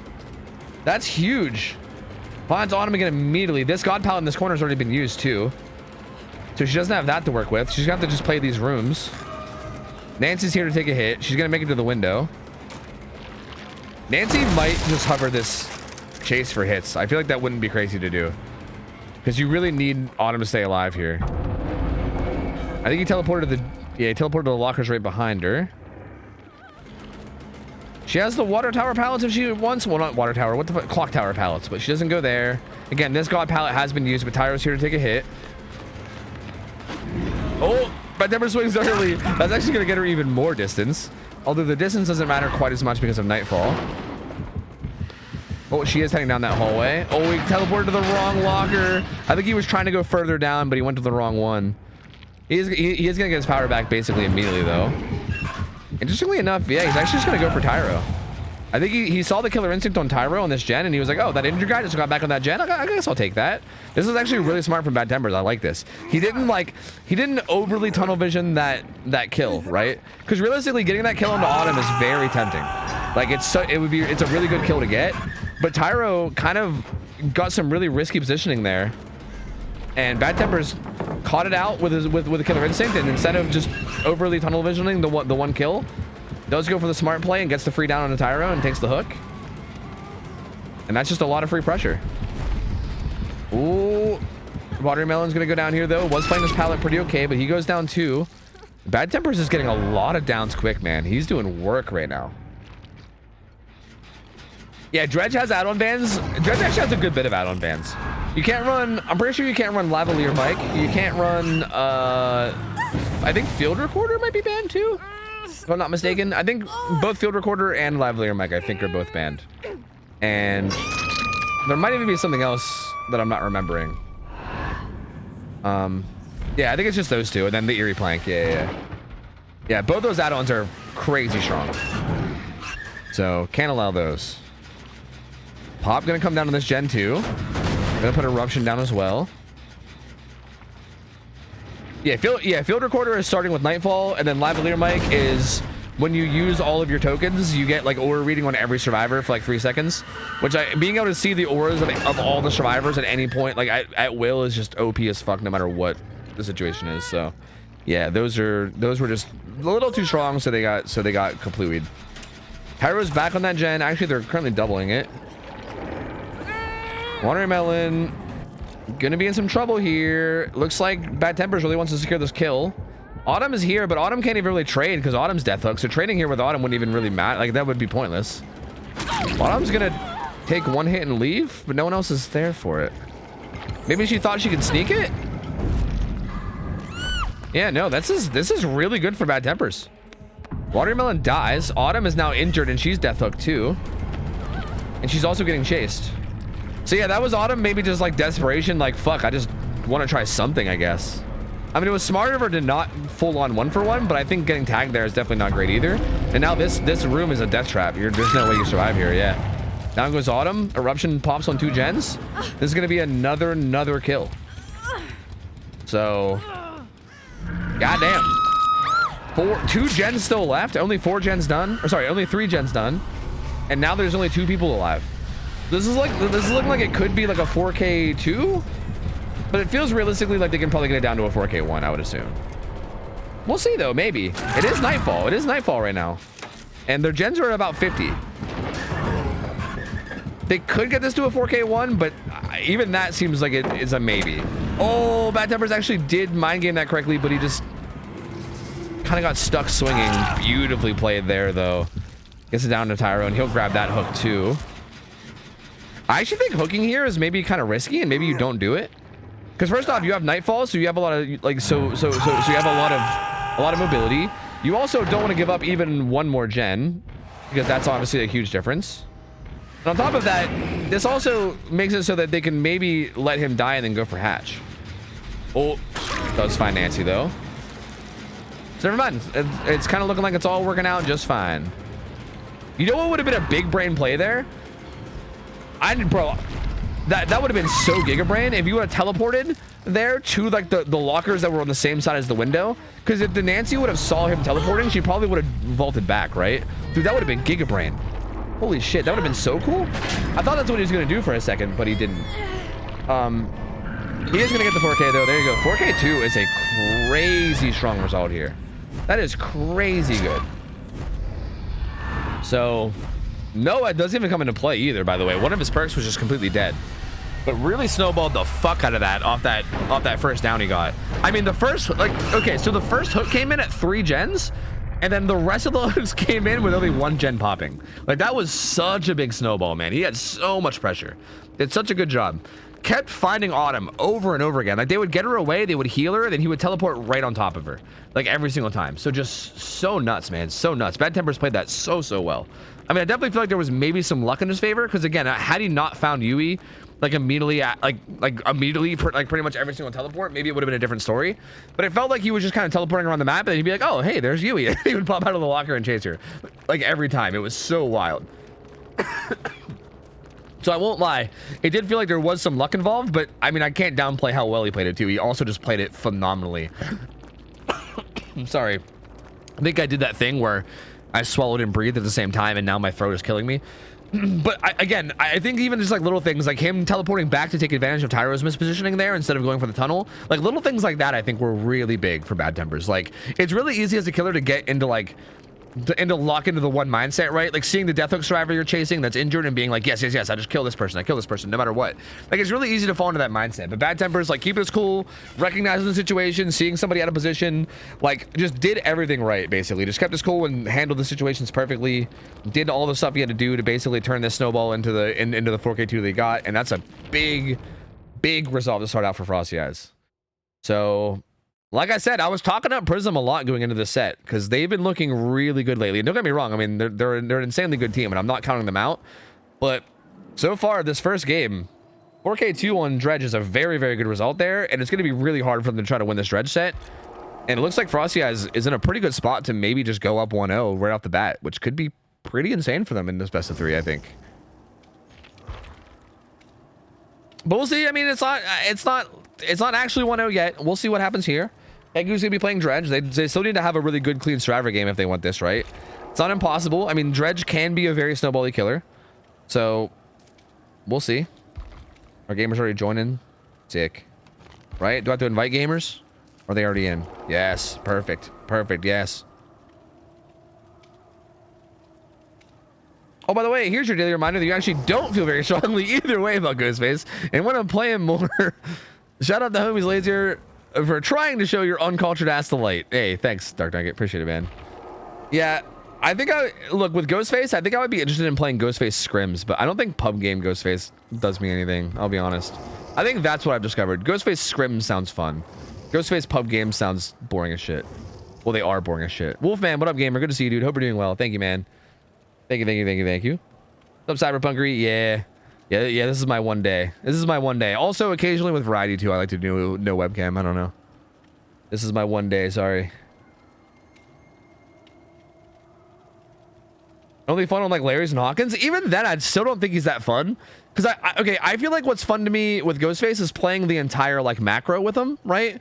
Where you, like, 9-9 stalk people, but then you maybe, like, use that also when it comes to, like, hooks and stuff. So like for instance, if someone that's like 9-9 stalked runs for the unhook and then you like stalk them and down them inside hook, then it's like game over. But like I don't like playing that way in pubs, right? Because I feel like it's you don't need to, and also no one in pubs really knows how to play macro, so it feels like you're just like kind of cheesing wins, you know? Like again, in like a scrim setting that sounds enjoyable, but in a pub setting, I'd kind of just chase people, which is less, I don't know. It's just like meh.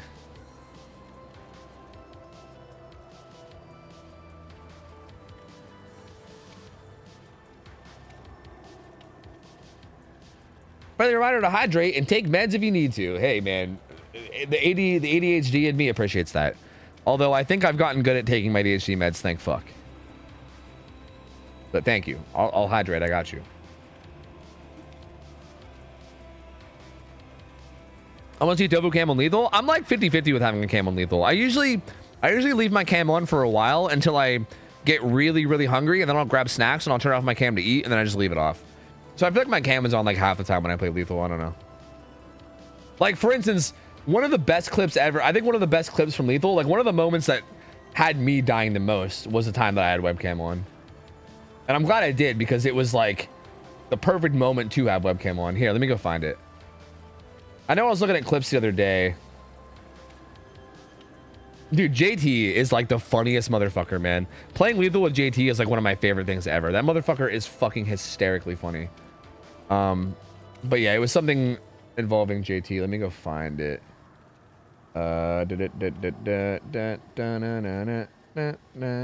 Wait, where is it? No.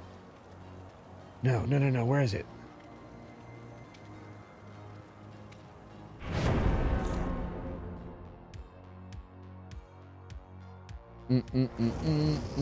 Wait, I can't find it. Oh no.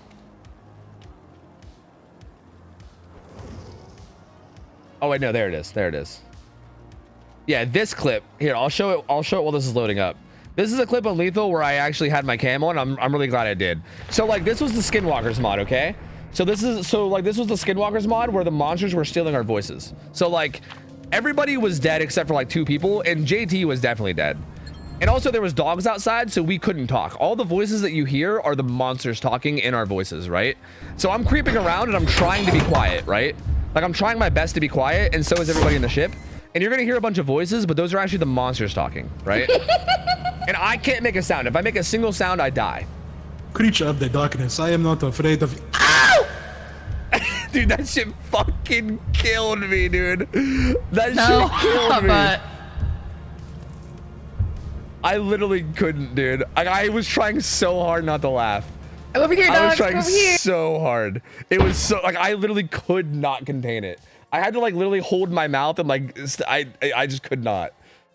Because dude, the fucking that Skinwalkers mod too, they usually like they'll capture voice lines, but they almost never capture like the death line of someone screaming.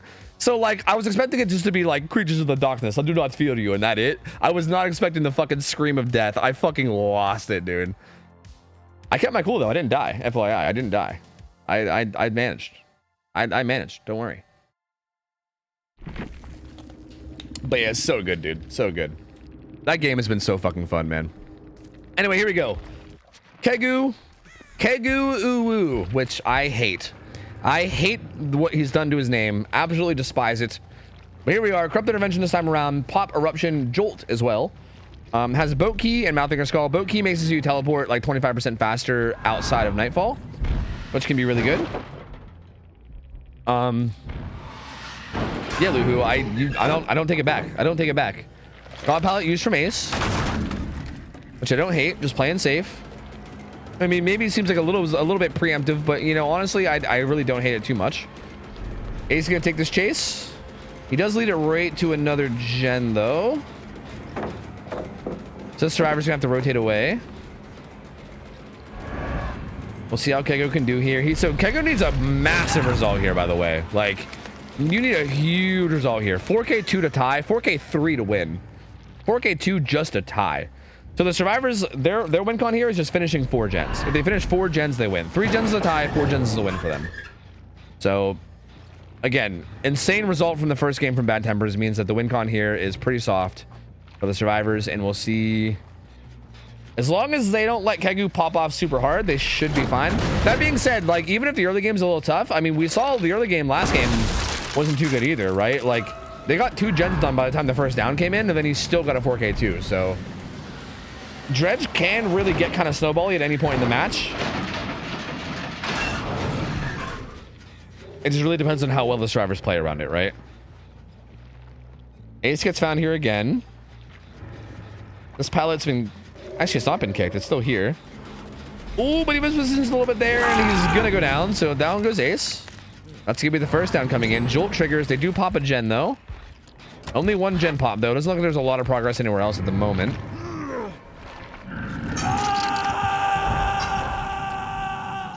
So down goes that hook. Pop now up. No Hatties calendar means that breaking out of those locked lockers is going to take quite a while. And this Survivor has this pallet, but it's not the strongest. Needs to be careful about that window. It's Bad Tempers. He's going to take a hit. He's going to head back towards the window. There should be another... Wait, was this the classroom or is this... Yeah, it's classrooms. That's a dead zone. So he basically only has this pallet over here. And you can zone this out. If you put the remnant on the side of the window, you can zone it out pretty well. Waiting a minute to see where he goes. Ooh, he's going to try to cut off the down. Okay, actually cuts him off because he drops down. Looks like he maybe had balance. Oh, gets right in front of him, though. Wait, this is the guy that got unhooked, actually. This is... Right? No. Yes? No. Yes. No. No, Ace was on the... Wait, this guy for the people? I think Pasta for the peepoed. Yeah, he unhooked him and for the peepoed him is what he did to Ace. And he gets found and he's going to go down. But this is Deli, so he's going to pull himself off the hook. But I wonder if that for the people was a little bit early, right? Like, I mean, I think the killer does have sloppy, so like maybe you're like, so it's like maybe you'd rather just be safe. But the killer wasn't really anywhere near the hook, so you can maybe argue that you might just want to go somewhere else and heal without for the people. Because committing to like making yourself injured for 60 seconds can be kind of a big deal. Takes a gen and comes right back upstairs and finds Adam. Good vault for Bad Tempers. Gonna put Eruption down on this gen too. The deli comes in from Pasta.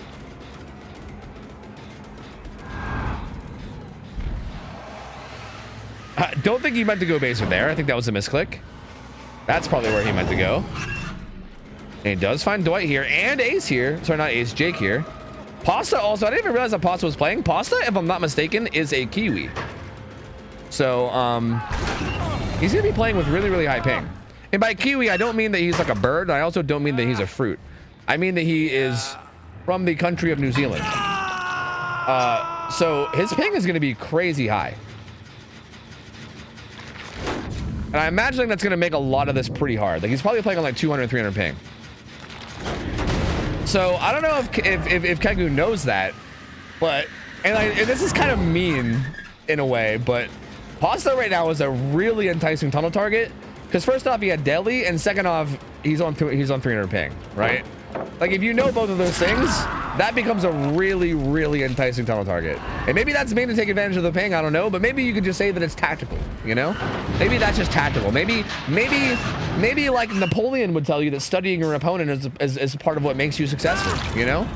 You know, I mean, I'm not Napoleon, so I don't know, but I'm assuming he probably would. And Bad Temper's gonna get hit here, though. That's a really good hit. He has 3 people injured, so Mounting Skull are gonna be doing work right now, charging up Nightfall a lot. And if you can find Jake at some point, Jake actually got back to full. But if you can find Jake at some point and get a kill into him, and he just did. Oh my lord. I swear these Dredge games are so wild, dude. Like they just teleport to random places and then they just always happen to find the perfect target. This is what happened last game with Yui. And yeah, there's poor Pasta with his 3,000 gajillion ping. He's gonna go down pretty quickly again, and that's gonna be a kill at 4 gens left. This win con is actually achievable for Kegu. I mean, it can still go either way, but this keeps it alive, right? What seemed to be like a borderline impossible win con is now looking somewhat possible. 2 people right now are injured too. There's only 1 full health survivor right now. And if you can get another down quickly here, which it looks like he might have here on Bad Tempers. I think this Paladin here has been used. It's thrown. And yeah, he's gonna go down. Another pretty quick down. Okay, that was gen number 2. 1 more gen secures the tie. But they need 1 more gen just to tie. And he's going right to Ace, who is also injured.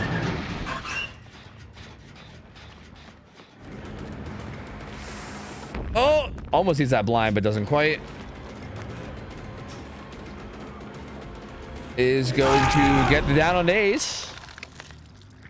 And that'll be another hook onto him as well. That'll be a 2nd stage. And Dwight's having to rotate way around the map to get this unhook. Taking so long. And Dredge can conveniently just teleport right back to it. So Dredge has a massive mobility advantage here. That's going to be playing a big role. Like, look at how fast Dredge is back, right? The unhook came in. Dwight had to travel across the fucking universe to get to that. Dredge is back there in a second. He's going to stay on to Adam. Does Adam have DS? He does.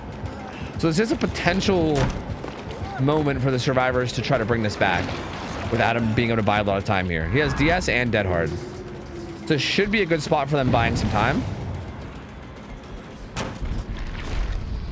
Like, he will go down here, but assuming he gets picked, yeah, it'll be DS. He'll have Dead Hard afterwards to work with too.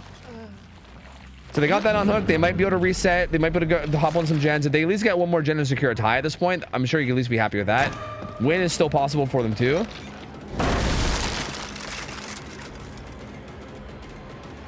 Oh, let's see if he hits his Dead Hard. Oh, that was nasty, dude. Okay. I was very impressive from Bad Tempers. I honestly wasn't sure when he was going to swing. He swung like right as he turned the corner, trying to catch him off guard. But that was an extremely good Dead Hard. So Bad Temper's going to stay up, and this gives him at least a little bit of a chance. Hegu, though, just rotating around the map, knows that this gen was being worked earlier, so he's going to come back to it now. Finds injured Ace here, and he's running into a room that's basically a death trap. This room is not good at all. You're essentially just dead here on the spot. I think Hegu actually played this kind of weird. He gave him the bigger side instead of the smaller side. But he should still be able to get the down. But does he get it in time? They're doubled on this other gen. Was that Eruption? It's right outside. It's literally right outside. It's right here. And right there. He's right there. Just go interrupt the gen. Don't let him have it. Oh, wait. I bugged him out. Oh, no. I bugged him out. Oh, no. They're going to pop. Okay, so that secures the tie. I bugged him out, though, like a fucking doofus. If they can make their way back to the other gen and get it done, they could actually maybe still win this. But that secures the tie.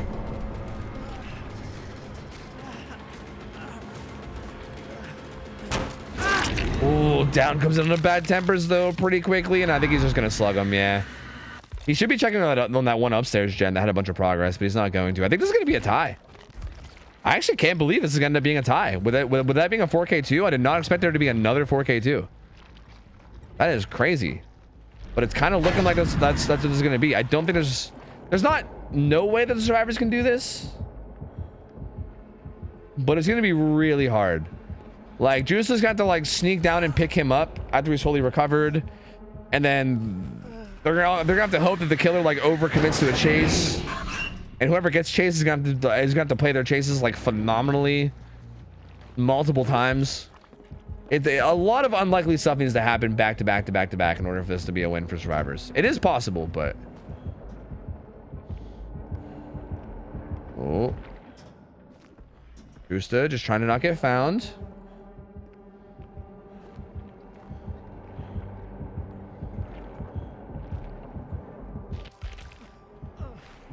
Bad Temper's probably trying to get vision of the killer too to help communicate it a little bit. And he does see him. He does see him teleport. I wonder if Kegu's just gonna charge up Nightfall at this point. Maybe just hang out in lockers and charge up Nightfall. I don't think it would be crazy for Kegu to literally just AFK in a locker near the slug.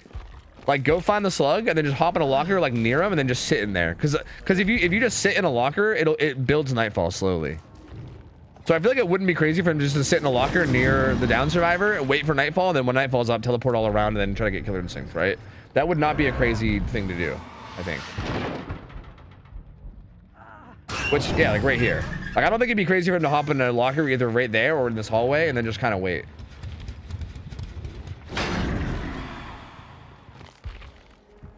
Because once you get Nightfall, that makes finding this Dwight a million times easier. And you're close. You're like 3/4 of the way there. Bleeding out doesn't deny hook stages. Bleeding out awards all hook stages, but you won't get the fresh hook if they haven't been hooked. But Bad Tempers has been hooked. So it won't matter on Bad Tempers. The only reason that bleeding out would maybe matter here is if Dwight gets hatch. If he bleeds out and then Dwight gets hatched, then they win. But the bleed out won't actually matter in terms of hook stages because he's already been hooked. Okay, so there we go. Now we have Nightfall. This is Dwight, right? Or is this the down guy? Yeah, no, that's Dwight. There we go. Once Nightfall's up, it's pretty much impossible to hide from that point. There's so many lockers fucking everywhere that you're bound to get found eventually. So yeah, I'm pretty sure it's just a matter of time. And ooh, unless he can buy another what, like minute? Like Bad Temper still has, he has like a little bit under a minute before he bleeds out. But no, there's no way. There's no way. Nope, nope, nope, no way. And down goes Dwight. That's gonna be it. Double 4K2 here. So that is crazy that this match ends up being a tie. That's kind of wild. Very, very strong performance from Kegu. And again, after that performance from the last killer, I was like, wow. I mean, Frosty Eyes looking like they're gonna go up 1-0 in this set. Where like I think I would consider Frosty Eyes a minor underdog in this set. With how strong Prism's been looking, not like a huge underdog. I don't think like Prism's like a miles better team. I think Frosty Eyes is still like right up there with them, but I would consider them at least a somewhat underdog here. So like after that good performance from their killer, I was like, damn, look at them go. You know, they're gonna probably go up 1-0. But Kegu said, hold on, hold up, hold my remnant. Hold on, I got this. And then he went in there and fucked shit up, and now we got another 4K2. Crazy shit. So that's gonna tie it up, and then we're definitely gonna see all three sets. That means we're guaranteed to see a Freddy set, baby. We're guaranteed to see the Freddy set. Let's go, Fredward, baby. I'm excited. And there you go. GG's. GG's, man. GG's.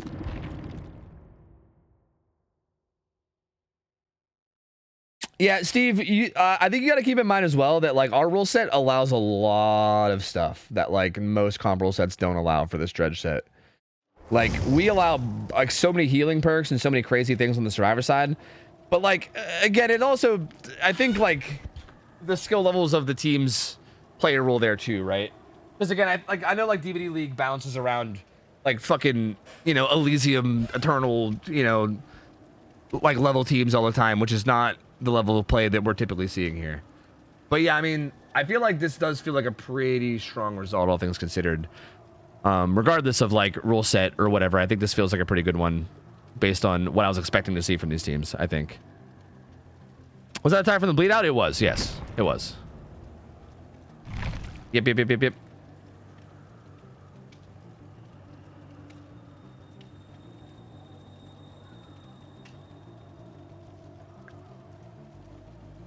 Frosty Eyes did not win. It was a tie. It was a tie. Wait, did you pay onto the wrong thing? Did you do the thing that I did? Did you scam them now too? You guys got doubles. You guys got scammed again. Get fucked. Free hat game? Hell no. Hell no, dude. I was AFK feeding my cats and misheard. Yo, it's all good. Happens. Economy in shambles. Yeah, fuck them. Fuck them, dude. Fuck them. Fuck wait, what did you pick? Did you pick Frosty Eyes winning? Dude, the people that bet tie would have been rich. They would have been rich.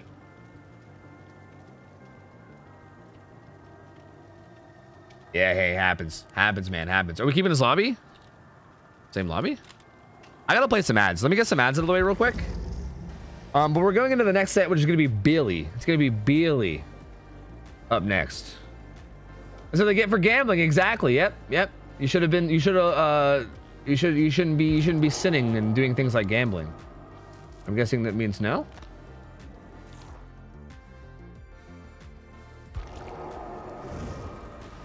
All right, fast track on the Billy. So let me set this up. Hold up. Bum, bum, bum, bum, bum. Let me get the whatchamacallit, the thing. Yes, the Thompson House thing. Yes, perfect, perfect, perfect. Yes, yes, yes, yes.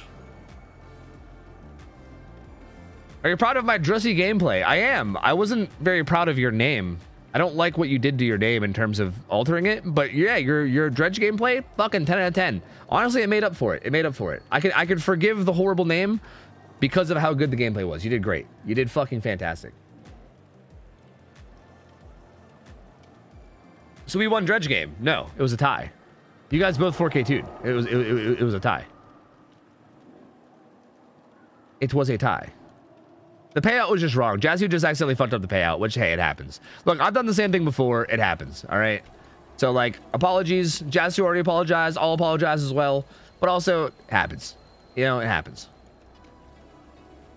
Unfortunate. Hey, I mean, you are gambling. You are gambling after all. You know, they don't call it gambling for nothing. But yeah, it's currently a tie. It's currently 0-0-1. Can we make Jazzu play Hag? I don't know about that. I don't know. I'm not so sure about that. I'm not so sure. Oops. I was already on killer. Have the fun of gambling is getting scammed. Exactly. Exactly. But yeah, we're gonna be seeing all three sets no matter what, because the tie means that no matter what we go to set 3. And that opens us that opens us up for a possibility of an actual tie for the whole set, but we'll see. We killing first again? No. It's an ABBA system, so you guys are playing Survivor now. Druce is already in here.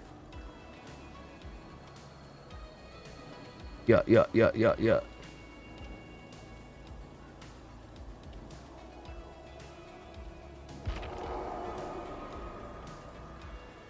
We should time out Fett for the gamble mess. Yeah, I agree. Yeah, I agree. It sucks you guys got scammed. Let's just ban Fett. That'll make you guys all feel better, right? That's a really good idea.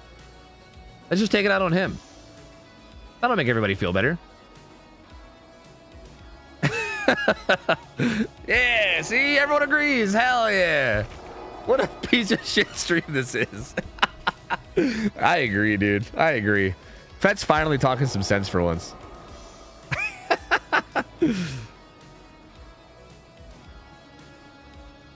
Oh, wait. Captain Wiggles. Who's okay? I can't ban okay. Who are you trying to ban? You didn't say. You're supposed to give the name of the person you're trying to ban. But okay is not a person. Or wait, were you trying to ban Fett? Because someone just unbanned him. Someone just paid their bail in advance. So never mind. Never mind. Oh, another one. I just want to spend points. Oh. Damn, Captain Wiggle's just showing off now. Not even banning anyone. Just fucking spending points just to spend them. He's like, yo, 500k points? That ain't nothing to me, bro. Chump change. Fucking chump change. Wait, I shouldn't be on Survivor. Sorry. Spectator. Chump change for your boy Captain Wiggles. They ain't give a fuck. I respect it. I respect it.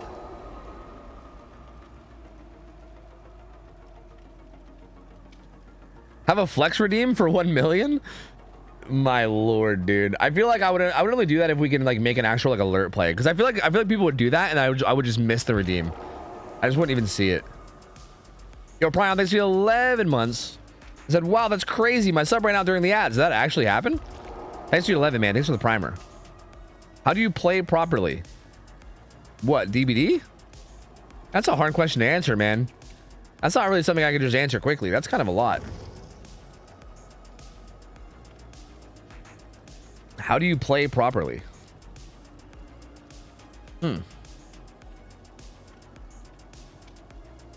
How do you play properly? Huh.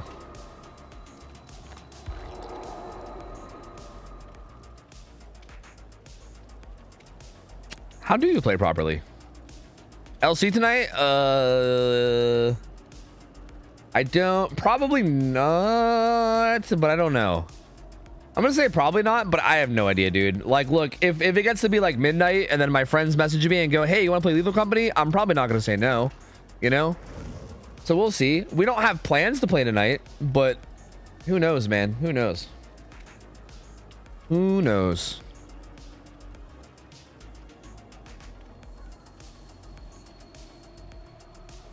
How do I get rich without work? Bro, that's the real question.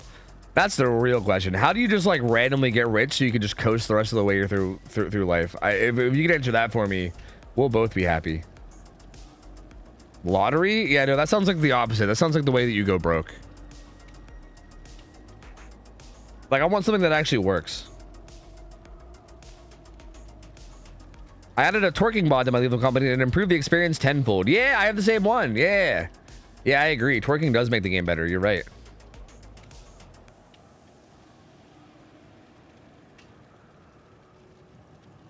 Ain't no way DC on first down is staying up past our bedtimes only for you to cancel for LC. No. I wasn't saying I would cancel the last set. I'm saying after the last set. I'm saying if gamers hit me up at like 12 and say like, do you want to play LC after stream? I would say yes, and I would play it like 1 or 2 or whatever. I'm not saying I would ditch your last set. You really think I would do? You really think I would do you like that? My lord.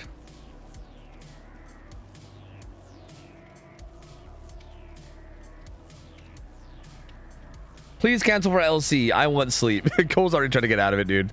He's already trying to get out of it. He's like, get me the fuck out of here, man. Find a rich old man that just wants someone to give him attention and then give them attention. See, that's pretty fair. And maybe you could also like work your way into their inheritance, you know? Work your way into their will. Easy peasy. That sounds like the get up, to be honest with you. Where are tonight's teams based? These are both NA teams, although Pasta is a Kiwi.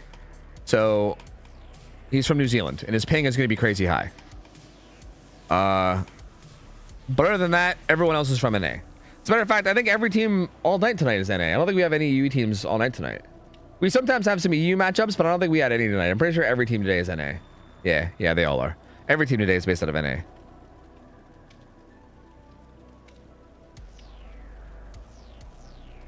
Does the same not also apply to a rich old woman? Yeah. Yeah, either one works.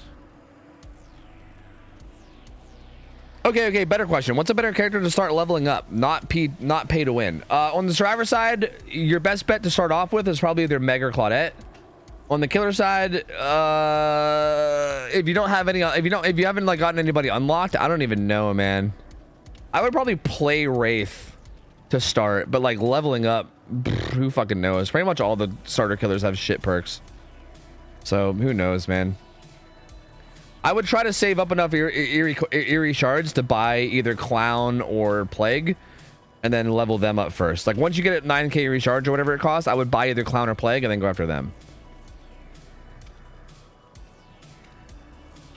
Yeah, maybe Trapper. Yeah, maybe just play Trapper.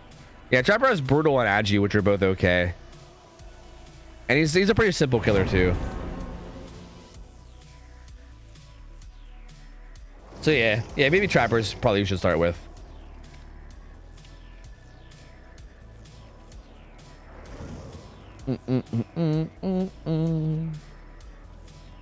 All right, so Billy said, Thompson House. Here we go. Now, I would be extremely surprised if we don't see Doom engraving slow pro chains on the Billy, but again, there's apparently some psychos out there that believe that like Toon Carburetor Doom engravings is apparently like good or something, which I think they're psychos. I think Toon Carburetor Doom engravings is some psycho shit. I am not a believer myself, but we've seen some people that believe in it, so who knows. But I'm expecting to see Doom engravings, low pro chains, probably like Bamboozle feels pretty much a given too, and most likely like Pain Res, right? Like Bamboozle, Pain Res, Corrupt, probably No at his last perk, maybe No Way Out. Who knows? Fourth perk could be maybe like if there's anything that's gonna be different, maybe the final perk in that build. But everything else should be pretty much the same for every Billy. And Thompson House as a map can be pretty hit or miss, but we'll see. I think a pretty average result here would be like 6 stages. So anything above that and you're already above average, anything below that and you're probably a little bit below average. So we'll see. If either Billy can manage to 4K, that would be crazy strong and not what is expected, I think. So we'll see what happens here. Billy, generally a pretty tough killer, generally pretty loopable. Chases are typically pretty hard. Usually survivors know what to do against Billy pretty well, and it's pretty hard to just like end chases quickly. But we'll see. If you can manage to end some chases quickly, especially early game, sometimes you can snowball into some pretty big results. So yeah, same build that I said, but no way out instead of no way as the final perk, which hey, I respect. And immediately gonna chainsaw down towards Shack. They actually aren't there though, which is interesting. They actually spawned, yeah, top right. This is where they spawn. So Fast Shack looking around here. Can't find anything though. Oh, was that somebody up on? Yeah, I was gonna say I thought I saw somebody up on main gen, but I wasn't sure. So yeah, Ace is up there. Find some progress on this middle gen, but I think they've already booked it into the cornfield if I'm not mistaken. Ace is a bit of a mixed bag build. Daily Unbreakables on Pasta. Bad Tempers is a lot of anti-tunnel, and he's kind of the closest to being chased right now. Oh, just kidding. Justa was right beside the killer. But I believe Bad Tempers was around this tile right here. And yeah, he's going to make his way over to this short wall jungle gym. Gets the pallet throw. And this should make the rest of the survivors move in and start working on gens pretty soon. This pallet, also quite dog shit. Could actually get chainsawed here if he's not careful. Oh, Fast Track goes for a curve, but I think jumps the gun a little early and hits the wall. Does get that curve though. Beautifully done. Bad Tempers goes down. Pretty quick first down, honestly. This Jet at main, we'll probably get pain rest. Yeah, if that's a pain rest hook, it will hit that Jet at main, which will be a pretty good slowdown. There you go. Jet at main gets hit by pain rest. That'll stall that out a little bit. And has that hook pretty deep in a dead zone corner too. Like that corner is dangerous, man. There's like nothing there. There's like basically the tractor beside it, and that's essentially it. Other than that tractor, there's like nothing. There's also that pallet, I guess, that Bad Tempers went down by, but that pallet's pretty dog shit. There's like that one dog shit pallet and then tractor, and that's it.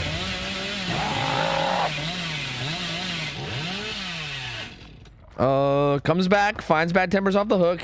Bad Tempers does have a good build for this. He has a lot of anti-tunnel in his build. So he is a pretty okay target for... Actually, there's another dog shit pallet. These dog shit pallets, I guess, are spawning in mass. Oh no, the auto aim. That's so stupid. So unfortunate. He does get the pallet. He does get the pallet stun, although I don't think he'll be surviving too much longer. Beautiful low pro curve. And yeah, it does get the redown, but this will be DS. Dead Hard will follow afterwards too. So there we go. Has Tractor, has Dead Hard. Maybe he can make it to Shack. Needs to hit Dead Hard here though. But Shack pallet spins once. Ooh, okay. Fast Shack not falling for it. Does get the down. And this will be a basement hook, maybe? A basement hook against Billy? That motherfucker's dead. You know, that motherfucker probably dead. We'll see. I mean, maybe if Fast Track decides to leave the hook really far, then maybe. But if Fast Track stays anywhere near this basement, that's going to be fucking terrifying to unhook against. That motherfucker is probably dead. Most likely.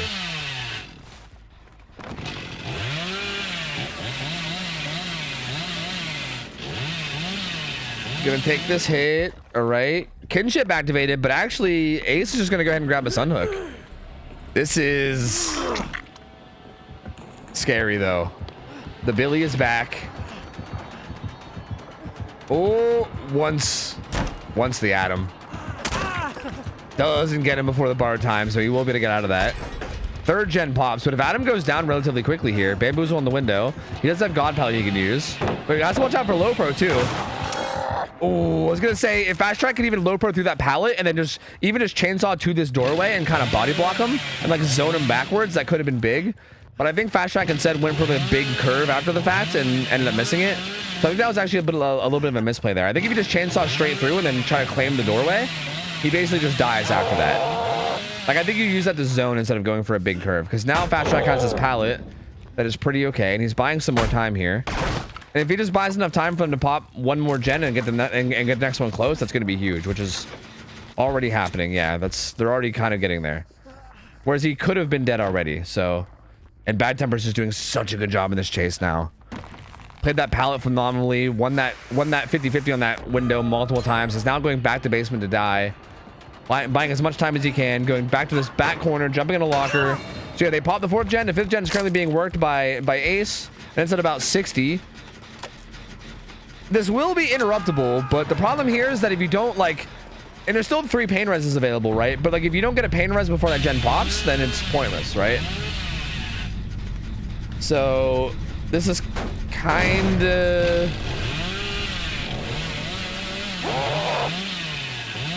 looking a little tough. Finds Jake here. Gonna bail from this though. Has a really strong pallet. That gen also doesn't have that much progress. Knows this gen has a bunch of progress. Finds Ace. He just has corn. They did put a bunch of shit in this corn, so he can kind of juke around all this random garbage here. Zones the window out. Ooh, goes for a curve, but he flares it. Ace immediately got back on that gen, and I think Jake is just gonna be. I think Jake is just gonna slowly progress that corner gen to kind of put this game on a timer, right? Like fast track is gonna try to protect this middle gen because obviously that's a ton of progress. But like you have like 90 seconds right before that gen in the corner pops. So even protecting this gen, you can chase people off it all you want, but if you don't get it down eventually, that gen back there will pop. And you can't really justify leaving this gen a whole lot because if you do, you'll lose it for sure. It's such a tough spot for fast track to be in. He's gonna kick this gen too. That feels not too worth it to me. But maybe he just wants to bait the survivors into coming back to the T-wall. Does find 2 people here. Has a Dwight. Needs to get it down like now. Like needs it down now. This can't go on any longer or else the gens are gone. Unfortunately, doesn't get that curve. And yeah, this is looking like pretty much game over. Because even now, like at this point, even if pain res comes in, the other gen is basically done already. So it doesn't really matter. Like the final gens are just done at this point, no matter what you do. There's just no stopping it. Accidentally chainsaws into the wall. I think was trying to be sneaky there and wanted to act like she was gonna chainsaw towards. Wait, maybe was gonna chainsaw towards the corner, but then chainsawing back into the, I don't know, into the field. I don't know.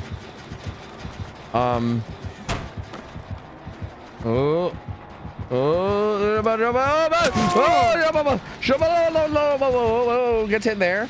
But yeah, the hit comes in soon. Or sorry, the final gen comes in soon. There you go. No way out triggered immediately too. That's only going to be what, 24 seconds of no way out as well, which is not very much. This is not deli, right? I think at this point you just got to make sure you don't get deli, because if you hook deli, that's really bad. So Dwight's going to go down here, and this is going to be the this will end up being the average result. I think this is going to end up being the 6-stage result that we were talking about, because there's no way that they can get this save, right? Like if fast track just stands in front of the hook with a chainsaw, there's no way they save. So I think they're just going to take the routes and just take this 6-stage result and just call it there, which is pretty fair.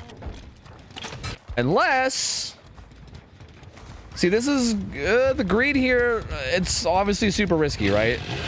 You could go for more, but this might not coming back to bite you. This survivor has deli,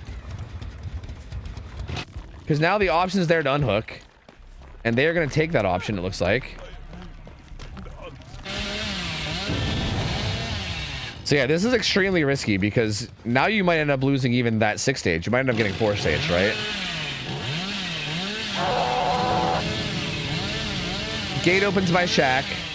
Fast track trying to find where these guys went. Dwight made his way around top right side. Ace hops back on the gate, but he's gonna be in trouble. And actually, if he gets if he gets down to this Ace, that ends up being 7 stages. So actually, this pays off. This pays off huge. This pays off massively, actually. Slugging Ace wants to see if they can get even more, but no. This actually pays off a lot. Yeah, it's gonna end up being 7 stages. 7 stages, 3 fresh. So yeah, a little bit risky with that play at the end, kind of like leaving that hook and going for the gates, but ends up paying off. Does get us down to Ace. Hypothetically, if Ace was able to sneak out and get away, and then this game ended at 4 stages, that would have been very tragic. But 7 stages 3 fresh is really not bad for Billy. Like, it's really not. It's really, really not. So, not unbeatable, but definitely, definitely not bad by any means. So we'll see how this goes from here. I do think, I do feel like just to pinpoint one thing in particular that I noticed is I still think had they zoned that shack palette a little bit better at that one point, this game might have ended up being like 9-10 stages, you know? Like, I think it could have popped off crazy hard. Which I know that's one of those things that sucks so much about DVD is that like one little mistake like that can sometimes snowball the game so far on one side. But I do feel like, again, Fast Track played this very well. Played that Billy game phenomenally. So, not trying to say that there was like bad play by any means. That was very, very well played through and through. But I do think that one little low pro play at Shaq, if they would have just low pro through the pallet and then like basically bolted to the window and just body blocked it, that would have basically guaranteed the down on the bad tempers, and that would have been the kill earlier than it was. It would have gotten the kill like 60 seconds earlier than it actually came through, and that would have gave them time to go back, interrupt the gens, maybe get some more pain rests off, get more stacks of No Way Out, and then with all those stacks of No Way Out, who knows what would have happened, right? Like, that would have maybe been a 4K at that point. So, yeah. Also, I will say though, kudos to Bad Tempers, because I do think the way he played at that end, that final chase, was what got them this result, because it could have easily, like, had he just died quickly, that could have been very, very bad. Like that was a huge swinging point right there. Like, if he died quickly, Killer gets a way bigger result. He doesn't die quickly, and suddenly they end up with like that 6-stage, 7-stage area that they got. So yeah, crazy player on that shack, and I think that ends up being the most impactful thing, but still a good result. Still a pretty good result. You should check Tofu comp crew for Kego's past names. Wait, what do you mean? Oh, did you at me? I see.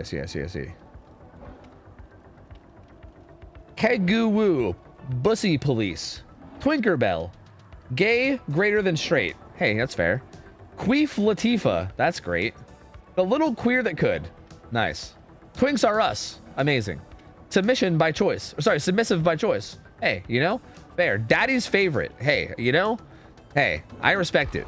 These are some DVD names. These are definitely some DVD names for sure. These are definitely, like, this is a DVD player. I can tell you, like, if you didn't even tell me who this was, you just showed me this profile randomly, I'd be like, yeah, that's a DVD player. That is definitely a DVD player for sure. Yep. 100%. Can confirm without a doubt. Who am I inviting? This is the survivors from Prism. Yes. Why is it not in alphabetical order? There we go. No hex names? True, no hex names. That's a pretty good point. Was it 2K7 or 1K7? It was a 2K7, but the kills don't actually matter. It's more the fresh hooks that matter. But yeah, it was a 2K though.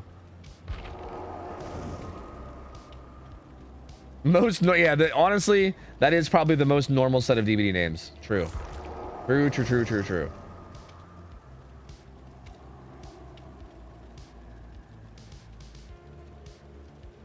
Hex names are out. True. Who does hex names anymore? Ugh, guys. God, that was so 2 years ago. Jeez. 2K7 3 fresh. Yep. So WinCon is now going to be 7 stages 4 fresh or just 8 stages. So yeah. Yep. Teamwork names? Yeah, whatever happened to that, dude? They added that like new kind of perk, like teamwork perks, and they just stopped making new ones. They keep doing that. I wonder if we're gonna get more teamwork perks at any point. They kind of just randomly stopped doing that shit. Who's the next killer? After this is Freddy. This is gonna be the second Billy game. And then the third set is Fredduardo.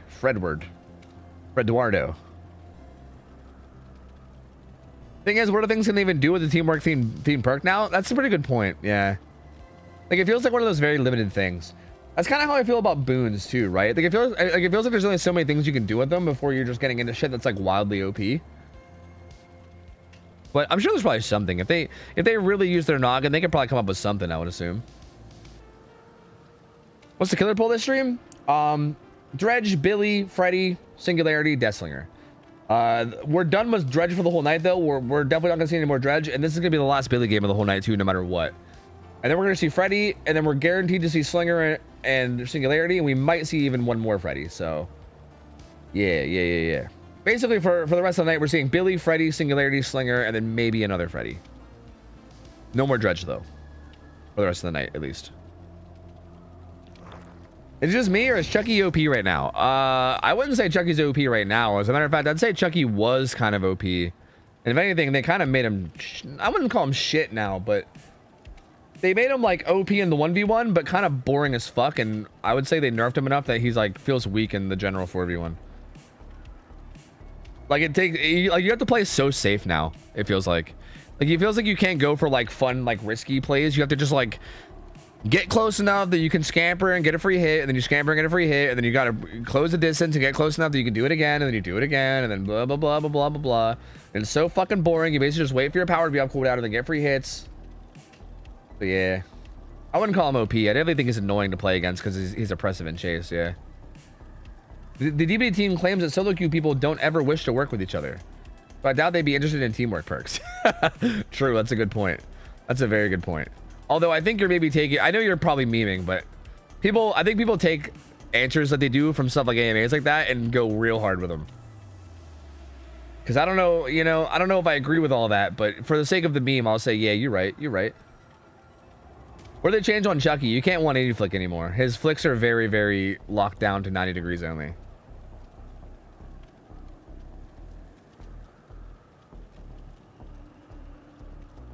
They stopped enemies necessary now. Yeah, which is also weird because I didn't really think that was that big of a counter. Like, I guess I'm cool with it. Like, if they want to just like make it like even across the board to where like, you know, oh, like you can't use that against Wesker, so you shouldn't be able to use it against Chucky. Like, sure, whatever, why not? But I feel like I don't really think it was a problem. Like, I think enemies was fine against Chucky. Like, all you would do is just go around and then use your slice and dice and kill them. Like, it wasn't that big of a deal.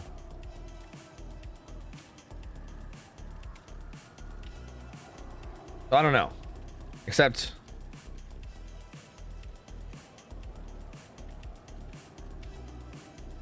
there we go. Tofu, like my fit. Wait, who's asking? Scoops? Sure, man. That's great. Makes me hungry. I dig it. You know what? Sure, I dig it. How does Chucky Flick get limited first try, but they still haven't managed to limit Oni's Flick? I don't know. You know what's funny? I kind of figured that if they ever fixed Chucky's Flick, I kind of assumed that they would like passively fix Oni's too, because I kind of thought that they used the same code. It kind of seemed like they used the same code, right? But it didn't. Like they fixed Chucky's, but Oni's is still there, which is weird. I didn't think it would work that way. And yeah, maybe they just don't want to. I don't know.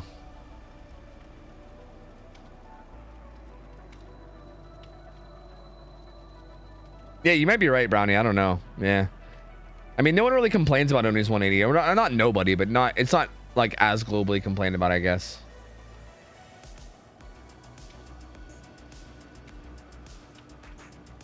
I've heard people found a new way to 180. Every time I see people say that, it's not actually a 180.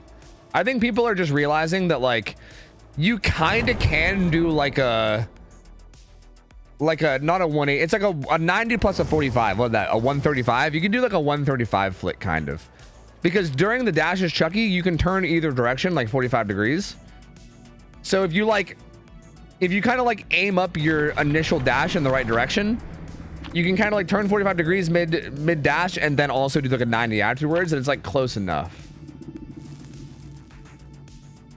But an actual 180 flick is not possible. It's not possible at all. There's no way.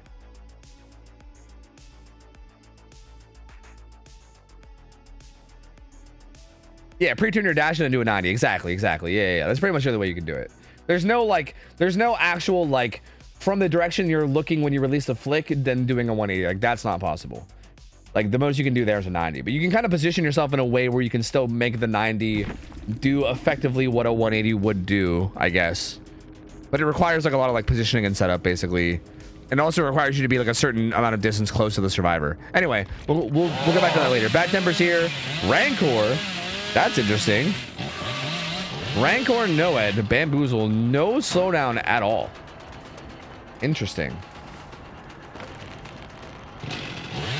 Well, no slowdown other than corrupt, I guess. But you know what I mean. No like gen regression. Oh, I can't believe Zero got away from that. Crouches it and avoids that chainsaw hit from the low pro chains. But he's actually, maybe he's regretting it because now he might get actually chainsawed. Oh, Bad Tempers doesn't get that one. Rushes it a little bit too much. Unfortunate. Never mind. Zero doing great. He's gonna get this pallet throw too. Bad Tempers, I think, gonna try to zone him. He does not wish to be zoned, but I think he will be zoned anyway. Gonna kick it. He should be able to make it back to the window, which will be unblocked by now. And Bad Tempers is just gonna leave. He's just gonna leave. This is the survivor with the anti-tunnel build. They have a lot of progress in that mid-gen. It's at like 80%. Kegu just hopped on the gen deep in the corner now. Ace is gonna get found though. Ace was not deadly, but he does have balance. He does have some objective doing perks. And he's gonna be in trouble. Bad Temper is going for some pretty aggressive saws here. Balance landing is gonna make him a-okay here. He's gonna play this window and he's gonna get the fuck out of here at bounce landing. Sayonara. He's going to the top left side. See you later. Nancy's gonna be able to finish that gen in the field. And looks like Watermelon's just gonna keep him up here on this top left side.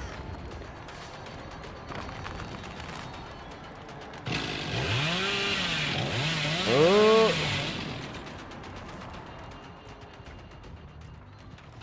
Completely loses him though. Where did he go? He just stealthing. What the fuck? Watermelon's a fucking ninja, bro. He just vanished. He just started stealthing around the hay bales. I didn't know where he went either. So Bad Tempers loses track of him. He has to come back over here. This is not a great start so far. I mean, the survivors are just playing chases really super safe, just pre-throwing pallets, not taking any chances, just trying to make sure they don't go down early, which is the most important thing, right? Like you got to make sure you don't take an early down against Billy, because if you do, you're fucked because of how well he can secure stages. So the survivors have done a really good job of that so far. Ronaldo in a bit of a tough spot here. Has the weak side of the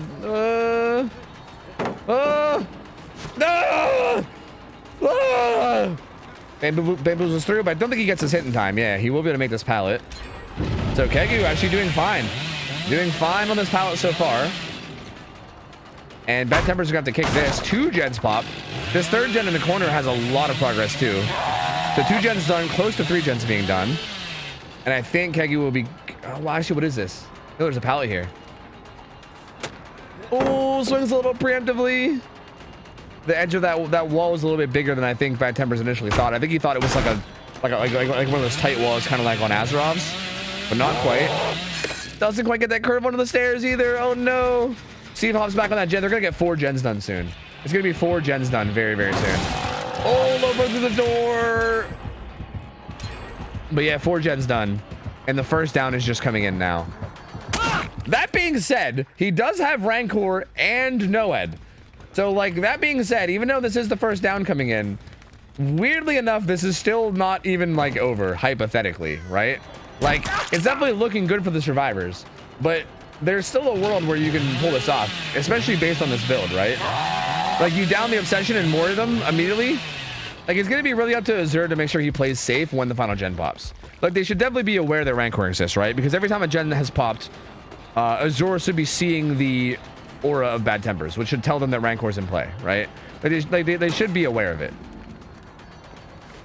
He actually doesn't take the hook on the Kegu at all, though, and actually just fully commits to Watermelon, which is a little strange. They fully heal Kegu. Now you're kind of right back to where you started, so I don't know how I feel about this. I guess the one silver lining here is you are clearing out the map of pallets, so when Noed's eventually up, it's easier downs. The head on from Kegu, getting some more distance for Ace.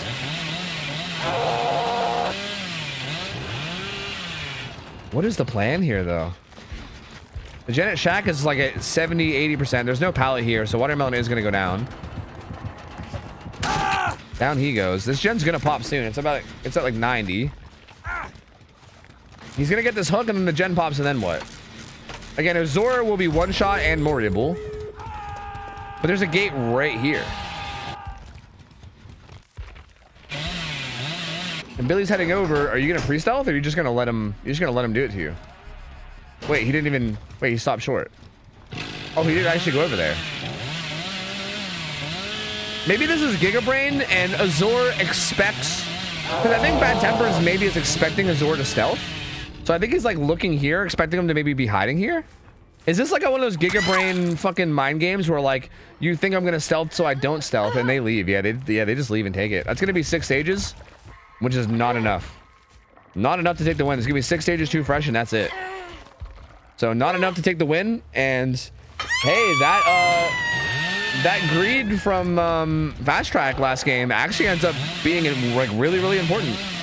Because again, had Fast Track ended that last game with 6 stages, then this would have ended up being a tie. But that 7 stages, that 1 extra hook stage from last game from that greed ends up paying off a lot. And there you go. 6 stages, 2 fresh.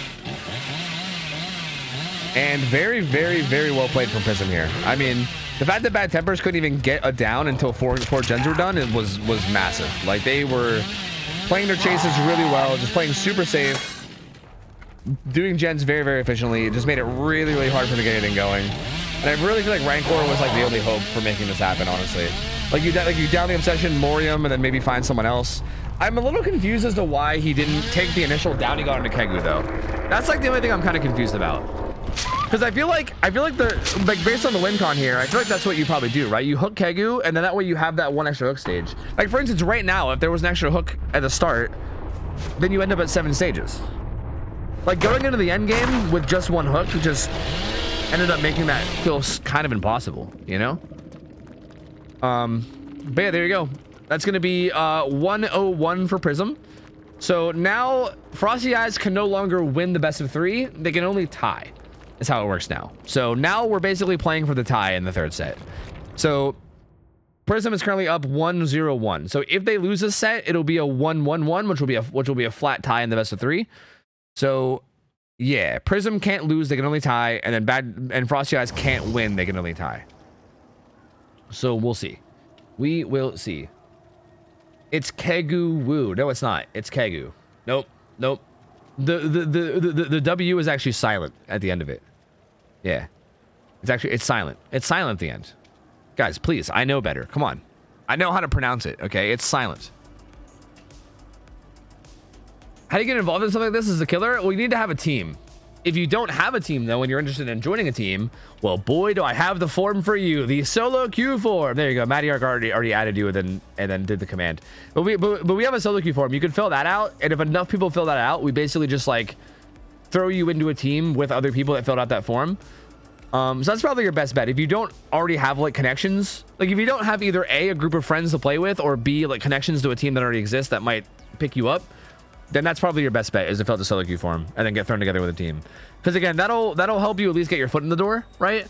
And like even if that team ends up falling apart at some point, at least you'll kind of get into like the sphere of scrimming. And even if that team ends up disbanding at some point or something, you at least know people which you can then go scrim with and fuck around with. So yeah. Yeah. Hi Jeebs. Am I playing Freddy first? Yes, you guys, your team is playing Freddy first. So yeah, if you're playing Freddy, then yes. The W in my name is silent. Yeah, I know that, Quago. I know. It's Kegu. I know. You don't gotta correct me. I already know, man. I already know. No, he said is. No, I saw. He said is. No, you just misread. No, but it's silent. No, I saw it. Why don't you ever do a reverse comp scrim? Find the worst players ever. Whoever escapes least wins. Wait, what? Wait, what? How do we... Who in the what? Yo, Zombie, thanks for the resub. 15 months, man. Good to have you back. Hope you're doing well, dude. Appreciate it, buddy. Thank you. Because that would suck. True. Yeah, that would be really boring. Plus, it would just be mean. We'd just be shitting on people who aren't good at the game, which would be kind of awful.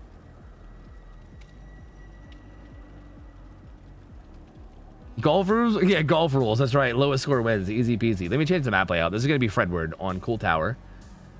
Bop, bop, bop. There we go. Is that just pubs? Yeah, kind of. But we'd be spectating it. Hi, Pistol Wheat. Doing good, man. How you doing, gamer? Hello.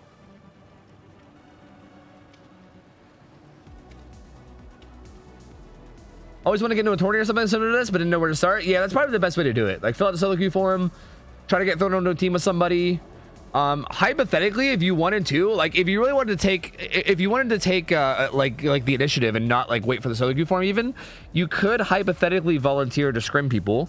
Like, sometimes people will post in Discord and like the looking for scrims channel where they'll be like asking for a killer or like people to scrim, and you could just take people up on offers of scrims.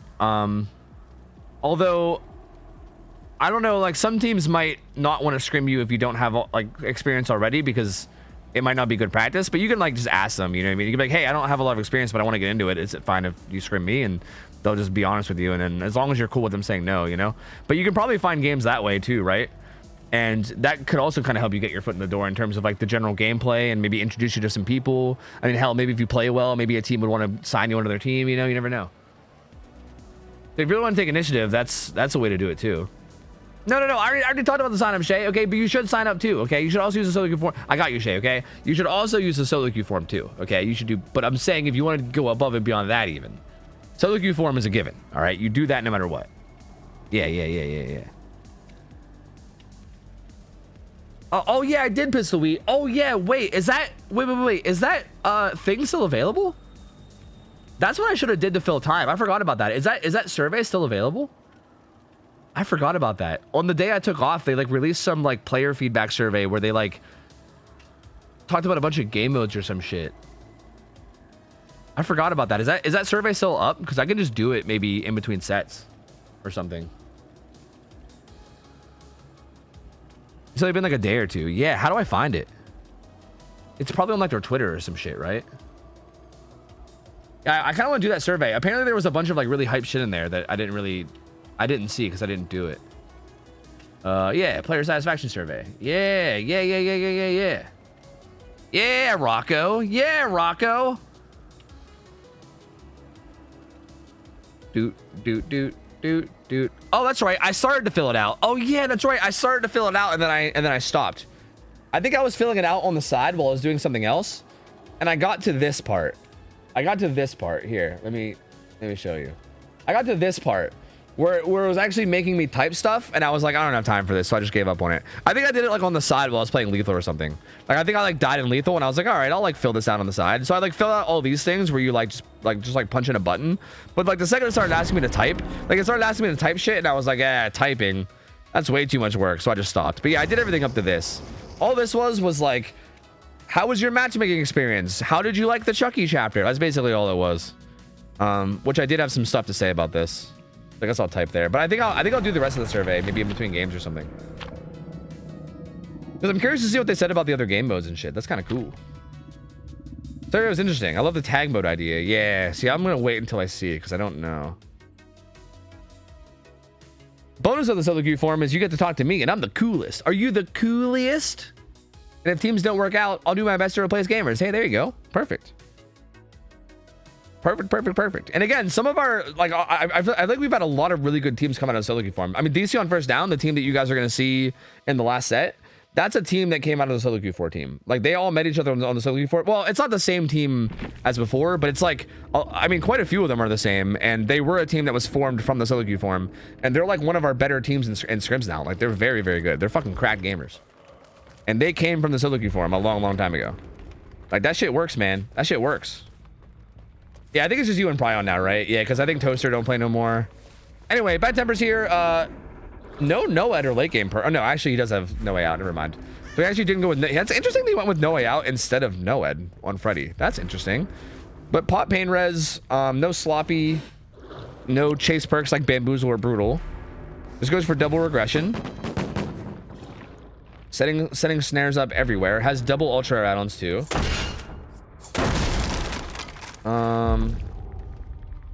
Azure has a really aggressive build with all the anti-tunnel. Autumn has Deli Unbreakable. Watermelon doing a gen next to a hill with balanced. And Kegu with the WZU being silent is kind of stealthing around bottom side right now. But Bad Tempers comes down to bottom side, so needs to be careful. Gets found. Oh, gets a stun though. Doesn't get hit. This build is interesting because I feel like this build feels like it is with the idea that you're going to get a lot of downs and hooks, which feels rough without any chase perks. Like I feel like the fact that you don't have any chase perks on, like no Bamboozle and no Brutal, means that like I don't even know if you can guarantee that you'll get hooks, right? But this build kind of feels like it's reliant on getting a lot of hooks, right? Like, if you can get a lot of hooks, you get a bunch of stacks on the way out, you get a lot of pain res, you get a lot of pop value. But what happens if like they do all 5 gens and you get like 2 or 3 hooks on the way there, right? Your perks end up doing like very little. So this could pay off a lot, or it could end up doing nothing at all. We'll see. I feel like throwing a chase perk into the mix might be worthwhile, but maybe Bad Tempers can make it work. Maybe he don't need no chase perk. I think it's really going to boil down mostly to the survivors. So far, Kegu's playing this chase really, really well.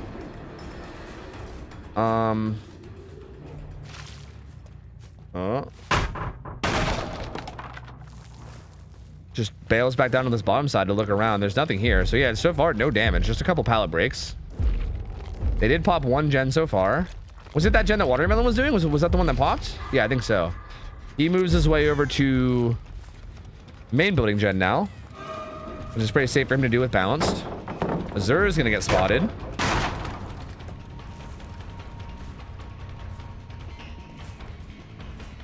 And he'll be making his way bottom side. There's not a lot down here, though. They did use a lot of the pallets here. I think Shack pallet's still there, but a lot of his filler pallets are gonzo.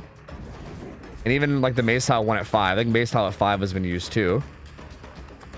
But does have Shack pallet. We'll use it to get some distance. Teleport to main. Is it a fake? Is it not a fake? It's a fake. How much did he bite that? He did bite it a little bit. See, like doing little fakes like that mid chase. I feel like if you're Freddy, you should be doing that almost all the time. Like I feel like you should almost like perpetually be like faking something. You know what I mean?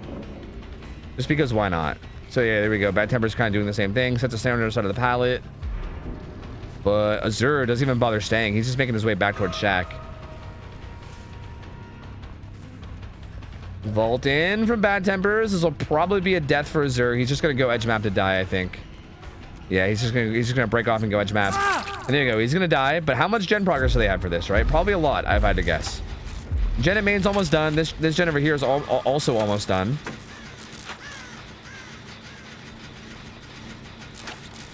Pain res though. Pain res though. No pain res. Oh, I don't think it was pain res. It couldn't have been. So no pain res. Both those gens are gonna pop. Oof. And this gen here also has a ton of progress too.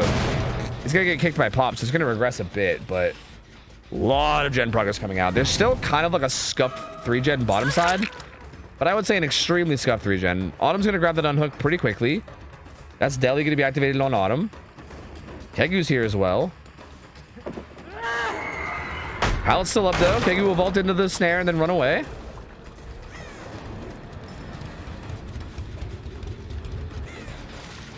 Ooh, does want to teleport. Finds Ace here.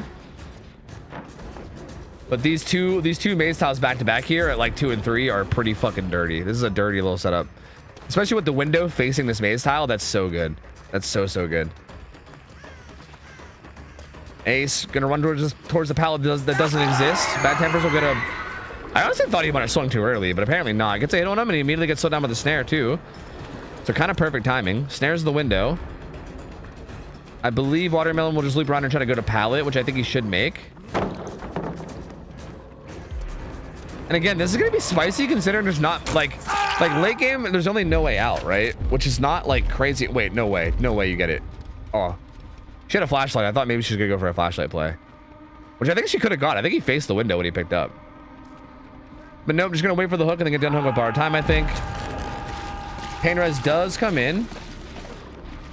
Azur slowed down from the snares. Is definitely gonna get a hit here. There's our first hit. Has Resi and Dead Hard now though, so that chase will be a little bit better if he decides to go for it. Yeah, well. Ooh, Renato's here too. Uh-oh, wait a minute. This is a lot of free hits. This is a lot of pressure. Lithe coming in from Kegu. He does have this Ormond tile still. With this window tied in that he could run to. I'm kind of surprised he didn't just take the window again. Yeah, I'm gonna go down on this pallet. So there you go. Another pretty quick down.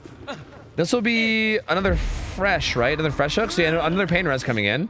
And wait a minute, Bad Tempers maybe is gonna make this build work out. Because now all of a sudden, like, yeah, they got a bunch of gens done, but now look, like now a lot of the pallets are broken. And pain reses and pops are coming through like crazy now, you know? Oh, look out! Azur running right towards Freddy. Does have Dead Hard up. He's running towards the hook though. Needs to be careful. really early swing from Bad Tempers makes that pretty much a free dead hard for Azur, which she will take. Unhook comes in again from Autumn, and she'll take a hit. Okay, who are you gonna stick to? Maybe Kegu. I don't know. Kegu, I think, is gonna heal from second wind soon. Yep, there's the heal from second wind. Kegu back to full, makes his chase a lot less viable. Gonna teleport away for sure. Definitely gonna commit to this. Wants to go back to bottom side. And this gives them a little bit of a chance to recover as long as they're careful. Ace gets found, but he pre-leaves a bit. And he's just, I don't think he's even gonna stay here. I think that snare was kind of pointless because I don't think he stays there in any way. He 100% just runs top side. Has the double window tile here, which is not terrible. Also has balanced if he can find his way into main without... Well, he's gonna get hit. But still has balance if he can make his way into main, so we'll see. Ooh, the full send teleport, though. 3 people are injured right now, so, like... This makes it a little scary. They were injured on that gen, weren't they? Oh, they were. I think they were trying to greed that gen while injured. Which is interesting, especially considering Azur has botany as well. Autumn just goes ahead and takes it down because she has Deli. But that'll be another fresh hook. So this is going to be more pain res to deal with. So Kegu going to have a fun time getting pain res. Another pop goes the Weasel as well. Kind of surprised that they're not just resetting. Like, they're just kind of like hard greeting gens and not really like stealthing and healing at all. And it's kind of just giving Bad Tempers a constant chase, and he's getting constant downs too. That's gonna be another down to Autumn, or sorry, on the Azur as well. What is happening? What is happening right now, man? Pop goes the Weasel gonna come in here. This will be, oh, after Blast Mine's done anyway. This will be another hook, another Pop goes the Weasel proc.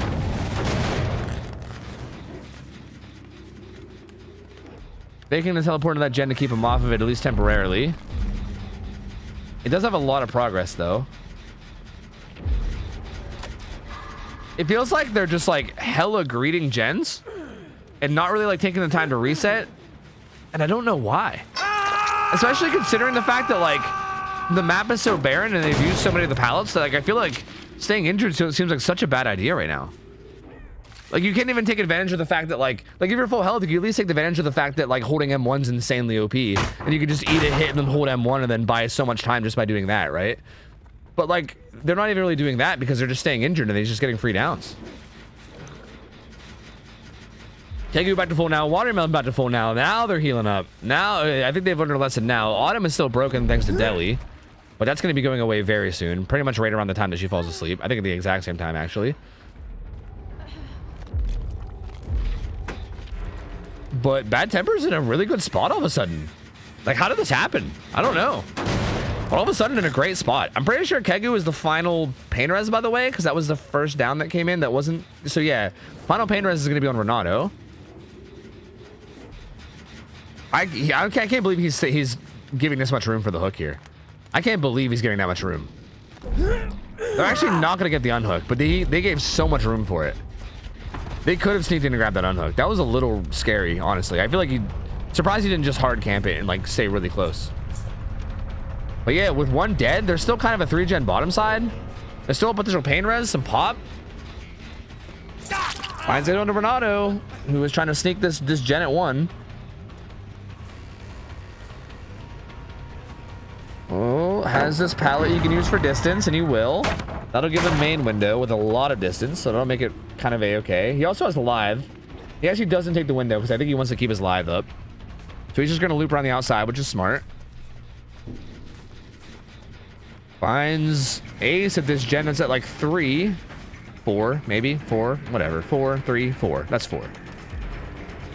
And Watermelon doing a really good job here too. Just getting distance, holding it. Has a window on this side he could use too to get even more distance. Warm and Tile also has a window that he can fuck around on. Does get slowed though. Autumn likely doing one of the deep bottom gens. But Ace will get hit once. Yeah, Autumn doing, yeah, the bottom left gen, it looks like. like kind of the inner one, I think, not like the super deep 6-1. Bounce landing here from Ace is going to get him a lot of distance. And they've somewhat recovered now. They definitely somewhat recovered. They, again, I think they just had to get back to full health, stop fucking around and greeting everything while injured. And they're doing a really good job now, right? These chases now are really, really good. And this is buying them plenty of time, right? So like there they go. Autumn popped the gen. Kegu probably already has a gen started, and it's probably at like 50 or 60 if I had to guess. Yeah, it's at about 50. So this is kind of what they needed. Like I think this is what they needed like 3 minutes ago. Like I feel like I don't know what they were doing, but they were greeting super hard and kind of fucking around, and I feel like it kind of has cost them a lot because now they're kind of getting together and playing tighter. But at this point, Azure is dead. This is going to be another hook. This will be Pop Goes the Weasel.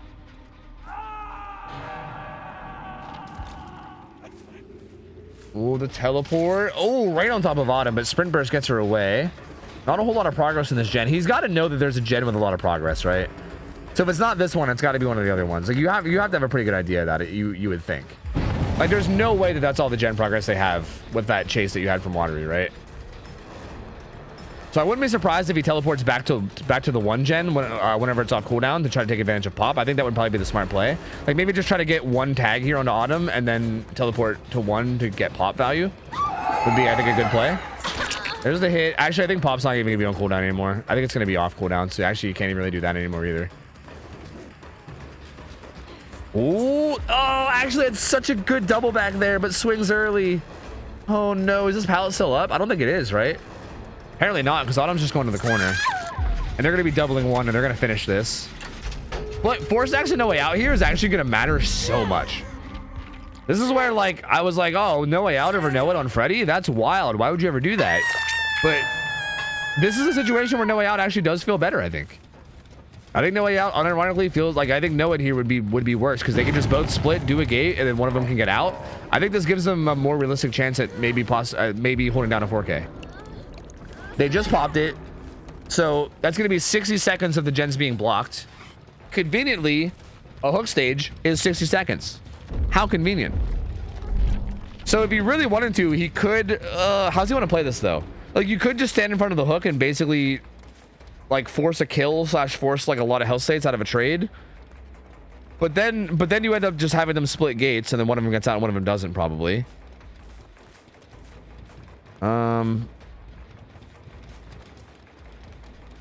Looks like Bad Tempers wants to kind of patrol around.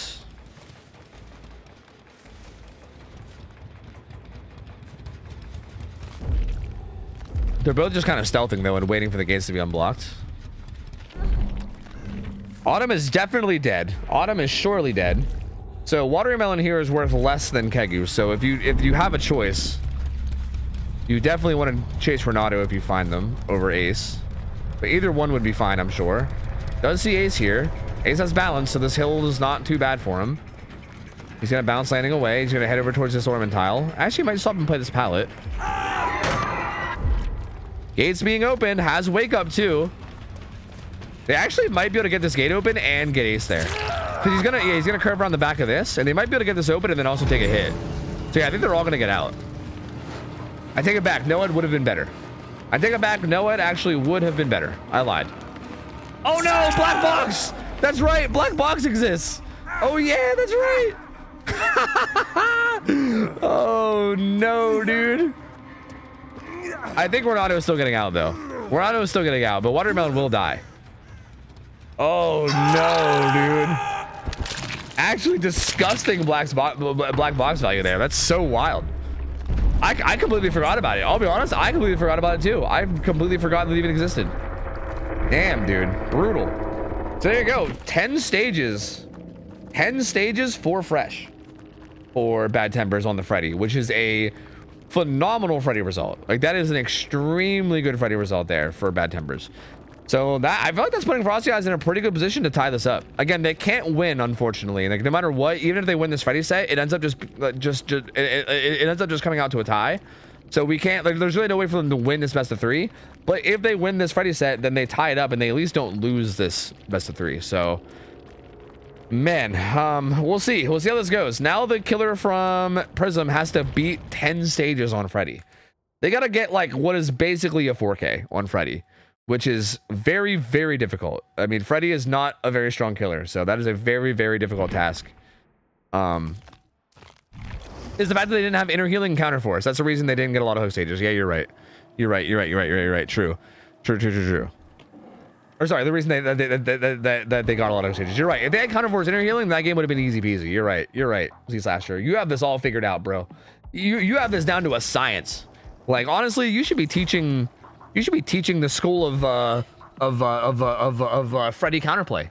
Like, you should be 100% teaching the children of DBD how to play. Let me get the gamers in here. Let me all right. One sec. I'm gonna run to the bathroom real quick, okay? Give me a second. Give me just like a quick second. I also gotta get some ads out of the way, so let me just hold this lobby hostage. And I'm gonna get some ads out of the way, and then when I get back, we will hopefully be just about ready to start this game. And yeah, I'm gonna do the survey a little bit if I have time too. But yeah, sorry, I'm doing like 4 different things, so let me just get this done real quick. Let me do ads, let me go to the bathroom, and then we'll see. One sec. BRB, 1 sec.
Oi, all right.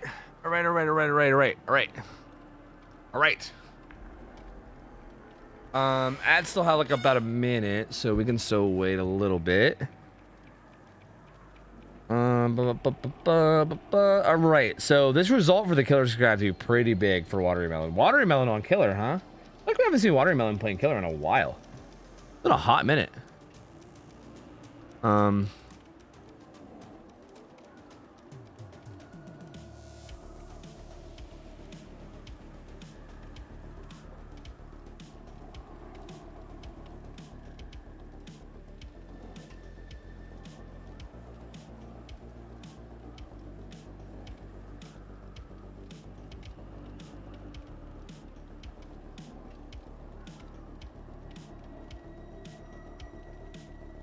Sorry, 1 second. All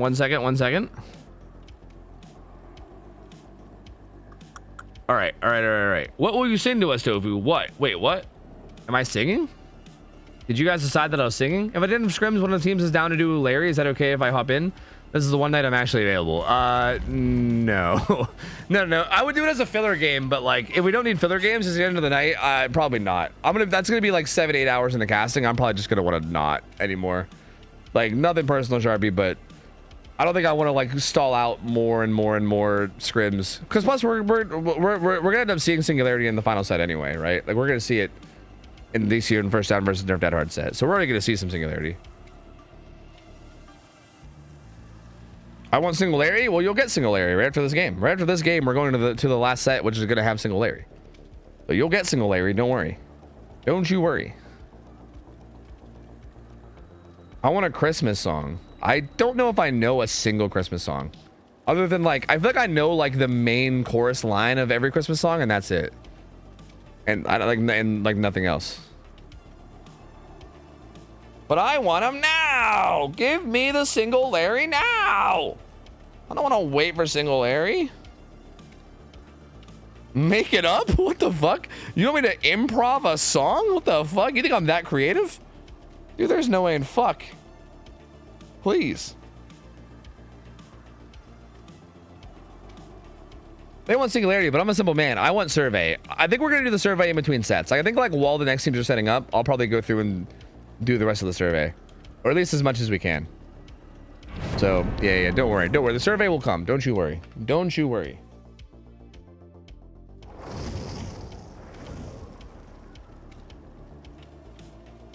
Jingle bells, Batman spells, Robin laid an egg. You know that one? Yeah. What was it? The invisible boatmobile lost a wheel. And was it Man Ray? The dirty bubble got away? I can't remember. Banger. Banger, dude. The invisible boatmobile, yeah. Yeah. It wasn't the Joker, no. Guys, the invisible boatmobile, bro. What are you guys talking about? Who the fuck's the Joker? The Joker doesn't exist in this world. What are you guys talking about? Please. God, you guys. Forget it. Forget it, dude. Forget it. You guys. Uncultured. Uncultured, dude.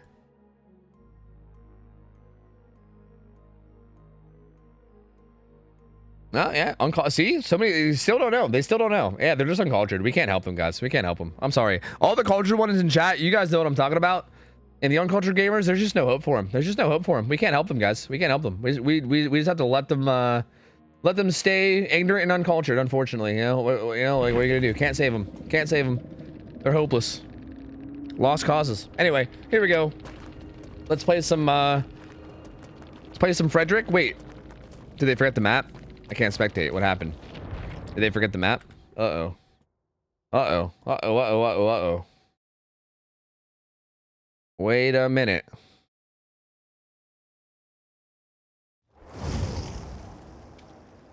Why am I the only one out? What happened? Ah, he did forget the map. Ah, he did forget the map. Rip. Fucking rip.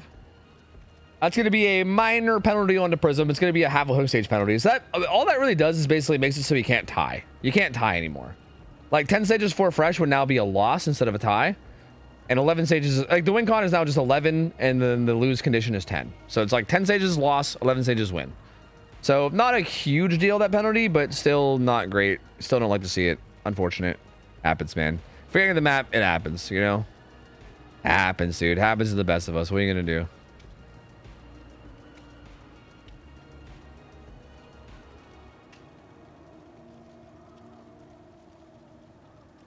Has anyone tried the finals? That's a good question. I keep hearing about that game, but I've not. I think I watched a stream of it at one point, and it was just like someone running around with a sniper one-shotting people, and I was like, "Oh, that looks terrible." But I don't know. Like, it might be good. I don't know. I didn't really give it enough of a try, so I don't know.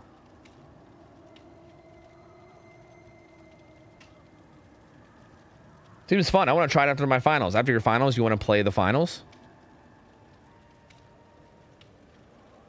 What's the time to kill like in it? That's my biggest worry. I hate FPS games that have like really fast time to kills.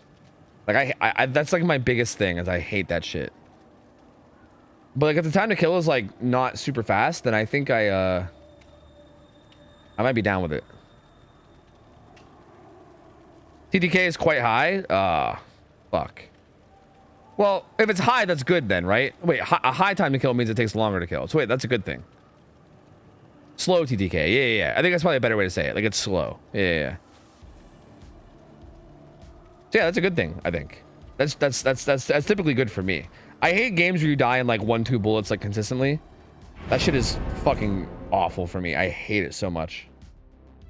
So yeah, if it's a high time, if it's like a pretty long time to kill, then I might be down with it. I should maybe go watch more of it. It's like in beta or something, right?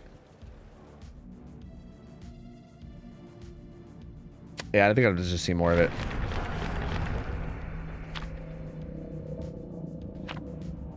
Ever played DayZ? No, I've never played DayZ.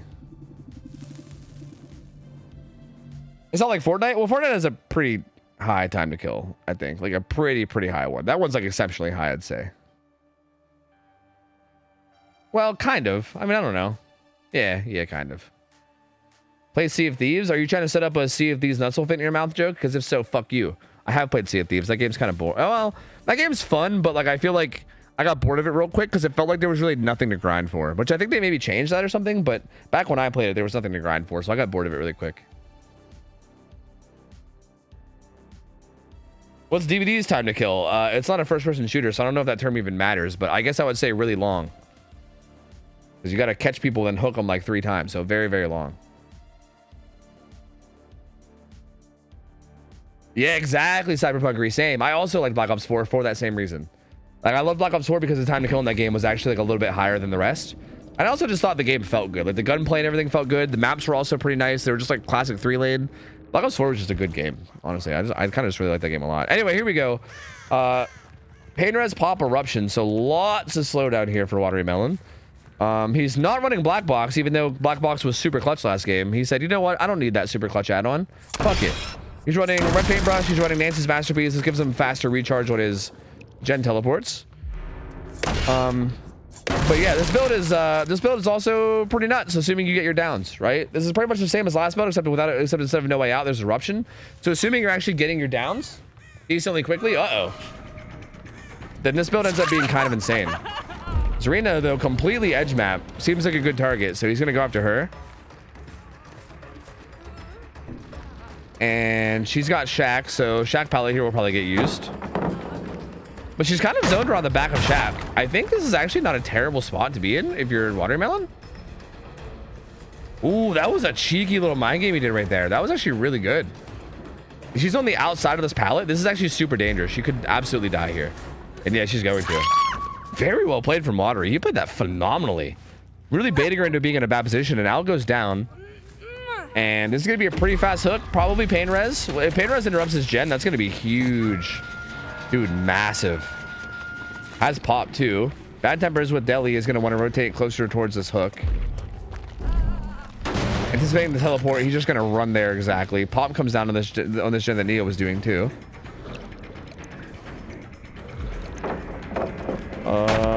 Takes this pallet kick on this 4-lane. Nia does get slowed down by the snare, but Watermelon says, nah, I'm going back. I think he might want to go for this tunnel out.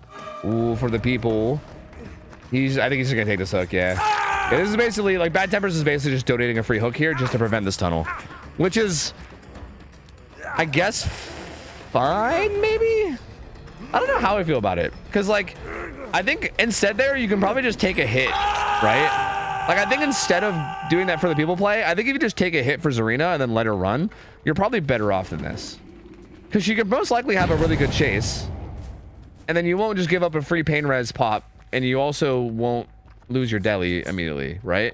This feels like, I feel like maybe taking a hit there would have been a lot better than for the peopling.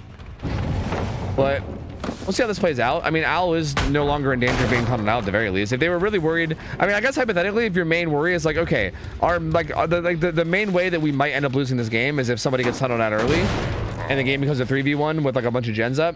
And if that's the main thing they're trying to prevent, then I guess it would make sense, right? But now it's kind of the opposite, where now they maybe have to worry about Ace getting tunneled out, right? With Ace having Deli, you can be pretty confident that he has no anti-tunnel perks at all. And Watermelon probably has a pretty good idea of that. He's going to stick to Ace. Shaq Pallet's already been used. So Shaq Window just becomes a 50-50 from this angle. There is a God Pallet here, though.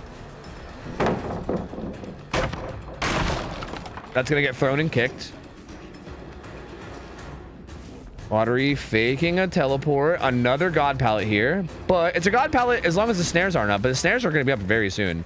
And he actually gets a hit on the God Pallet. So that, you know, is it a God Pallet? Is it a God Pallet? Maybe he's just an atheist. It can't be a God Pallet if I don't believe.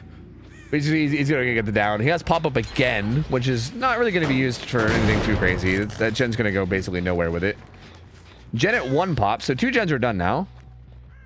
But honestly, looking pretty good. If you can kill Bad Tempers like soon, like if this unhook happens on Bad Tempers and you can get that kill in like a timely fashion, he could honestly get this 4K. Interrupts the heal upstairs too, and downs Zarina from it. Oh no, dude. He's gonna teleport right back, because yeah, he's just gonna use that down on Zarina for pressure. He's gonna go right back and try to get Ace out of here. And this is actually pretty big, because that is a lot of good pressure. That means that, like, even if this chase takes a little long, which it realistically should, right? Then there should hopefully be less gen progress, because they have to worry about going and unhooking Zarina, or sorry, going and picking up Zarina, possibly healing up, and this chase doesn't even last very long at all. Watermelon kills bad tempers so fast. Oh my god, dude, these downs are happening way too quickly. And yeah, down goes bad tempers. It's gonna be a kill with 3 gens left, and Al is still on the ground. Dude, Watermelon's looking like he's gonna 4K this. Deli is out of play. Still 2 stacks of pain res up. It's not completely over. I mean, there's still a lot of pallets on the map that are still really strong, like this one, but it's definitely not looking great. Watermelon was thinking about trying to play this path pallet, but decides to opt out and just kick it. Nia will make her way down towards bottom side. Takes a teleport, checks on this gen, nothing there. I would say the best like 3 gen setup is probably this up here, like top left, right? It's not the best, but it's at least something. He keeps faking his teleport at 11. There was a crow that just flew there, right? Am I crazy? Yeah, Al is there. I was gonna say there was definitely a crow flying here. Al is here, and Al's also injured too. And this is like a dead zone gen. This is really sloppy from the survivors. Like right here, like what was this? Like that 11 o'clock gen is a complete dead zone. There's nothing there. There's no pallets or anything. So doing that gen while injured is super risky. And if you're gonna do that gen while injured, you have to like pre-stealth way like miles early. Like if Freddy's anywhere near you, you gotta pre-stealth away from that. But instead a free hook comes in. Like that's basically a free hook for Watermelon. Pop Goes the Weasel lands on the perfect gen that they were doubling. So goodbye a bunch of progress on that gen. And now Owl is actually going to be death hook too, and they need to worry about this as well. Because if Watery can kill Owl and turn it into a 2v1, that's basically done so. He's going to put Eruption down. Probably might head back to that hill gen again. They hopped right back on, and Juice is on it, and it looks like Nia's going to be making her way up towards the unhook now. She taps his gen temporarily, but she's the only person in position for this unhook, so with this hit happening, it looks like Al's just gonna die. Like, is that their plan? Just to let Al die? I guess so. Dwight's nowhere in position for it. Nia literally can't save because he's injured. And they still have 2 gens left. Yeah, it's over. It's over. It's 100% over. This is 100% gonna be a 4K. They don't pop his. There's no way they pop 2 more gens against this. There's no way. Nia's injured and she's here, and this will be a pretty clear chase for Watermelon to take. Oh, I'm trying to fake it, but Nia's not biting. Nia playing this pallet very, very well. Knows her check spots, apparently. Oh, whiffs that swing too, but the slowdown comes in from the snare, and Nia will go down now. So there you go. Down she goes. And yeah, Dwight, I mean, there's nothing you really can do, right? Like, what do you do? Water's looking for him. He's not looking in the right place. He went to like 5, which is like the complete opposite side of where Dwight was. Dwight was at like 7 or 8-ish, whatever, you know, whatever clock call out you want to call that. So Water is looking around. He doesn't really have to slug here though. Like even if hatch is a thing, it doesn't matter. Like they didn't do all the gens, right? Like if they get hatched, that's still not. Like you might as well just hook, I think. But Watery maybe just wants to shut it down right now.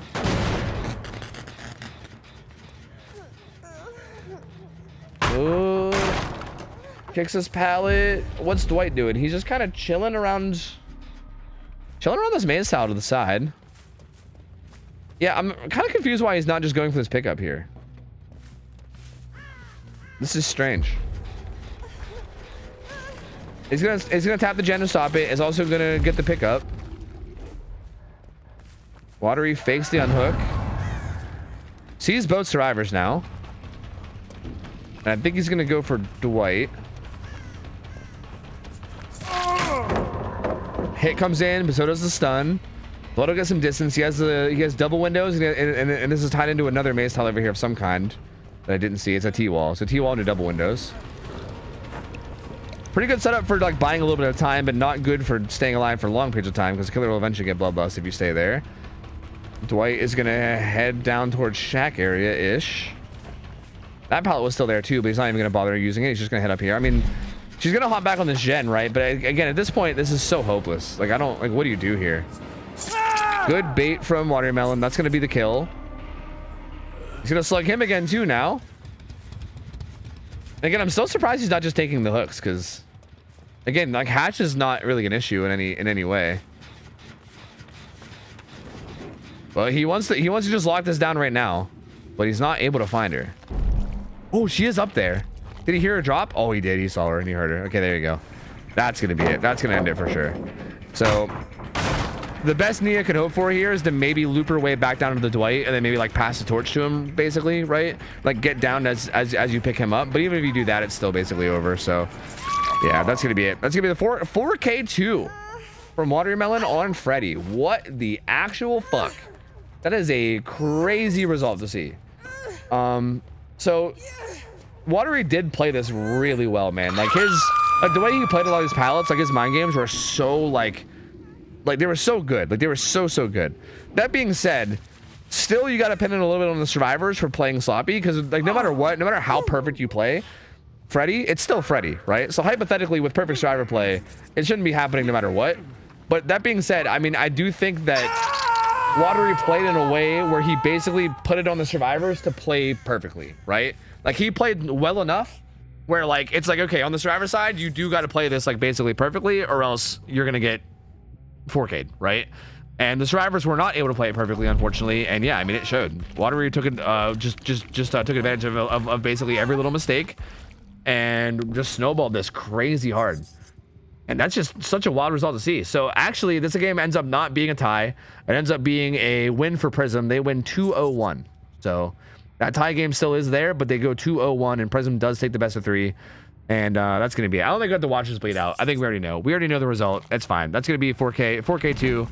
That's it. GG's. Well played. And I think we can start to set up our last best of 3. But honestly, phenomenal play from Watermelon. Very well played. Again, Frosty Eyes a little sloppy on the survivor side.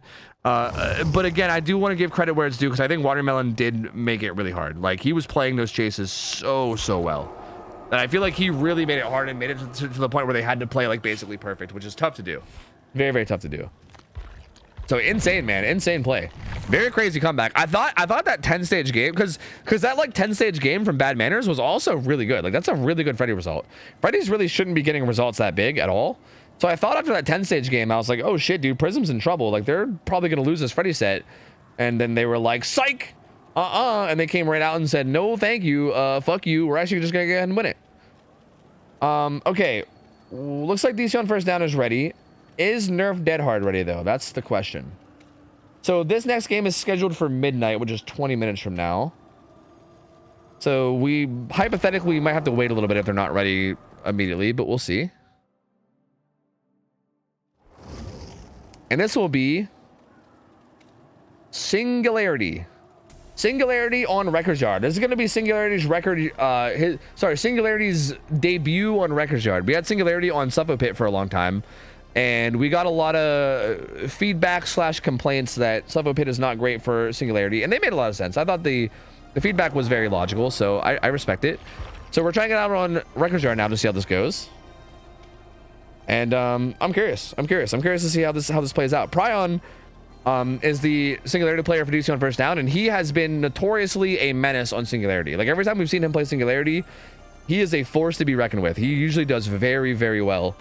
But we have not seen him play on this new map yet, so I'm curious. This map should be, in theory, easier than Suffolk Pit, so I would expect a good result from him, but we'll see. There should be on Pale Rose. Bro, I played that Pale Rose game in like pubs the other day, and dude, I was surprised at how good he felt on Pale Rose. I don't think it's actually going to be good for scrims, but like, I was pleasantly surprised, honestly. So yeah, we're gonna have the Singularity set. Death Slinger set is gonna be guaranteed too. And then if we need the tiebreaker, we'll be going to Freddy again.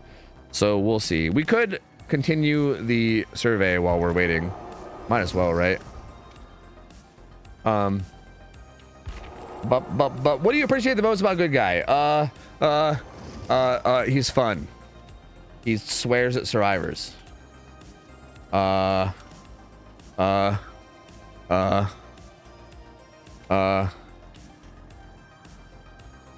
also appreciate the creativity that came into play with the size problem, where you can no,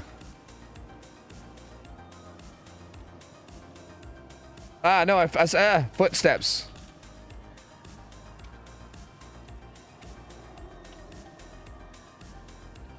His design. What brings you the least? I very much dislike the direction he went from PTB.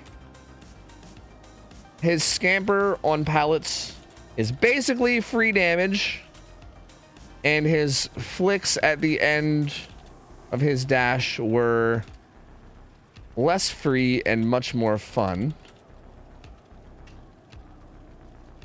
It makes me very sad to see that his flick got nerfed / removed, but his scamper remained strong. Now Chucky has become a killer where you simply wait for power cooldown,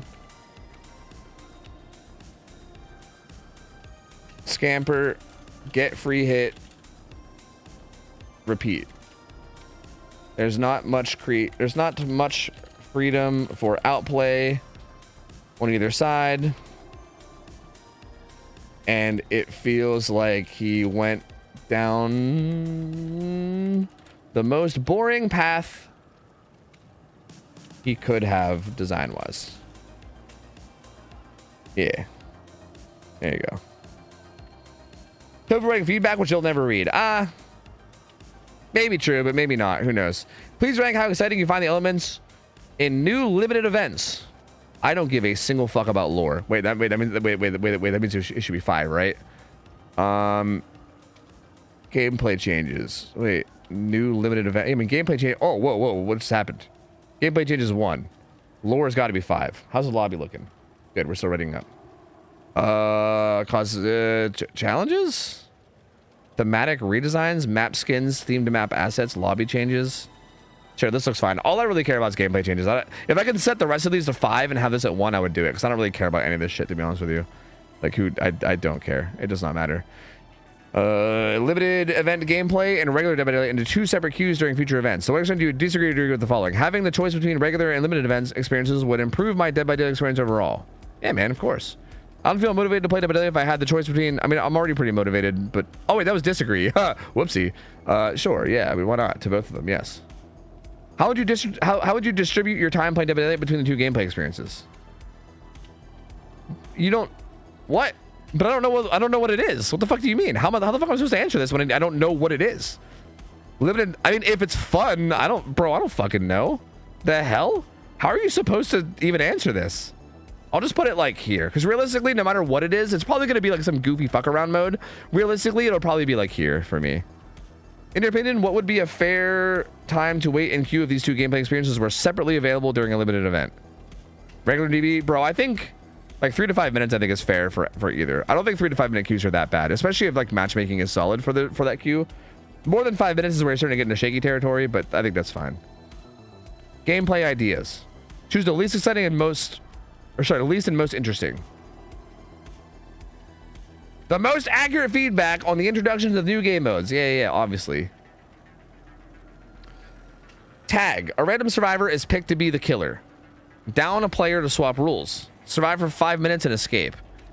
Oh. That's kind of neat. But wait. What happens to the pallets on the map?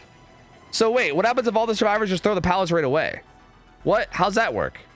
That seems kind of silly. Because, like, I feel like if you're one of the later survivors, you're just fucked. Like, everyone's just going to use pallets hella early, and then you're boned, are you not? That feels weird. Like, I like the idea. I like it as a concept, but, like... And it feels like it would be a lot of hiding. Because you're not actually doing objectives. You're just trying to not get hit. So I feel like this would be a lot of stealth play. This could be good, but this also could be weird. I don't know how I feel about this. Like, it's going to be nothing but stealthing survivors, and then when they get found, they're just going to throw every single resource they can. And then it's just going to fuck over the later people. But I guess if that's happening, then everyone just survives, right? Because if it takes that long, then, like, you know, that's actually, I guess that's fine. Deceivers. Survivors work together to complete tasks before one or more deceiver can kill everyone. Is this Among Us? Played in rounds with voting between each round. This is literally Among Us. This is like fucking Town of Salem. Fucking Among Us. Sure, dude, I'm down. Hide and seek. No generators, no hooks, only Mori's on down. Stay alive for 5 minutes. That sounds awful. Ores will be revealed every couple of seconds. Hate that. Awful. Hate that. Luck of the draw. Start the game with randomized perks and items. Yeah, sure. That's great. Disgustingly scary. The fog is thicker and shrouded in darkness. That's it. That's all. Giant sizes are altered. Killers are turned into giants while survivors become tiny. That sounds fucking funny. Okay. Which of those do you find the least in? Wait, I don't like judge them from 1 to 5. Oh wait. Okay. They just want to know which one's the absolute best and which one's the absolute worst. Hide and seek sounds the worst to me. I think the best might be either tag or deceivers. Or even luck of the draw I like a lot, right? Like even just random perks. But I feel like random perks is less like it's like less of a change. Like it's still just like that's regular DVD but just randomized, right? Like I feel like the other ones are like big changes to the actual game, which I think are cool. I'm not sure. Either tag or deceivers. Sorry for the jump scare. I don't know why that camera was there. I hit the wrong button. Sorry, that was the wrong button. I was trying to go back to the... That was scary, sorry. I didn't realize I hit that button. I hit the cam button instead of the go back to capture button. Yeah, I'll have to go back to that. I don't know. I'm not sure which one I like more. I think like tag or deceivers is one of the ones I should vote for. I just don't know which one sounds more interesting.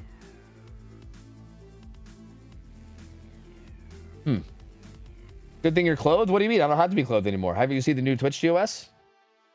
I'm actually, after we're done with scrims, I'm going to switch to the art directory and we're going to have a twerk off. Yo, Alex, what's up, buddy? How's it going? Hello, hello. There's like 5 more options. Oh, so after I pick this one and go next, is it just going to give me even more options? I just can't decide which one I want to pick between Among Us and Tag. I don't know. Anyway, here we go. Prion on the Singularity. Let's do it. Let's fucking go. Deadly Unbreakable is going to be on Robot. Lots of anti-tunnel on the Bow Chrono. He's going to be rocking a lot of regression. So triple regression on top of his corrupt. Pretty strong healing build here on Ratatouille. And Bray is rocking Overcome, Lucky Break with Deja Vu and Will Make It. So a little mix. A little bit of a mix. A little bit of a jack of all trades. Prion going to be setting up his little network of turrets, setting up some turrets around the gens. And checking up on him to see if anyone's progressing anything. The Shack gen's a little bit awkward because you set something up for the Shack gen, probably, right?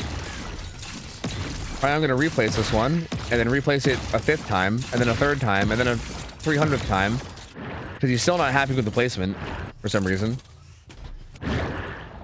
Yeah, look, I call the biopods turrets sometimes. Okay, turrets, biopods, cameras, whatever you want to call them. I don't know, man. Biopods, I guess, is the real technical name.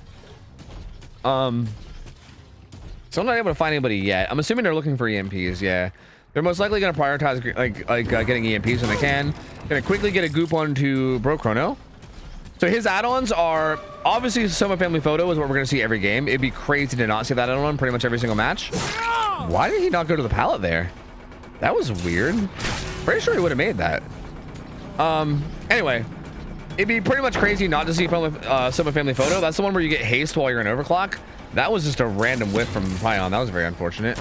He's going to use this to teleport to him, though. Or, oh, wait, they EMP'd him. What the fuck just happened? They, like, EMP'd him right as he was about to teleport. That was super weird. He'll just regoop him, though. His other add-on is the one where when they become slipstreamed, their auras are revealed for, like, 8 seconds or some shit. So a lot of aura reveal on people being gooped up. And then also haste during overclock. So far, Bow Chrono's doing pretty good in this chase, though. The EMP from a teammate helped him a lot. But he's still doing pretty okay. He only has these windows now, which are not the best. And he should be going down here. Yeah, down he goes. What's gen progress looking like? They're split on 3 gens. Looks like Zarina's gen's the highest progress, and it might get hit by pain res. Prion, I think Prion was trying to get a goop on somebody, but I think they're working on all the gens that aren't biopotted, because I don't think he was able to find anybody to get gooped. He's gonna take this hook to the basement, so he's gonna avoid a pain res. He's gonna go for a basement hook instead, which is interesting. Goops up Bray, gets hit with the anti-tunnel mechanic, or the anti-camp mechanic, so he's slowed down quite a bit. Yui also has a gen progressed quite a bit. Oh, he's gonna goop up Ace as well. So multiple goop ups now. He's gonna come use pop on this gen that Zarina was on. Tons of value there. Had all 4 pistons pumping, so a lot of progress there. Yui finishes her gen. He teleports to Ace. I was gonna say Ace is just doing the gen with the turret, or sorry, with the biopod right behind him, and he's scooped up. So Prion could teleport to that at some point, and he does. He's also just gonna see if he can get this down here. Oh no! Gets the pallet throw and gets the hit. Oh no! And has them both biopotted now too. So he's just gonna say fuck the basement. He's gonna go after Bray here. And yeah, gets it down there too. Eruption pops in that gen. That's massive. I kind of gave him a free. I gave him a free slip. Okay, my terminology. These things are called biopods, right? Like the little cameras, and it's called slipstream whenever they get gooped. I call it getting gooped. I say that they're getting gooped up, but I think the official term here is that you're slipstreaming them, right? So I think if I'm using real terminology here, I think Bray basically gave him a free slipstream and also broke that pallet in overclock while getting hit. So Prion got like value 3 times all at once. A free slipstream, a free pallet break, and a free damage, like all in the matter of like 2 seconds, which was really, really good for him. And he just kind of followed up on that to get the down. He was keeping an eye on Dwight there, trying to get him slipstreamed, but Dwight's doing a good job of avoiding it.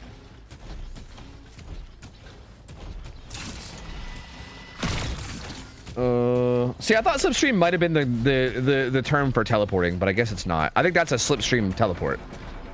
Anyway, Yui's here to get the unhook. She sprint bursts over to it. She's gonna go ahead and grab it. That'll be deadly for her, assuming that the survivor doesn't go down very soon.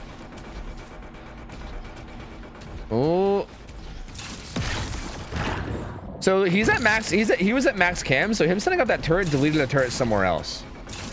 Which hopefully that ends up not coming back to bite him, but we'll see. Good pallet drop from Bray there. Does he make it back? Gets that window vault. Should make it back to this pallet. Doesn't vault it. Very wise. Prion teleporting from the outside. Bray playing this pallet so well, though. Prion's trying to find a way to squeeze a hit in here without breaking it, but he's kind of just wasting a lot of time because you can break it really quick in overclock, right? Does get it down eventually, though. Does get it down eventually. Eruption pops on that gen. He has a pretty good idea that people are there. These two are going to reset each other. Gen right there has a good bit of progress. Looks like Bo Chrono's also on a gen that has a good bit of progress, too. So we'll see where Prion prioritizes going. There is no biopod on this, but this is the gen that Bo Chrono's doing. If you can make it over there with pop in time to kick this, that could be big. Bo Chrono might stick it. Is he gonna die for this though? Is that worth it? Oh, it is worth it if you dead hard. If you just hit your dead hard like a Giga Chad, then it's worth it. Yeah, that's totally worth it. So good job from Bo Chrono. Pops that gen, dead hard's away, makes it to a pallet as well. Yonut comes in on the Bray too. Bray's gonna be death hook now though, which makes that a little scary. And Prion might want to prioritize that kill if he can. They get the heal off though. Bray's back to full. He gets a slipstream and a teleport before the MP can come through. And yeah, he wants Bray. He ain't interested in Yui. He wants Bray. Bray's death hook. She's gonna turn and get a hit there. Gonna use that biopod to get Bray again. If you get he figures out where he is anyway. Is that in range? Not quite, right? Almost in range.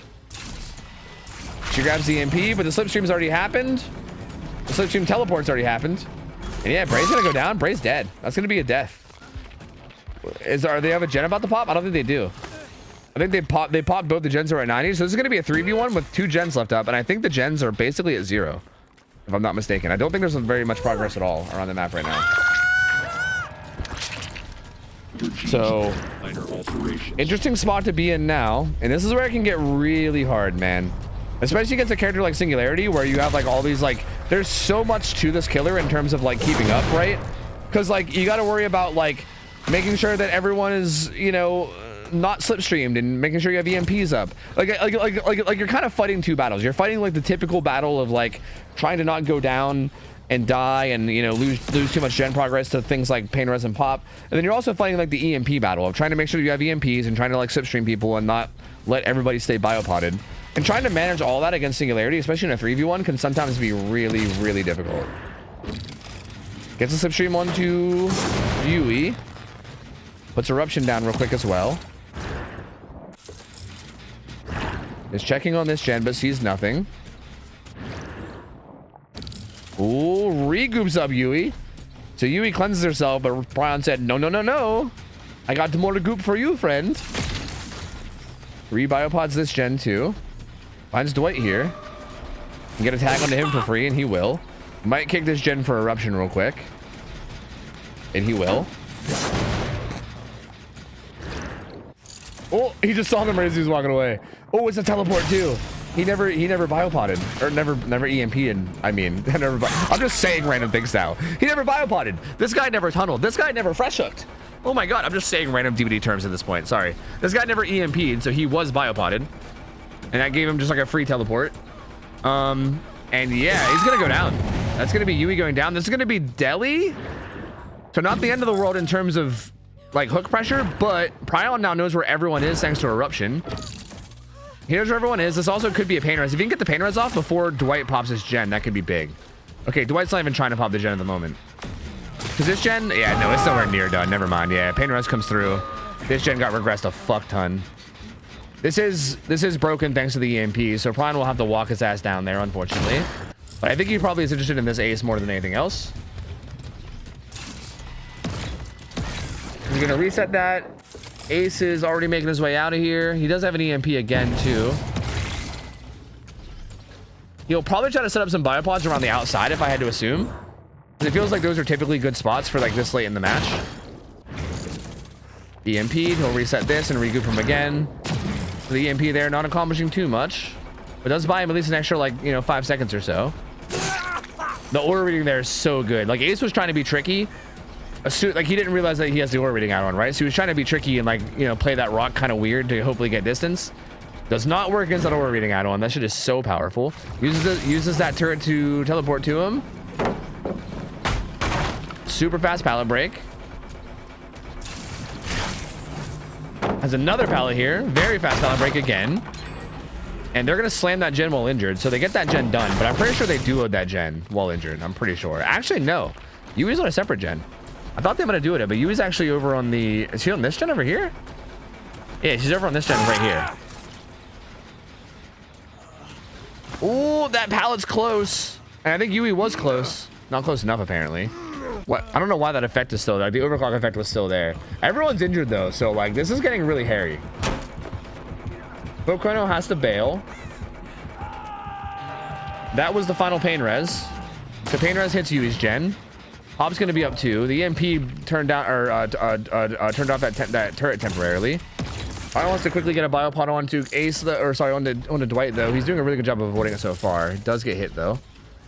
That biopod in the corner could be clutch here, but no, he's just gonna use his arm to teleport. Bochrono doesn't have anything now. Dead Hard's already been used, so he's just gonna go down too. And this is where, again, this is where it just becomes so hard. Ratatouille has second wind, which is going to help a bit, because they won't have to worry about healing him. But this is where it's just so difficult to get anything done, man. Because these downs are just going to keep coming in. Pop Goes the Weasel's going to keep coming in. Eruption's going to keep coming in. Prion's worried about this gen on the side much more than he is this deep gen, so I think he's going to save his pop for it.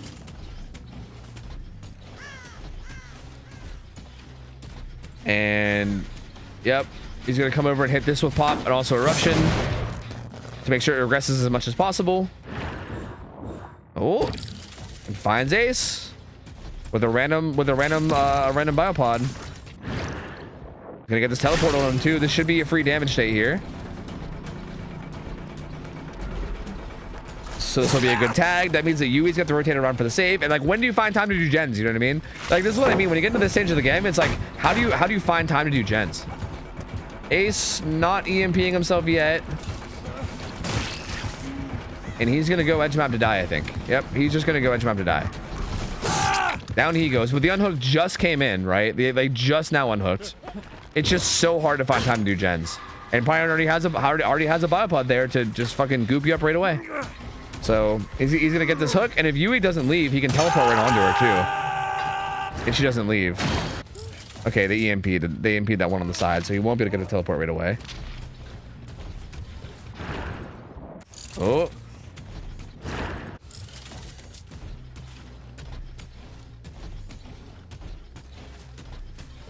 Currently sitting at 8 stages. I think Yui is the only one that's not death hook at the moment. Oh, can get this teleport too. Does teleport into Yui. She's gonna need a hit here, and then again, Dwight has to rotate out there down there to get the unhook. But again, while this is happening, Yui's getting chased and she's in trouble. And again, this is where these 3v1 situations can be so hard. He actually did stop to kick that jet with pop eruptions. That does give them at least a little bit. Yui at least gets some distance away from this chase. And Prion's currently on surveillance duty, trying to see what he can find. Doesn't see anything yet. Once one back on that tree again. Oh. Yui's here with sprint burst. She gets scooped up. You can teleport through that, I'm pretty sure, unless they changed it. But he's just gonna let her get Shack Pal. Oh, actually, Shack Pal's not even there. She just dies. Yeah, she just flat out dies. Eruption hitting that gen, and yep, that tells Prion that, hey, time to switch to that biopod, get a free stick. He might also check on the other one too. He actually didn't check on the other one, but it might have just been EMP'd. This one might be EMP'd. He might have hit this one with an EMP. Yeah, I think he did. So he might have checked on it and just couldn't do anything about it. Another hook, another pop goes the weasel. Yes. And it feels so helpless from the survivors from this point. Like, it feels so tough. Everyone's still injured too. He knows Ace is doing this. He's just gonna wait for this biopod to come back off cooldown any second now, and there he goes. He's gonna goop up Ace. Has pop for this gen if he wants it to. Might just go for this kill though. It is right there.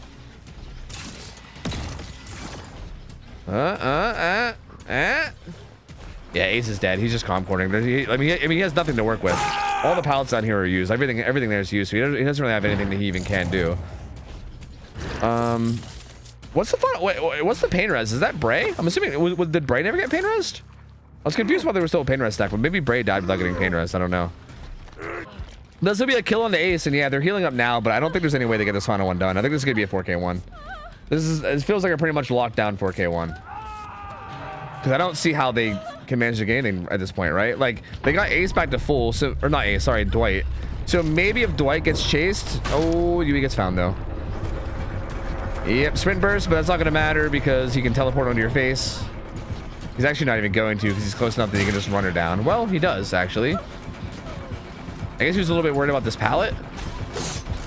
Good fake on the vault there. I feel like this pallet should have been kicked like years ago from Prion. This pallet has been such a pain in the ass for him. You were doing a really good job in the chase. Playing this tile very well. Oh, we'll go down now though. And Dwight doesn't have progress on a gen. Looks like he's maybe just holding out for Hatch, perhaps. But I don't think. See, the problem here is that Yui is unbreakable, so she can pick herself up. But also, Prion might just take the hook and then try to win the hatch standoff, maybe. I don't know. We will see.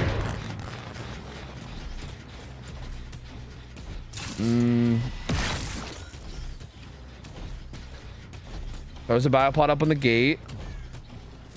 Yeah, he might be trying to locate the gates. The other gate's down there. So I think as long as he has biopods in the gates, he'll probably feel fine about it. But I think Yui might unbreakable here. Yeah, she's gonna unbreakable.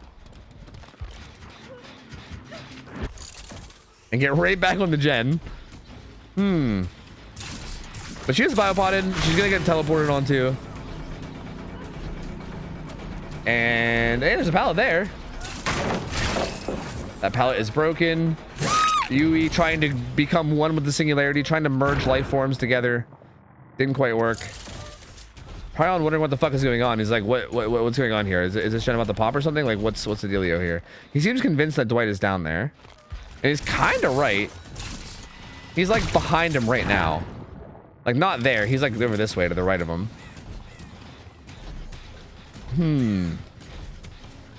Really wants to find Dwight. But Dwight's here.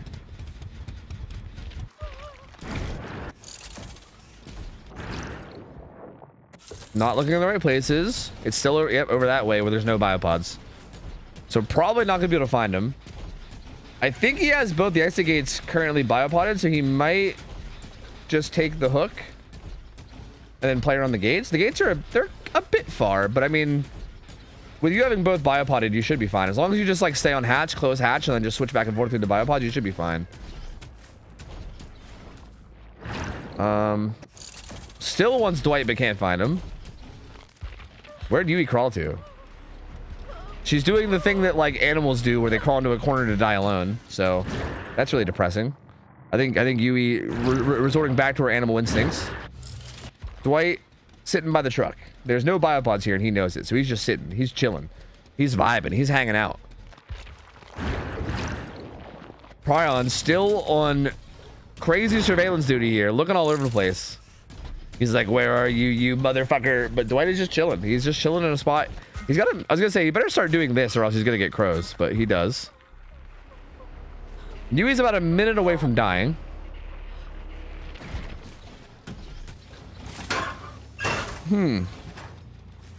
Interesting. I think the problem here is that Pryon, I think, can't even find Yui now. I don't think he even knows where Yui is anymore. Like, I think Pryon would maybe take the hook on, like, he might take the hook on to Yui now if he can find her, but he can't even find her. So, like, I think at this point you have to just let him die and then go stand at hatch and make sure you kick hatch. And I think as long as you just stand on hatch and make sure you kick it, and then you just switch back and forth between your two biopoded gens, you should be fine. Or your two biopoded gates. Oh, did he see him? He didn't, right? Oh, yeah, he didn't. Why are those biopods so loud? What is that? Do you guys hear that? The fuck? Are the biopods like coming to life? What's all that fleshiness? What is that? That's weird. I don't like it. That's very weird. It doesn't look like Ace is even trying to like contest hatch at all, which is probably smart. But to be fair, I don't really know what is smart here. Like, how do you get out of this? The hatch gets kicked right away, and he's literally just gonna, like, there's a button you can press right now. Does he not know about the M2 tech? There's a button you can press where it goes back to the last turret. So if he just goes from this gate to the other gate and then presses M2, it'll just go back and forth. It's really fucking stupid. But I guess he doesn't. Pryon not aware of the old M2 tech apparently. Not like it matters. I mean, this works too. Like this is just the less satisfying way of doing it, you know? But it still gets the job done. He seems like he really wants to take a look around as well a lot. Maybe he wants to use his vision from Singularity too, like from the actual base Singularity. I mean, I think he can just sit, but the thing is, he can sit right in the middle of them and then just switch back and forth between each biopod. And the second that you see him, like if you either see him or if you get EMP'd, you'll be close enough, you know? Which is basically what he's doing already. I just think yeah, it's fine. It's not really that big of a deal. Does find him there. He does have an EMP, but again, it's not gonna matter. He doesn't have time to EMP it and open the gate. There's no way. Like he just gets there in time no matter what. So there you go. This was a very long, drawn out end of this match. When we knew it was going to be a 4K1 the whole time. But it is going to be a 4K1. There's the hit. He'll follow up with a teleport. And Bo Chrono has probably nothing to work with. He does have Dead Hard, though. Hold on. Hold on a minute. Big E key incoming, maybe. Okay, there we go. Dead Hard used. Down goes Bo Chrono. That's going to be the 4K1. So, hey, very well played by Pryon. Very good try from Nerf Dead Hard. I feel like they honestly did pretty well. I just feel like once they got down to that 3v1 scenario, it was just so hard to make stuff happen from there, right? Like finishing out the match in a 3v1 versus Singularity is so tough. So Pryon doing a really good job, getting the job done here, getting a 4K1, which is very, very solid. Not like, again, not unbeatable, probably more realistically tieable. But now the survivors from DC on first down, all they got to do is just finish 5 gens. So I would say that seems to be, again, we haven't seen a bunch of Singularity scrims on Records Yard yet, so I can't really say for sure. But I would guess that seems like an above average result. I don't feel like I would expect Singularities to 4K super often. But yeah, either way, good result regardless. That being said, a 4K could definitely happen on the other side too if these 2 on first down survivors aren't careful. So anything could happen. This still could get tied up. Fuck, this could even be 1. We've seen some weird results today. I mean, we saw Freddy getting 4K 2s and shit, you know? Like, shit can happen. You never know. So I'm not going to say that this is like over yet by any means, but it definitely looks like these 2 on first down are looking to be in a really good spot going into their survivor game for sure. For sure. I need to get some ads out of the way. I gotta get some ads out of the way. So I'm gonna do that. I'm gonna play ads while we're setting up this next lobby. I'll make sure that you guys don't miss out on any actual gameplay though. Don't worry. You might miss out on survey stuff. I don't know. Yo, Draxy boy, I'm gonna miss your resub by the way. Thanks for the resub. Or sorry, the brand new sub. That was a while ago. Or maybe I did thank you. Maybe I'm thanking you twice. I don't know, but thank you regardless. I appreciate you, gamer. Thank you.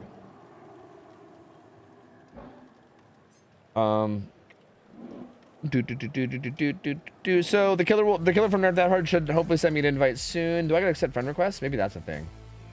Let me go accept some friend requests real quick. Do I have any more? No, we're good. There we go. Throbert, my boy Throbert. All right. Gonna hold this lobby hostage. Yes. Perfecto.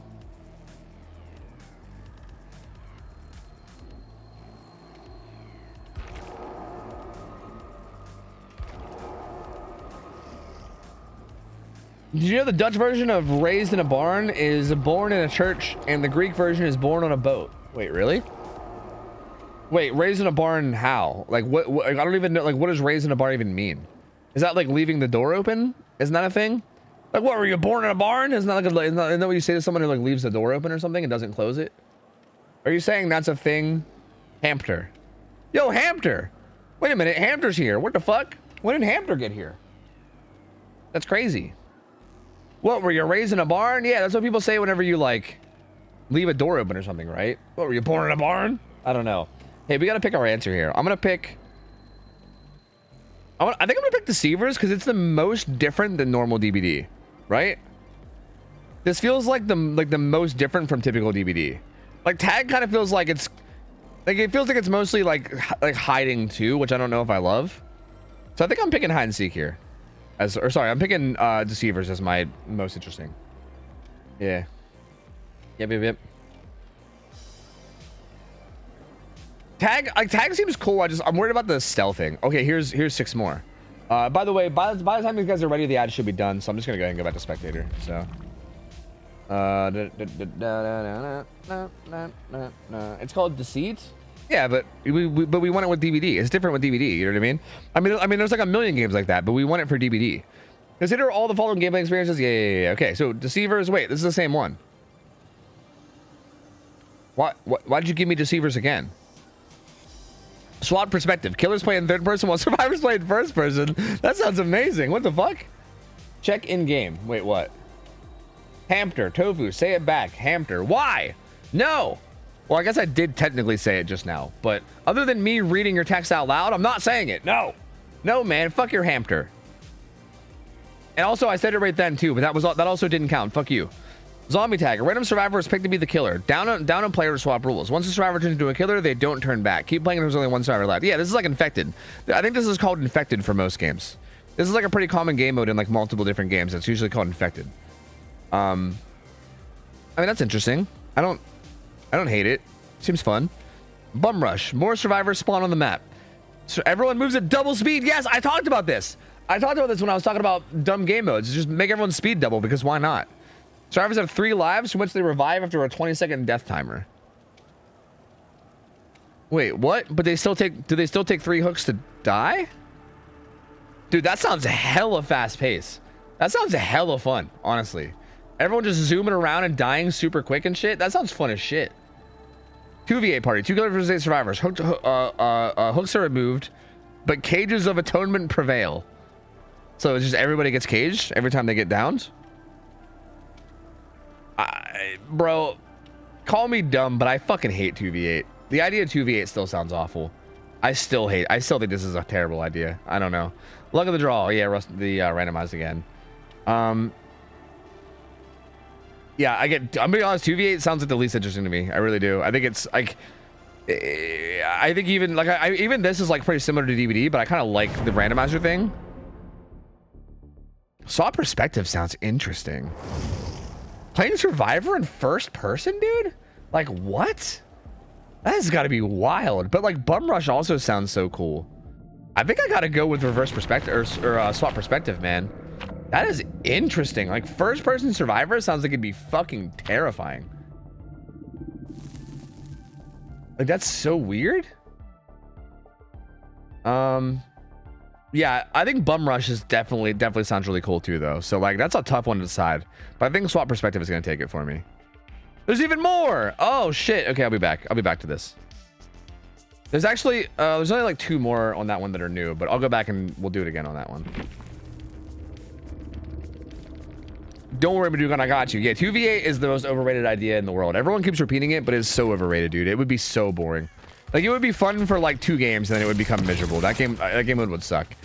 Anyway, here we go. Same build. Same exact build all around. Same perks, same add-ons, same everything. So, Throbert, just trying to match what Prylon's build was, but just execute a little bit better.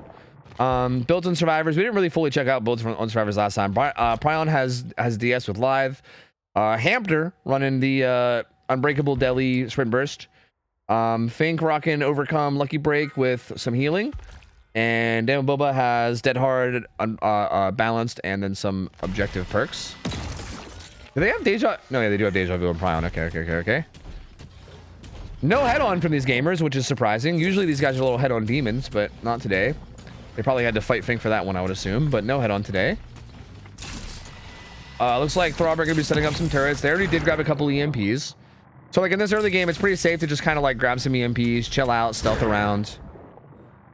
Ooh, does find a tag on the Fink though. And does get the teleport too. She'll EMP herself, but does she make it anywhere before she gets hit?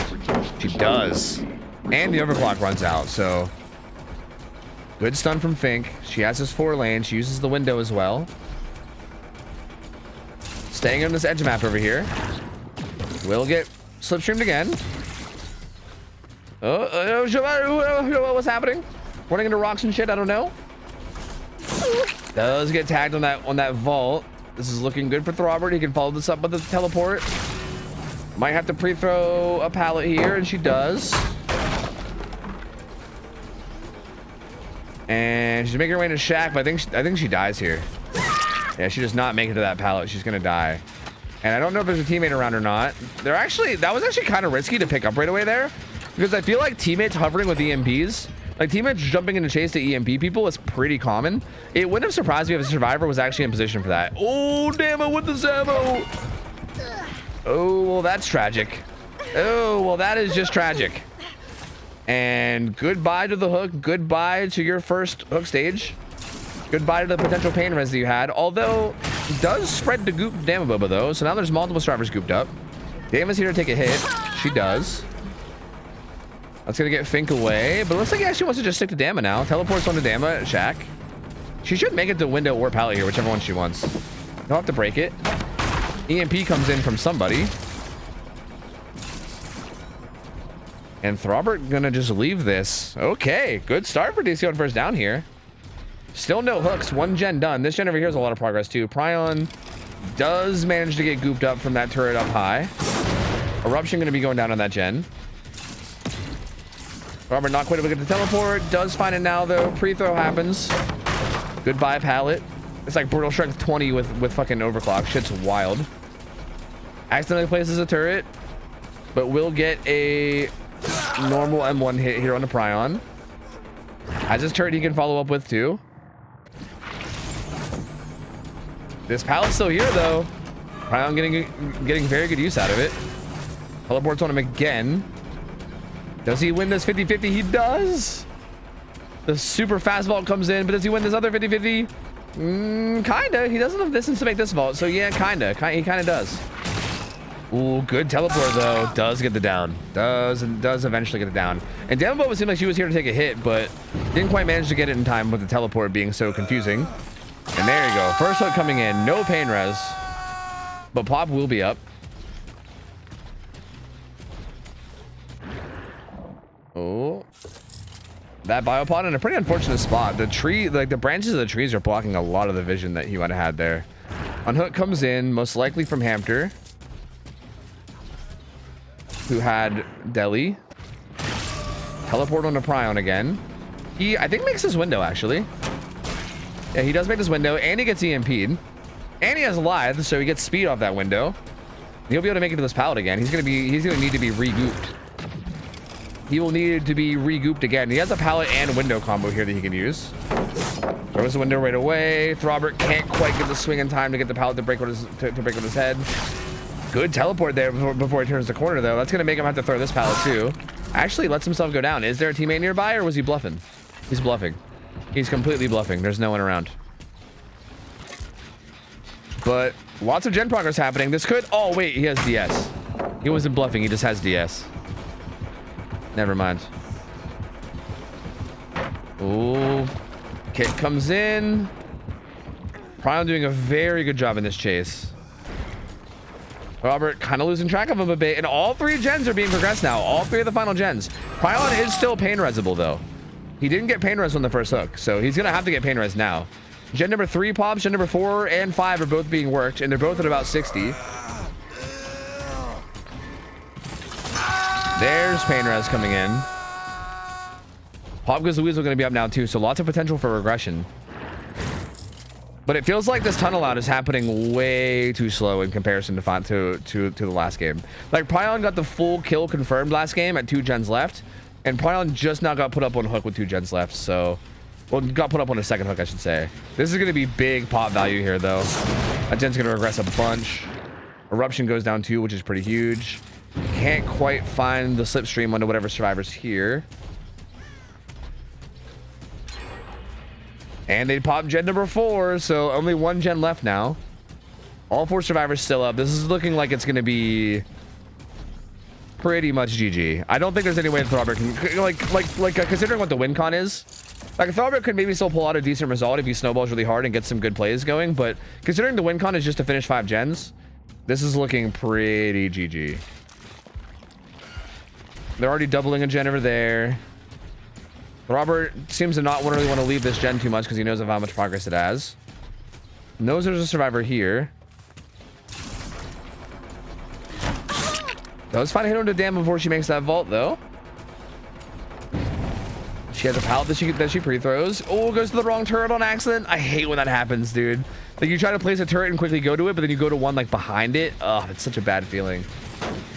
Gonna kick this gen for Eruption, but he's got a good bit of progress. It's been getting doubled this whole time. I think Fink is back in this corner. Actually loops back around and uses the window. So it gets a good bit of distance away. Can't even find a slipstream at the moment. There's no biopods in this gen over there that has a bunch of progress too. So you can't really check on it with biopods either. And yeah, it's getting done. Yep, they're cranking it. It's done so. That's going to be the win con confirmed. As a matter of fact, even on top of the win con, it kind of looks like DC on first down is going to get a big result just in terms of hook stages out. Hamter is deli, so even if Hamter goes down here, he's going to be able to deli himself off hook. So this might be the 3rd hook stage, but it might even just be that. It might just be 3. And that's even if they get to down. They might be able to body block for him. Dam is here. She is in the way. Oh, the EMPs are there too. And here comes the wall of survivors. Here comes the fucking wall, dude. The goddamn massive phalanx of survivors. Jesus Christ, dude. And there they go. There they go. Robert, unfortunately, can only get 2 stages that game, and the DC on first down gets everyone else out.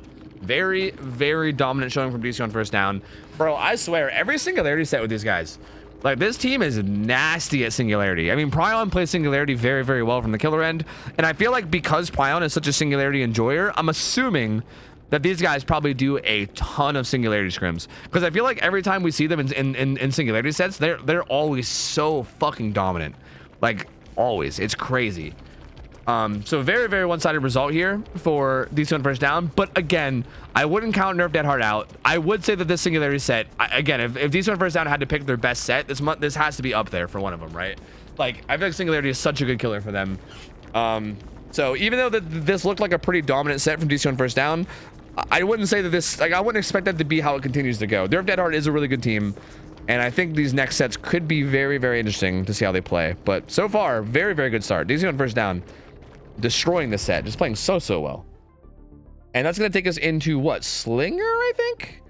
I believe that'll take us right into a Slinger set. Yeah. Slinger for the next set. And Nerf Dead Hard needs a Slinger set if they want to keep this alive and kind of send us to the Freddy tiebreaker. So we'll see how it goes. They're going to be up one first on Killer. Hopefully, okay, here's the big thing too. Hopefully they're not too like demoralized by that too. I'm not sure if it's going to be the same Killer player or not, but hopefully they're not too demoralized.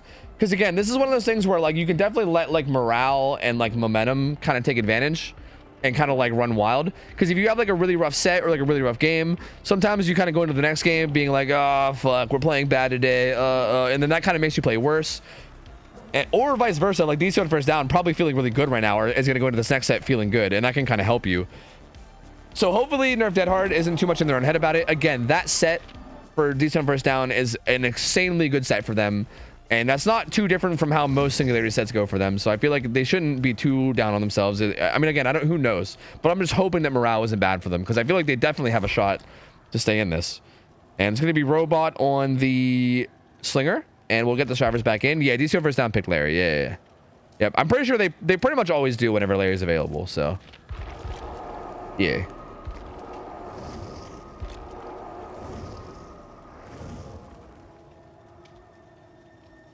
All right. Here we go. So this is going to be Slinger on Suffopit. Suffopit Slinger is, again, it's been interesting. You know, dare I say I might like it more than I like him on Wrecker's Yard. We moved him off of Wrecker's Yard onto Suffopit, so like mostly so that we can give Wrecker's Yard to Singularity. And I was a little on the fence about this. Like I remember when Dino posted this, I was like, I don't know, Dino. I don't know about putting like a Slinger on Suffo. I'm not sure if that's a good idea. But now that I've actually seen some games as it, I think I might like it more than Wreckers, to be honest.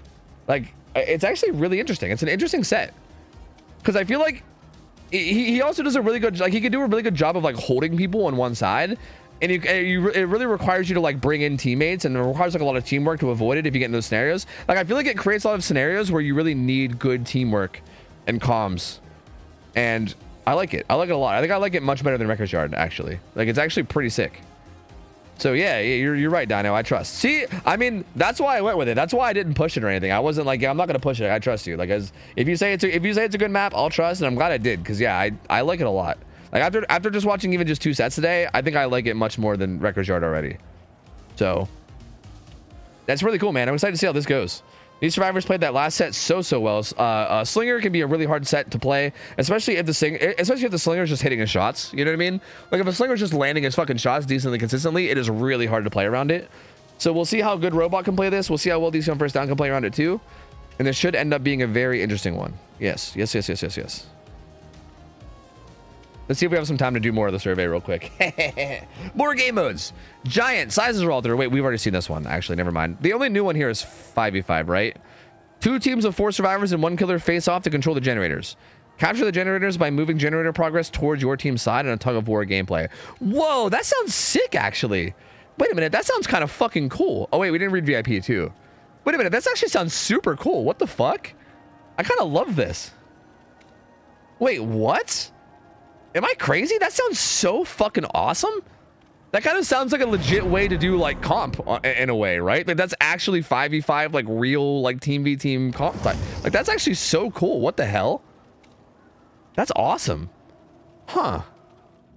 Interesting. And then VIP. When the obsession is killed, everyone dies. Only the obsession can open the gates. Wait, what? That feels like that could be a problem if only the obsession can open the gates. I feel like that is creating some issues that maybe they didn't think hard enough about. Like they might have not thought hard enough about what all this means. Cause like, especially like with gate RNG, like you'd have to work on gate RNG a lot. Like this could be cool, but there's certain like RNG things that have to be addressed for sure. I'm marking 5v5 as most interesting for sure. That is a cool sounding game mode. Least interesting is hide and seek over here. Yeah, fuck hide and seek. Fuck you. All right. Anyway, sorry. Here we go. Death Slinger game. DC on first down on Survivor. Let me shut my music up real quick. And let's get on with it. All right. Same build in terms of perks. Just quadruple slowdown. Actually, no, wait. Yeah, eruption. So yeah, pop eruption, pain res, really, really good for holding down like generators on one side, which is obviously what Sufo Pit is usually all about. Looks like there's at least a 3-gen top side. Is there a 4-gen bottom? I don't see any more up here top side. So top side looks relatively decent when it comes to gens. He's got keys and cigars, so he'll reload faster. He'll break out of stuns faster. Damaboba, Rock and Deli, Unbreakable. Prion's got kinship and some healing perks. Sorry, not kinship, camaraderie. Hamster actually has the DS this time around. And Fink is rocking overcome lucky break. So still no head on. Very, very wild stuff. No head on another time around. Crazy. But so far, Robot not able to find anybody just yet. Find some scratch marks here though.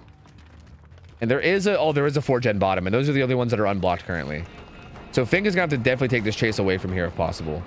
Good vault. Doesn't give Fink too much distance here. Doesn't take that shot though. Wants to just get an M1 instead, I guess. Wants to not have to reload. There you go. Takes that hit. Doesn't have to reload now. Already has a shot in, but overcome lucky break. He's lost in the sauce. I think she was still at the pallet, wasn't she? No, she's gone. So she fucking vanished, dude. She vamooshed. She fucking vanished into the night. Farewell.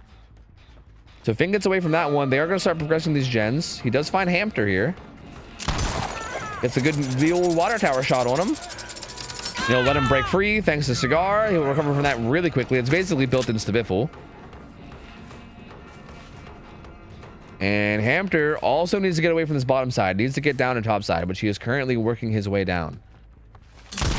Oh, good shot there from Robot, though. Hamster did not seem to be expecting it, and he's going to be going down. Down goes to Hamster. How's the gen progress looking? They are doubling this gen, and it feels like they're going to get this done before Pain Res, which is pretty huge. Because again, this 4-gen down here is the main threat. Oh, are they going to get done before Pain Res? Oh, yes. Because yeah, that's pretty big. If they can get that done, there's still a 3-gen here, right? There's like so there's now basically a 3-gen bottom and a 3-gen top. So if they can get one more gen done on both sides, then their gen split's going to be perfect. And this hook is currently top side for the most part. So that kind of lets them get another gen bottom side, potentially, quote unquote, for free, if they just make it a point to focus those right now. Oh, Fink is here. He hears her. Oh, doesn't quite react to that fast enough. Robot must be a boomer like me. Can't quite react fast enough. Those damn young kids in their Adderall. We can't quite keep up. Oh, no, comes in. He's going to take the shot right away. Actually just puts him into deep wounds. Interesting. That seems kind of... Maybe... I feel like maybe he didn't realize what he was doing. Because, yeah, that seems kind of pointless because you can just hit him without the shot. But maybe... I don't know. Maybe thought about it and was like, oh, yeah, wait, borrowed time's possible or something. Maybe he just, like, thought about it and realized it was a bad idea. He is going to stay on the Steve, though. Steve avoids that shot. He does have DS as well, if he eventually goes down here. This pallet can be... Oh, you can definitely get shot over that. You definitely can. You can headshot him. You can do it, but he doesn't do it. Steve gets away from this one again. He might just pre-throw this pallet. That would probably be the smart play, but he doesn't. Oh, how the fuck does he avoid that? What the fuck? You're crazy. What? He doesn't even throw the pallet. What? He avoids that one too. He's gonna... Okay, well, he still has DS, so it's kind of fine. But what the fuck are these schmoves from Hamster, bro? He's got some weird schmoves. He's gonna throw that. He has God Pallet he can use too. That's gonna give him a lot of free distance. Firecrackers it as well. Blinds the killer. He's gonna make his way back to this God Pallet. Probably pre-throw this, yeah. So now he can pre-throw this, and now he's in a pretty good spot. I guess it makes sense, right? He was playing really risky because he had DS. Like, he was able to go for, like, dumb, risky plays, because even if he died, he could just DS. And now that his DS is gone, now he's playing safer. Pre-throws... Oh! The hit here from Prion, though. If he can do it correctly. Oh, can't quite get the hit tank correctly. So Hamster will be going back on hook again, but 2 more gens pop. And I think that's... Yeah, right? That was one of them on this side, right? So I think there's a 2-2 split right now. I think they have a good gen split, if I'm not mistaken. Yep, there's a really good gen split. 2 bottom, 2 top. So very, very good gen split. No real chance of holding down a 3-gen anymore. And as a matter of fact, they're about to pop a 4th gen very soon, too. Killer's coming to interrupt it. They're gonna both bail. Prion, I think, was stealthing... Wait, no, Prion was there. Wait. Oh, Prion's playing Young Jin. I thought that was Toledo. I'm confused. They're actually all topside right now, which is a little sketchy. Or no? Wait, are they all topside? No, David rotated down now, so she's down on bottom side now, chilling. She has the borrowed time, so yeah, if somebody's gonna unhook, they definitely want it to be Damaboba to get that extra endurance to keep Hamter alive. And Damaboba will grab the unhook. Slinger's down there protecting that gen. As a matter of fact, he might not even bother going for the tunnel. No, he's making his way back now. Yeah, she might hover this chase. Maybe. Well, he's not even sticking to it. I think I'm imagining Dama will probably hover bottom side. That way, if he does go down and try to chase Steve, she can be there to hover and take hits. But it looks like Killer doesn't want to do that anymore. He's actually coming up top side. He wants to take one of his chases here. Misses that shot onto Prion. Prion getting some distance. Avoids that shot too. Okay. Man, bobbing and weaving. And also bobbing. But then also weaving. And then bobbing again. And they're going to heal up. And then they're going to double up on a bottom side gen. Fink gets found. Doesn't get that shot either.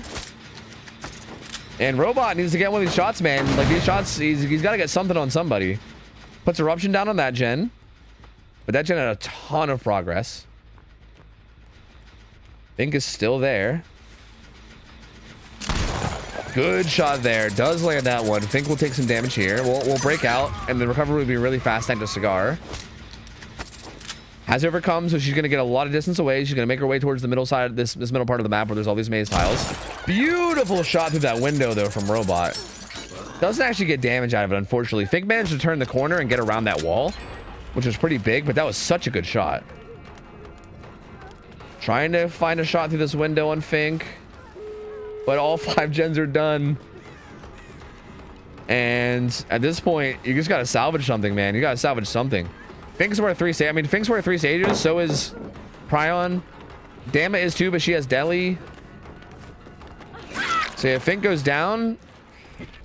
And there's no one there for any fucky shit, right? No, there is. Steven is here for some fucky shit. He's got to be careful not to greet this too hard, though. He's in a really bad spot. Somehow avoids that.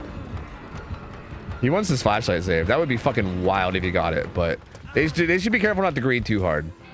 Because I think this is a good result no matter what. Yeah, they're just gonna go. Yeah, they're just going. Yep, they're just gonna go ahead and go. That's gonna be 5 stages. 5 stages, 2 fresh is gonna be the final result here, which I would say is a pretty good survivor result for sure. That feels like a very strong result. Just played this very, very well. I mean, there's not much else to say about it, man. I mean, I do think there was a string of shots towards the end there that Robot missed that was very unfortunate. But at the end of the day, what really happened here was Hamter's chase. Like Hamter getting tunneled and him getting chased, he just did such a good job of using his DS, positioning well, playing pallets smart, and buying time. And then that time that he bought, his teammates used it. Again, it's a group effort, right? Like Hamter had a really good chase being tunneled, but the team prioritized like the perfect gens. Again, it's such beautiful like macro teamwork. They prioritized the perfect gens so that even if Steve would have got tunneled out, there was just no good gen setup to fall back on. Like once those gens pop and there's a split of 2-2 on each side, at that point it's just so fucked. Like what do you do from there, right? On the Killer side, it's just like what do you even do from there?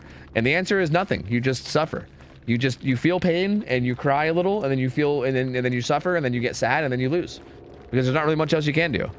And I will say that I think Robot could have maybe salvaged a little bit more of a result if he made some of those shots hit towards like the mid-late game, but a lot of them were missing. I mean, kudos to the survivors. They were making it hard to land them, so they had good juke. So it's kind of hard, right? You could say the survivors had good jukes. You could say that the Killer should have landed it, right? Either way, the shots didn't land though. Had they did, he maybe could have squeezed out a little bit of a better result. But ends up with 5 stages, 2 fresh. Definitely not a crazy good result. But honestly, like, I don't want to say it's like god awful either. But it's definitely going to be really hard to beat that on the survivor side for sure. Like I think DC on first downs Killer now has a pretty obtainable win con, and they're going to have a phenomenal survivor game here to be able to beat that. So we'll see how it goes. I think from the survivor's end, or sorry, from the Killer's end now, with the win con being either 5 stages, 3 fresh, or 6 stages, this kind of opens you up to maybe play in like a much more safe way, right? Like maybe running like Noed, and then like pain res, and then just trying to get a bunch of fresh hooks and then secure whatever stages you need to win in the late game with Noed. You can do stuff like that even at this point, right? Like just being able to secure this exact win con feels like you can kind of play around that with how you strategize. Like for instance, that last Killer Robot was kind of playing around a tunnel out, hoping to get a kill and then get a big result out of like a 3v1 tunnel out, right? Because hypothetically, if you get a tunnel out fast, you can get a huge result out of it. So they kind of played in like a kind of, you could argue, riskier way to get a big result. Whereas now Prion knows that he doesn't have to do that, right? Prion can just like spread hooks, you know, get maximum pain res value, have no one to fall back on late game, and then still get the win con, you know. But again, a big reason for that is because of how well they played their survivors. So probably on survivor, setting himself up into a good position as killer, and we'll see how he can do. Yo, Daniela, thank you so much for the raid. Appreciate you. And also Oric League, thank you for the raid. Appreciate you guys, man. Hope the stream's going well. What up, what up, what up? Welcome over, gamers. Hello, hello, hello. Hi, welcome. Shay, thanks for the resub as well. 21 months. Christy Goon, 16 months. Jazz Daddy, thank you for the 4 months. Mountain Doomy with the 31. I think I already thanked you, but I'll thank you again. Appreciate you guys, man. Thank you. Thank you, thank you, thank you, thank you. Appreciate the support, gamers. Thank you. The intrusive thoughts won on the Savo and Nalaria set. Yeah, I saw. I literally saw. I was spectating you from the second the gen popped and you ran up, and I was like, oh god, oh no, oh no, oh no. Not like this. All right, I think we can do a little bit more of the survey. Did they give us more game modes again? Are they just gonna keep doing this until we run out of game modes? Okay, now wait. We already did this though. Wait, no. Yes. What? I mean, swap. Wait, did I not fill this out, or was this the same as before? No, I didn't fill it out. Okay, swap. Yeah, swap perspective. Swapped perspective is definitely the most interesting, and the least interesting is definitely VIP maybe. Well, maybe disgustingly scary. That's just like the same game mode but with thick mist. Like, that's kind of boring. I'm not really too interested in that. That seems pretty boring. I don't think I'm about that. More, dude. Holy. So are we just comparing, like, why not just, like, I'm confused as to why they're doing it in this way and not just having us rank them from like 1 to 12 or whatever it is. How many are there? 12 or something? Like, why not just rank them from like 1 to 12 instead of, like, what is this weird setup? This is so strange. Okay, 5v5 is still my favorite. Hide and seek and disgustingly scary are both my least favorite, so sure. Bruh. Swap perspective or deceivers? Oh, I don't know. Or bum rush. I feel like out of these ones, 2v8's definitely the least interesting. I guess I'll show bum rush some love. Whatever, fuck it. I feel like I'm just confusing the survey now. Because you're like, wait a minute. You said that one of them was more interesting than bum rush earlier, so no, wait, hold on. This isn't making any sense. But like, I don't. Why are we still going with this? I mean, these both kind of suck. But I mean, 5v5 is always going to be my favorite. I mean, 2v8's got to be more fun than hide and seek, right? Like hide and seek, I'm not a big fan of 2v8, but hide and seek sounds awful. Swap perspective sounds brutal. It does sound brutal, but it sounds like if we're talking about interesting, it's definitely interesting. You know, playing Survivor from the first person has got to be interesting for sure. Bruh, how many times do I have to answer this? Jesus. All right. Did you play the Haunted by Daylight? Yeah, man, I sure did. Overall, how satisfied or dissatisfied were you? I was pretty satisfied. It was pretty fun. How appealing were the following gameplay mechanics in Halloween and the Halloween event? The Void is a killer. Like at first I was like, yeah, this is cool, but then I was like, oh god, these windows are infinites. So like, I liked it though. I liked it. I thought it was cool. I mean, you don't get to use your power, which kind of sucks, but it's kind of just like a nice little. It's neat. I think it's neat. Trick or treat pumpkins. Yeah, man, they're pretty cool. Void orbs. Yeah, they're all right. Survivor haunts.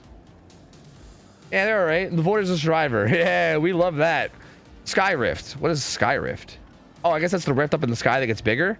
Yeah, that's pretty cool. Void energy. Yeah, I mean, that gives us blood points, so sure. Killer haunts. Yeah, sure, whatever. How appealing were the progression elements in the Haunted by Daylight challenges in the event tome? Yeah, but I love challenges, man. Milestone rewards. Yeah, those are pretty cool. Sure. Dark trinkets, event limited currency. Yeah, those are cool too. I like that kind of stuff. It's neat. Yeah. Lethal company? I don't know. I don't know, man. I'm not sure. It depends on whether my gamer friends are going to be around to play tonight or not, which I have not heard anything from them, so I don't think. Yeah, I've heard nothing. It's nothing but crickets. I don't know where people are. We probably won't. I skipped one? Wait, what do you mean? Wait, what did I skip? Oh, I skipped Skyrift. Oh, Skyrift. I thought I answered this. Oopsie. My bad. Oopsie. Where the fuck were we? How appealing were the following cosmetic types? Legacy Halloween cosmetics, e.g. from Haunted by Daylight. I don't care. I don't know. I don't care about any cosmetics really. I don't know. But then why would I care about this if I don't care about cosmetics? Nothing really makes sense. I'll just mark this all as moderately. You know, they're okay, but like, I don't hate them or love them. They're just kind of whatever, you know? How appealing was the Haunted by Daylight lore? I don't give a shit at all about lore. I just don't care. But then again, I just don't care about lore, so I feel like I should mark NA, because no matter how good or bad the lore is, my answer is going to be nothing. So I think I'm just going to mark NA. I'm not a lore guy. I shouldn't be answering those questions. How clear were the following mechanics featured? Void effects. Oh god, I can't remember. Using void energy, haunts effects, getting dark trinkets. Dude, it all seemed pretty straightforward to me. I think I understood it all. Oh god, it must have been to type things. Tisk. Anti-lore gang. Yeah, dude, lore and DVD is just, I don't know, man. Like, again, I'm not typically someone that hates lore in every game. I just think that, like, if you want me to be interested in your lore, you got to kind of make me interested. DVD doesn't really do anything to make me interested in its lore. Like, the character, like, if you just play DVD, nothing lore-wise is happening at all. You know what I mean? Even a game like Overwatch is a good example. Like, Overwatch, the lore doesn't really matter for gameplay, but like the characters will like interact with each other in like the pregame lobby and shit, and they'll like say stuff sometimes where you're like, whoa, why did they say that? And then you're like, okay, that's kind of interesting. I wonder what the lore is behind that, you know? Like it kind of does things that make you go, oh, that's interesting. Like why did they, like, why these two characters just interact in that way? DVD has nothing like that. Like there's nothing about this game that makes me give a shit about its lore in any way. I just don't care. Like I just can't bring myself to care. Anyway, here we go. DS live. This is gonna be on Boat Chrono. Robot rocking the old Overcome Lucky Break. Bray going downstairs with the Unbreakable Deli, and Ratatouille rocking a pretty good healing build with Balanced. Prion doesn't have Noed. Okay. Agi, Sloppy, Pain Res, Corrupt. Interesting. So no pop, no eruption, no Noed.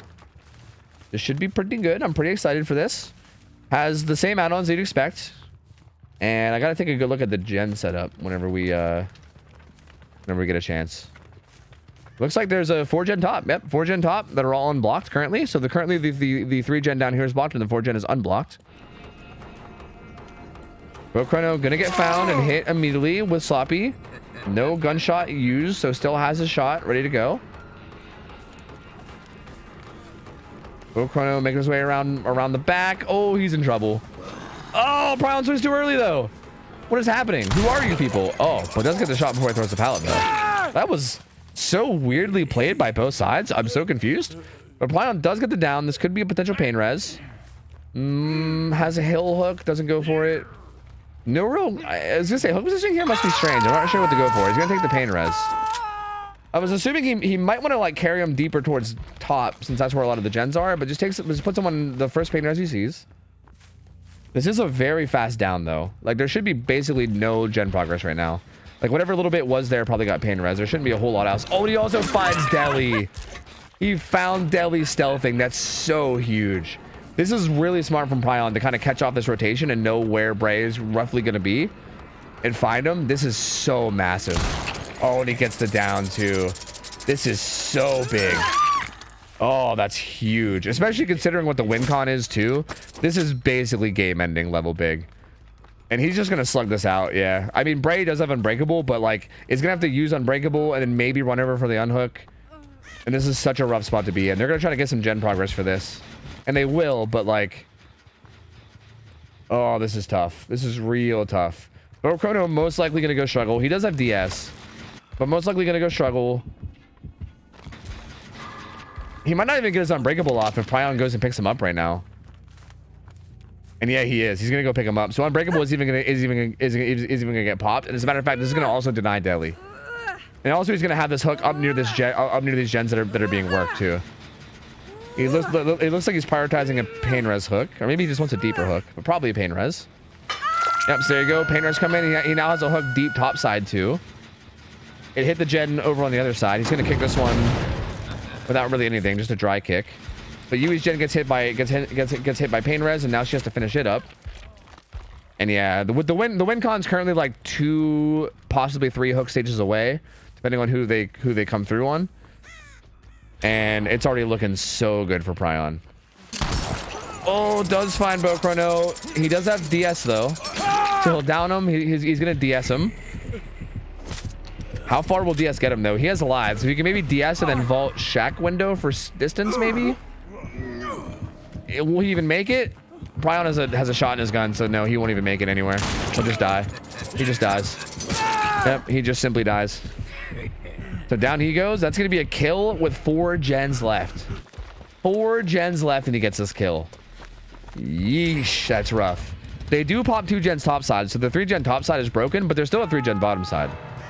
So now at this point, Pryon can most likely just play around this 3 gen bottom side in this 3v1. And this is going to be really, really hard to deal with.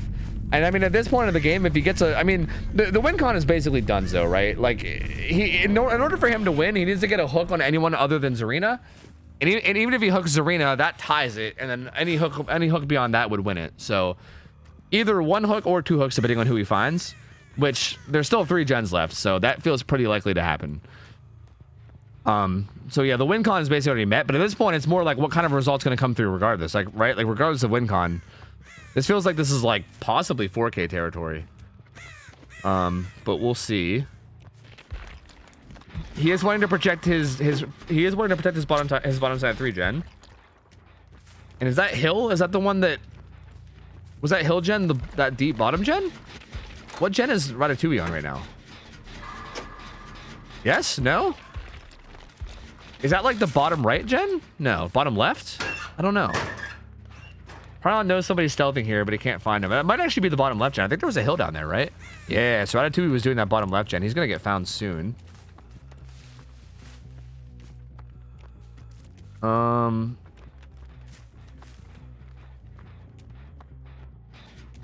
Still can't find the survivor that's stealthing here. And actually, he's not going to interrupt Ratatouille. Ratatouille's just going to pop this gen. Wait, is this? No, this is topside. That's not shack. That's main, right? Never mind. That's topside, I'm pretty sure. I think that's actually the 1 o'clock gen. Because yeah, that's main, dude. Like that is definitely main. That's definitely a topside gen. Yeah, that's that gen. Never mind. So yeah, Ratatouille's doing actually the gen at 1. So they're gonna pop both these topside gens most likely. And then that just leaves him with the 3 gen down below. But he is gonna interrupt the Yui here, I believe.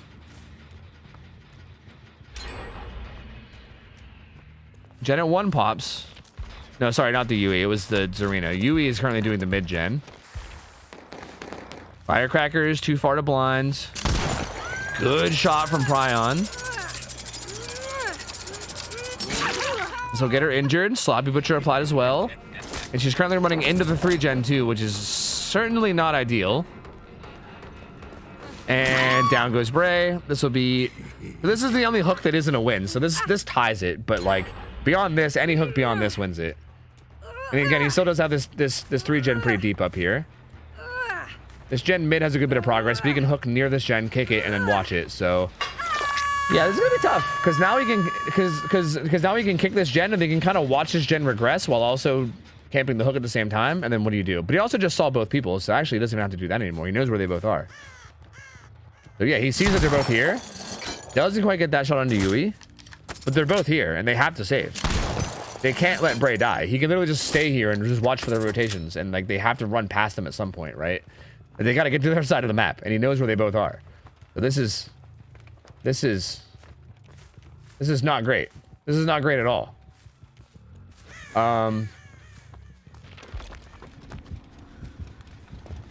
Robot trying to go around the outside, but Pryon spots it. He's just gonna fall back a little bit. Yep, falls back.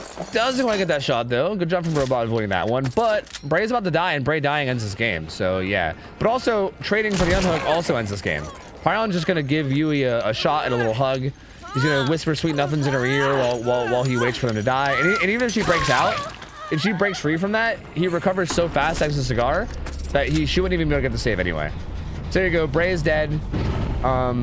That secures the win con. That secures the set. DC on first down takes the set 2-1. Or sorry, not 2-1, 2-0.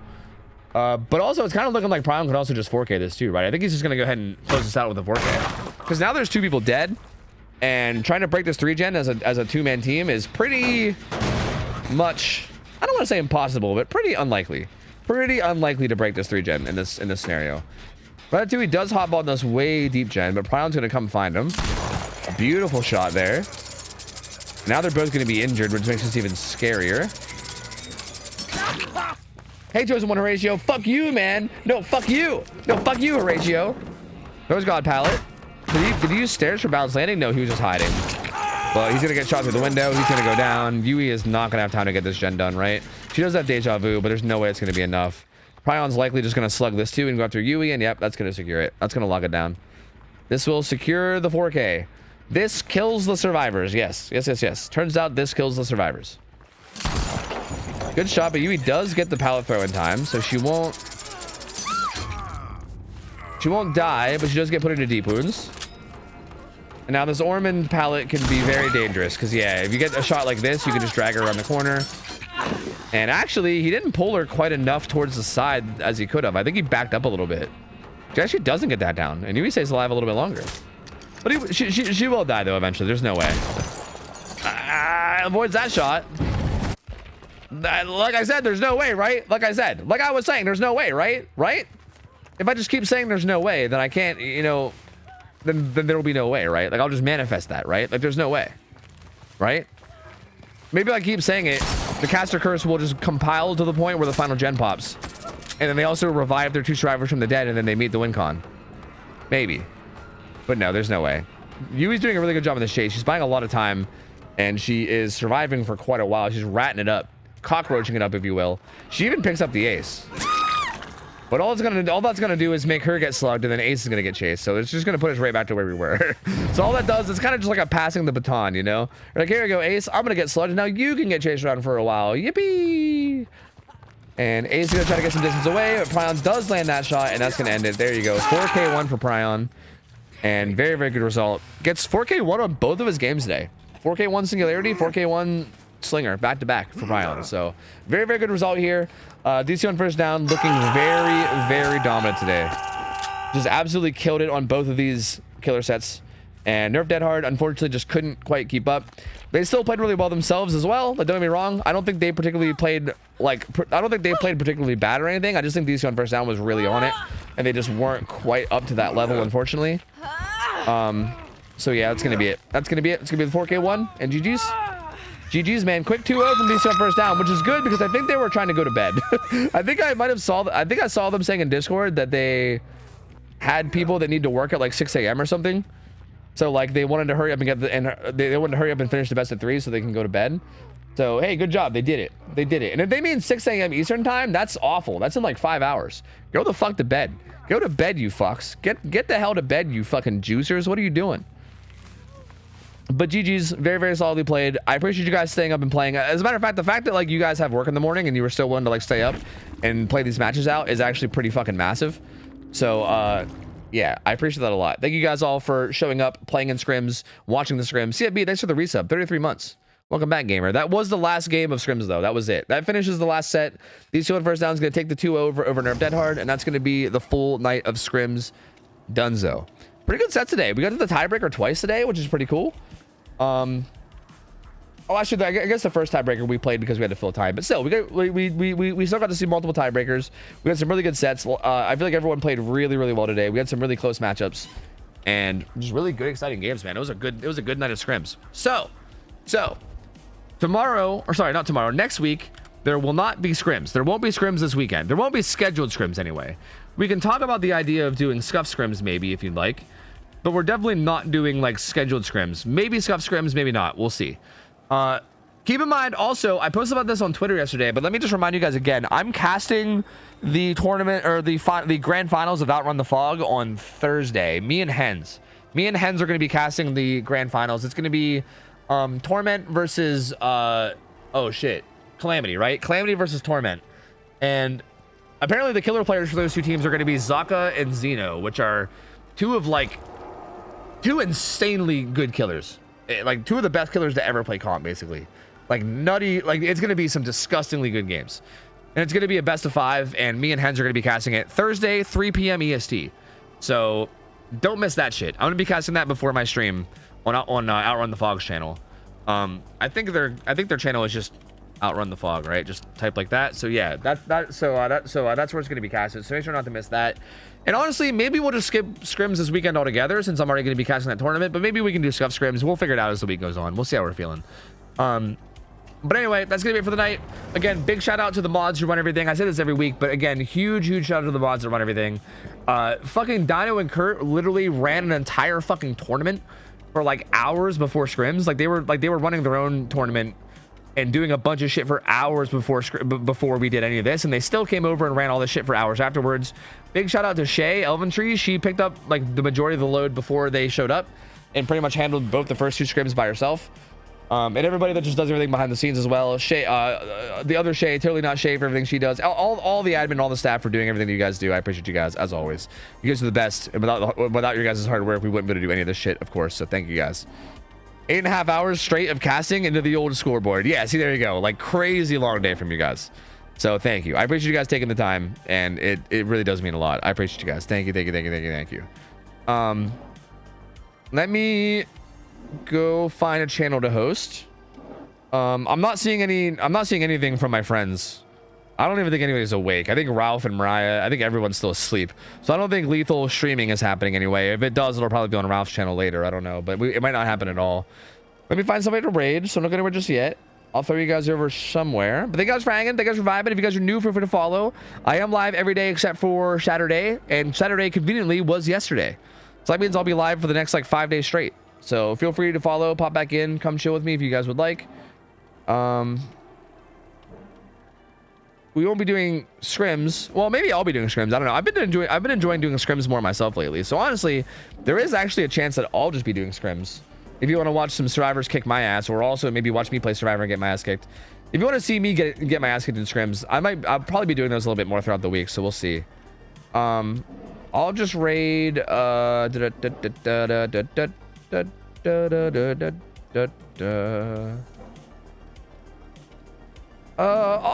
raid Tess. Tess is live. Oh my god, I'm so You guys good at know this video Tess. game. That's not Tess's voice. Well, Tess is playing with people apparently. And one of them is apparently really good at the video game. I don't know. Apparently they were really good at the video game. So you guys can go chill with Tess. She's playing. Apparently she just hit 1K followers. So let's go hit her with like an extra 1,000 viewers for her 1K followers. That seems like a good way to celebrate, right? Go hang out with her, go chill with her, go vibe with her. She's a mod here. Most of you guys already know her, but if you don't, I'm sure you guys will like her. Zelric, thank you so much for the 25 months, by the way. I appreciate it, man. Thank you, buddy. Thank you. Good to see you, gamer, and thank you for the resub. I appreciate you, man. That's gonna be it for me. Thank you guys so much for hanging out. Love you guys. Hope you guys have an awesome rest of your night, and I'll catch you guys tomorrow. I'm out of here. See ya. I'll take care. See ya. There's like